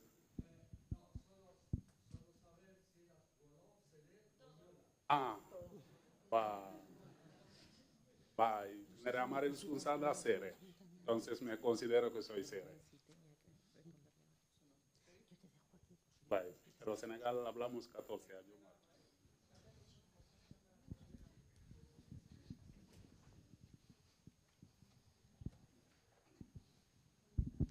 Egunon guztioi, me llamo Carolina, vengo en representación de Biltzen.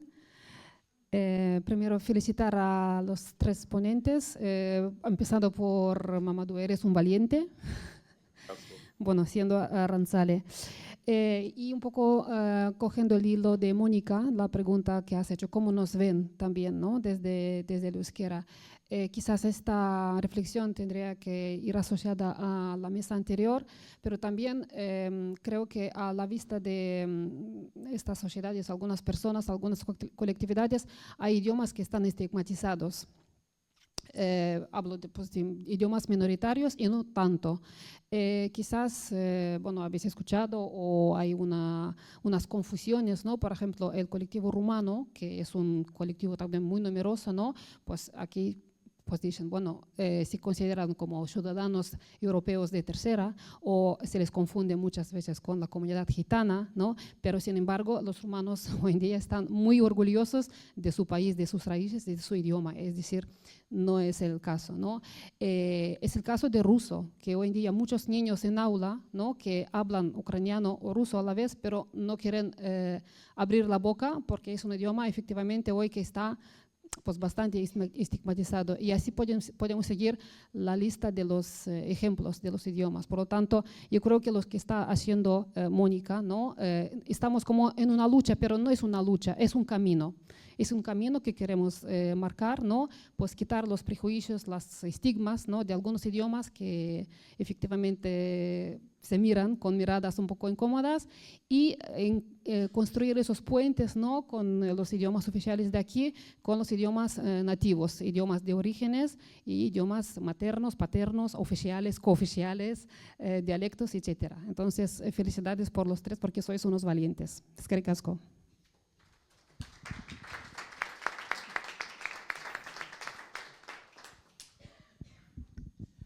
Bueno, nik bakarrik ez da galdera inorentzat bez, baina danak mai guztiak entzunda egia esan eman dit impresioa Macedonia baten impresioa jo. Hainbeste diskurso diferente, Alberto hasieran hitz egin dauanean, gero Deustuko irakasleak, gero bi mai hauek. Karo, ez dakit agertzen diren jarrera, sentimentu, ideia eta abar guztiak zelan lotu, baina aipatu da orain mai honek oso lotura estua dauka aurrekoarekin. Da gauza batzuk niri gatz egiten jate lotzea, asimilatzea, kompatibilizatzea, inork nahi nuke zelan ikusten dagoen, zelan sentitzen da, hau guzti hau entzunda, ez da?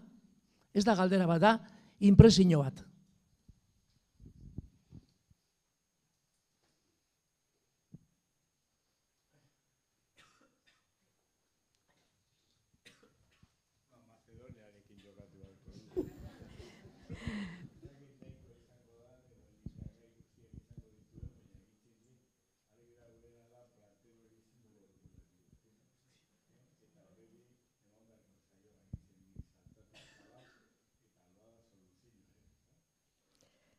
Bai, Mamadu, oso gogorra egin zait. Esan duzunean, nolabait zure, ez dakit alabari esan duzun, edo ez dakit personalizatu duzun, baina esaten, ez dakit irakaslearen batek edo nork, baina beltzak gaitasun gutxiago duzuela hizkuntzak ikasteko. Eta hain zuzen ere hori normalean nork esaten du, eta oso monolinguismoan sartua gauden personok askotan, ez da? Ni pentsatzen du, alde horretatik behar bada euskaldunok hemen, bi hizkuntza dakizkigunez, igual sentiberatasun gehiago izanen dugula, baina hala ere, hemen oso orokorra da, pentsatzea, hola, ez dakit beltzek, baina bai bentsat, gaztelania ez badaki persona batek, persona hori gutxiago dela dola, eta aurrean ez jogula jartzen ez kanpotik etorri den persona horrek, batez ere Afrikaldetik, 7-8 hizkuntza dakizkiela. Orduan ez dakit, nik esaten du txertoa, baina txerto hori ematen note diezun, edo eman note diezun, ez dakit seme alabak dituzun, edo baduzun, baina komentatu note diozun berari, zuk gaitasun handiagoa duzu edo hizkuntzak ikasteko edo gehiago dakizu, gaitasuna, ez dakit gaitasuna berdina izanen da, baina hizkuntza gehiago dakizkizu orduan isilarazi olako gauzak esaten dizkizuen hori. Eta gero jakin nahi nuke ja benetan hizkuntza horietakoren bat transmititu diezun zure aurrei. Da beste ere galdera bera eginen nieke, segurazki Celestek ezakit beste Argentinako beste hizkuntzaren bat badakien transmititzea zaila izan edo ez balin badaki. Horregatik. Bai, horregatik galdetzen diot bereziki Mamaduri, baina kaso Monikak ere badu beste hizkuntzaren bat ekarri duena bere jaioterritik.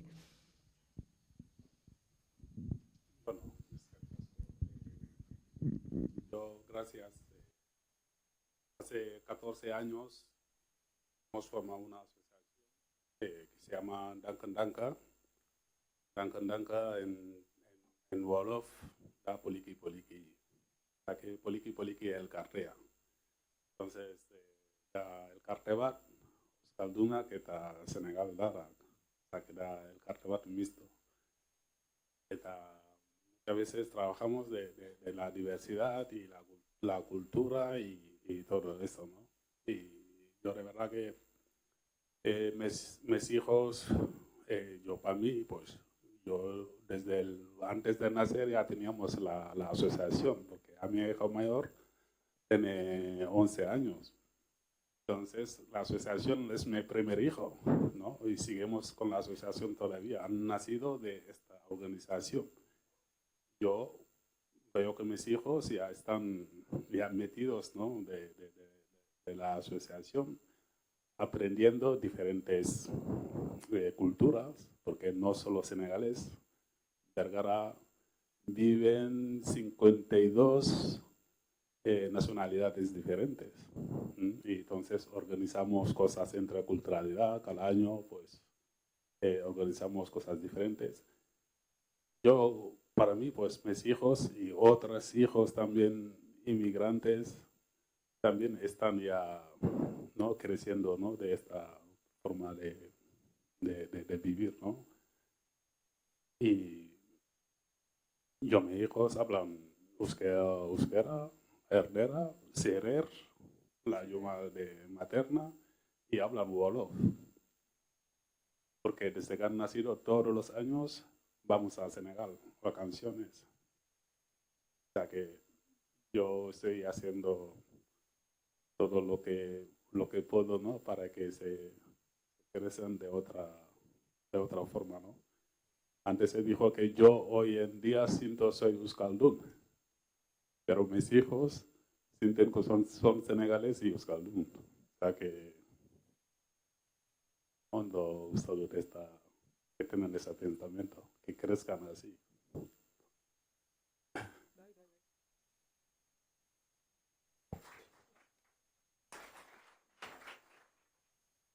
Buena Macedonia, Wolof eta Euskara. Me quedé pensando con lo de la Macedonia, que es mi postre preferido de Argentina. Y con lo que decías tú al principio de dónde poner el foco. Y yo creo que, o si se está errando en el modo de enfocar estos temas, y que creo que deberían dejar de ser como, ¿no?, un tema más, ¿no?, migración, ¿no?, o leernos en PAC, ¿no?, la comunidad migrante, las personas migrantes. Primero siempre decir personas migrantes, no los migrantes o los que vienen de fuera, de Torquín. Reconocer que somos personas, ¿no? Y creo que más que el foco es ponerse las gafas antirracistas.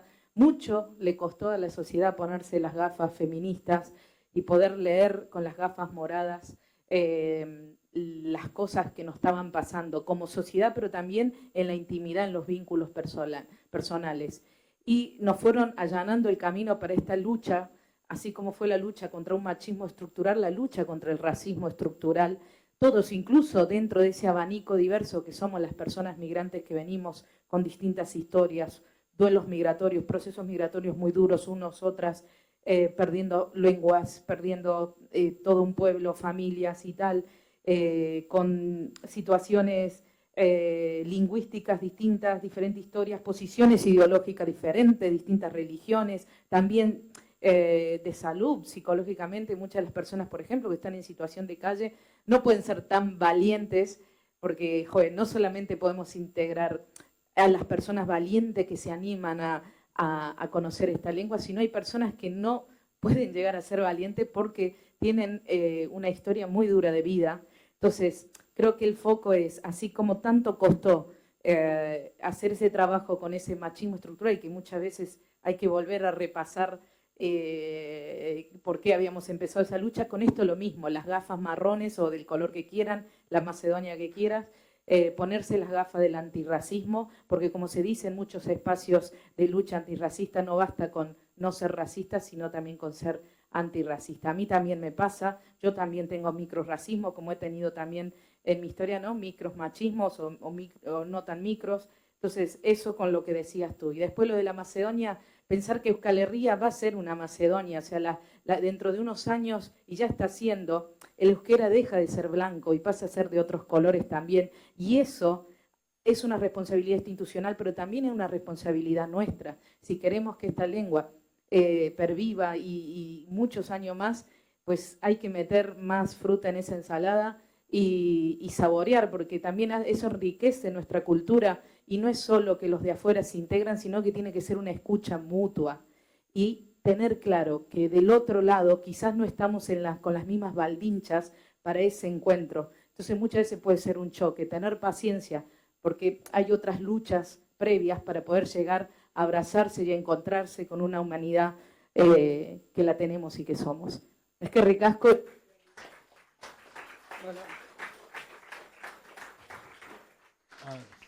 Voy a hacer una pregunta corta porque si no me va a mirar mal Ramón. Me va a decir Ramón que no me sé. Bueno, quiero decir lo siguiente. Lo has expuesto de alguna forma, Mónica, pero visto desde esas dificultades que has señalado, que pueden ser desde el ámbito educativo y tal, ¿qué 3 sugerencias harías desde el presente para que también nosotros de alguna forma nos pongamos las pilas, ¿no? Porque, digamos, son circunstancias diferentes. Tú has hablado de la realidad escolar, de las dificultades, de las trabas que se encuentran en este mundo, ¿no? Probablemente también trabas que también existirán en Vergara, también existirán en Guecho, no, lógicamente, ¿no? Pero tú has subrayado eso.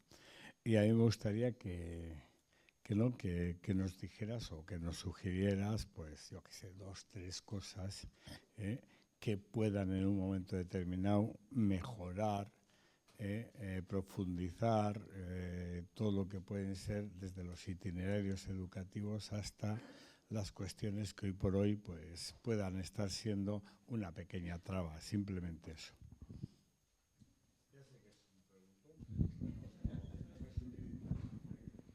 Bueno, igual intento, dentro de lo que hemos visto, yo creo que algo vital es que si tienes una lengua vehicular estás aprendiendo, deberían de facilitarse todos los medios, no solo dentro del colegio, del claustro escolar, porque se le ha limitado ahí. Sin embargo, abrirlo, o sea, todos los euskaltegis, la posibilidad de hacer un barnetegui, que en 3 meses o 4 meses la gente puede soltar la lengua. Se ocurre para que la gente vaya a trabajar en el funcionariado, que pague el barnetegui, porque no va a funcionar entre niños, niñas, ¿no? Y eso puede tener un respaldo desde los ayuntamientos o algo, también una cofinanciación, porque muchas veces puede haber dificultades para el pago de esto, considerando que se amplíe la oferta a todas las edades. El inglés lo tenemos en todas las esquinas desde los 0 años, con una cantidad de metodologías brutal. Aquí, ¿cuántas metodologías para la enseñanza del euskera efectivas se están haciendo? ¿Eusle? A ver, sabemos que esa evaluación tuvo 79 personas que aprobaron, o sea, que no fue en realidad un seguimiento a una metodología de enseñanza. Entonces, ampliarlo y decir que eso es lo que sirve, para eso está el euskaltegui. Olvídate de esto. Entonces, claro, es muy difícil decir, sácalos del aula de referencia, particularmente si a mi hijo lo van a hacer repetir de año constantemente para que termine de integrar el euskera. Yo prefiero que pierda 1 año y medio o 2 metido en un euskaltegui en lugar de estar dando botes, ¿no? Que no se entera de qué van las cosas. Bueno, principalmente, o sea, eso, la lengua, el apoyo, la ampliación y esto de bajar las edades de los euskaltegis, ¿no? El apoyo a nivel de recursos económicos.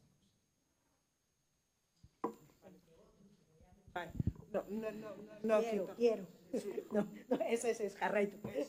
Ez asuntoa da, Xavier, azken... Bueno, horrekin lotuta, Labur-labur Bai, superlaburra. Bueno, kaixo, eskerrik asko. Kaskoak, ¿tenés los cascos? O, bueno, vale.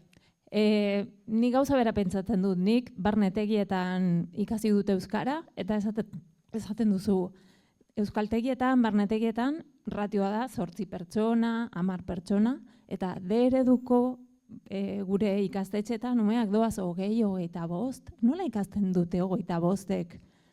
Helduok daukagu, helduok edo gazteok daukagu ratio superona, bueno, ahozkotasuna lantzeko, bla, bla, bla, bla. Nolatan eskoletan ez dira egiten ratio txikiak hizkuntza ikasteko, eta gero beste kirola, ez dakiz zer, plastika, egin ratio 24-25, baina hizkuntzarako, dinot, hezkuntza zaila non dago, ez? Eta beste gauza bat, segregazioa dela eta hain zailak badira hemen kuadrillak eta kuadrilletan sartzea, umeekin daukagu hor, kriston aukera eskoletan benetan harreman bat sortzeko, ez? Txikitatik, eta ni getxo bizi naiz, getxo da, igual, udalerririk segregatuena, osea, publikotan daude 3-4 ikastetxe, bertokoak doaz 2 ikastetxetara, beste 3 bakarrik etorkinak eta baten bat galdua doa edo goaz, eta gero kontzertatu pribatuak daude, orduan, bueno, daukagun kriston erronka. Eta oso aukera gutxi hor ere, herria egiteko.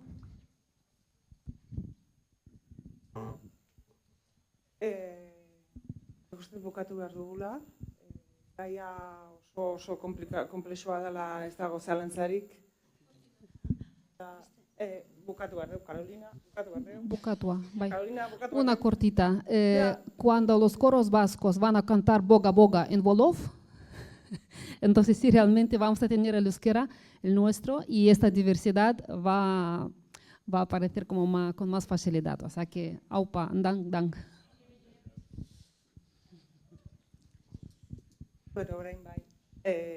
Bukatuko dugu, gaia oso komplexua dela esaten nahi nintzen, eta ia da, goiz batean ez ditugu gauzak konpontuko, baina nik, bueno, mai honetan nagoela aprobetxatu nahi dut. Mintzat esaldi bat esateko.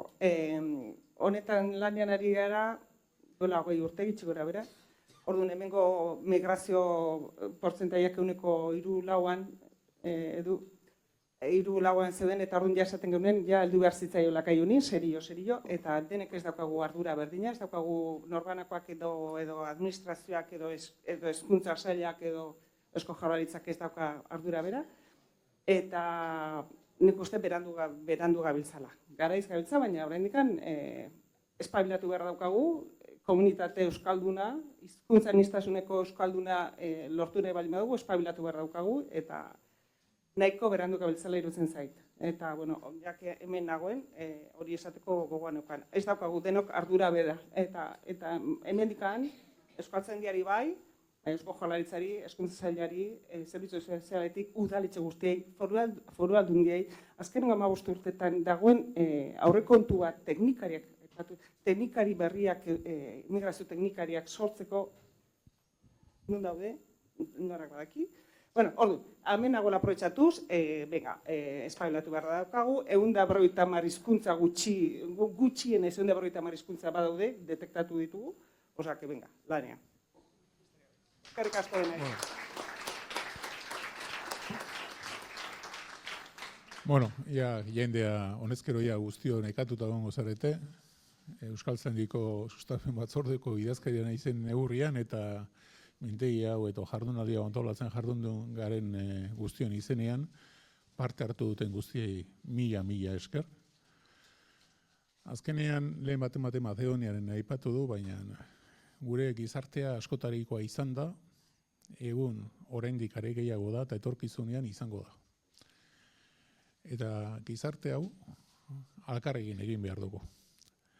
Alkarrekin, alkarren arrimuan, alkarri lagunduz, eta era horretara joango gara gure gizartea eta gure herri hau, euskara biziberritzari buruz hitz egiten gabiltza modu berdinean, gure gizartea biziberritzen. Denon beharra dago eta denon aleginaren premia dago. Guzti mila esker, eta gero gaur badakizue, alan suertatu da, pertsona migrante nazioarteko eguna da, jardunaldi hau antolatzea izan dugu, segituko dugu, uste dut gehiago entzun behar diogula elkarri. Errealitateetara aurreratzeko alegin egin behar dugula guztiok, ze hainbatetan alako errealitate, ukitzen ez diren errealitateetan bizigarelako, eta gaurko egunez gainera, Hermes aldizkariaren ale berezi bat aterako da, eta orentxe irteeran eskuratzeko modua izango duzu. Guztioi mila esker, guztioi mila esker parte hartu duzuen guztioi, eta beti izango dugu eztabaidatzeko eta elkarrekin lanean segitzeko motiboa.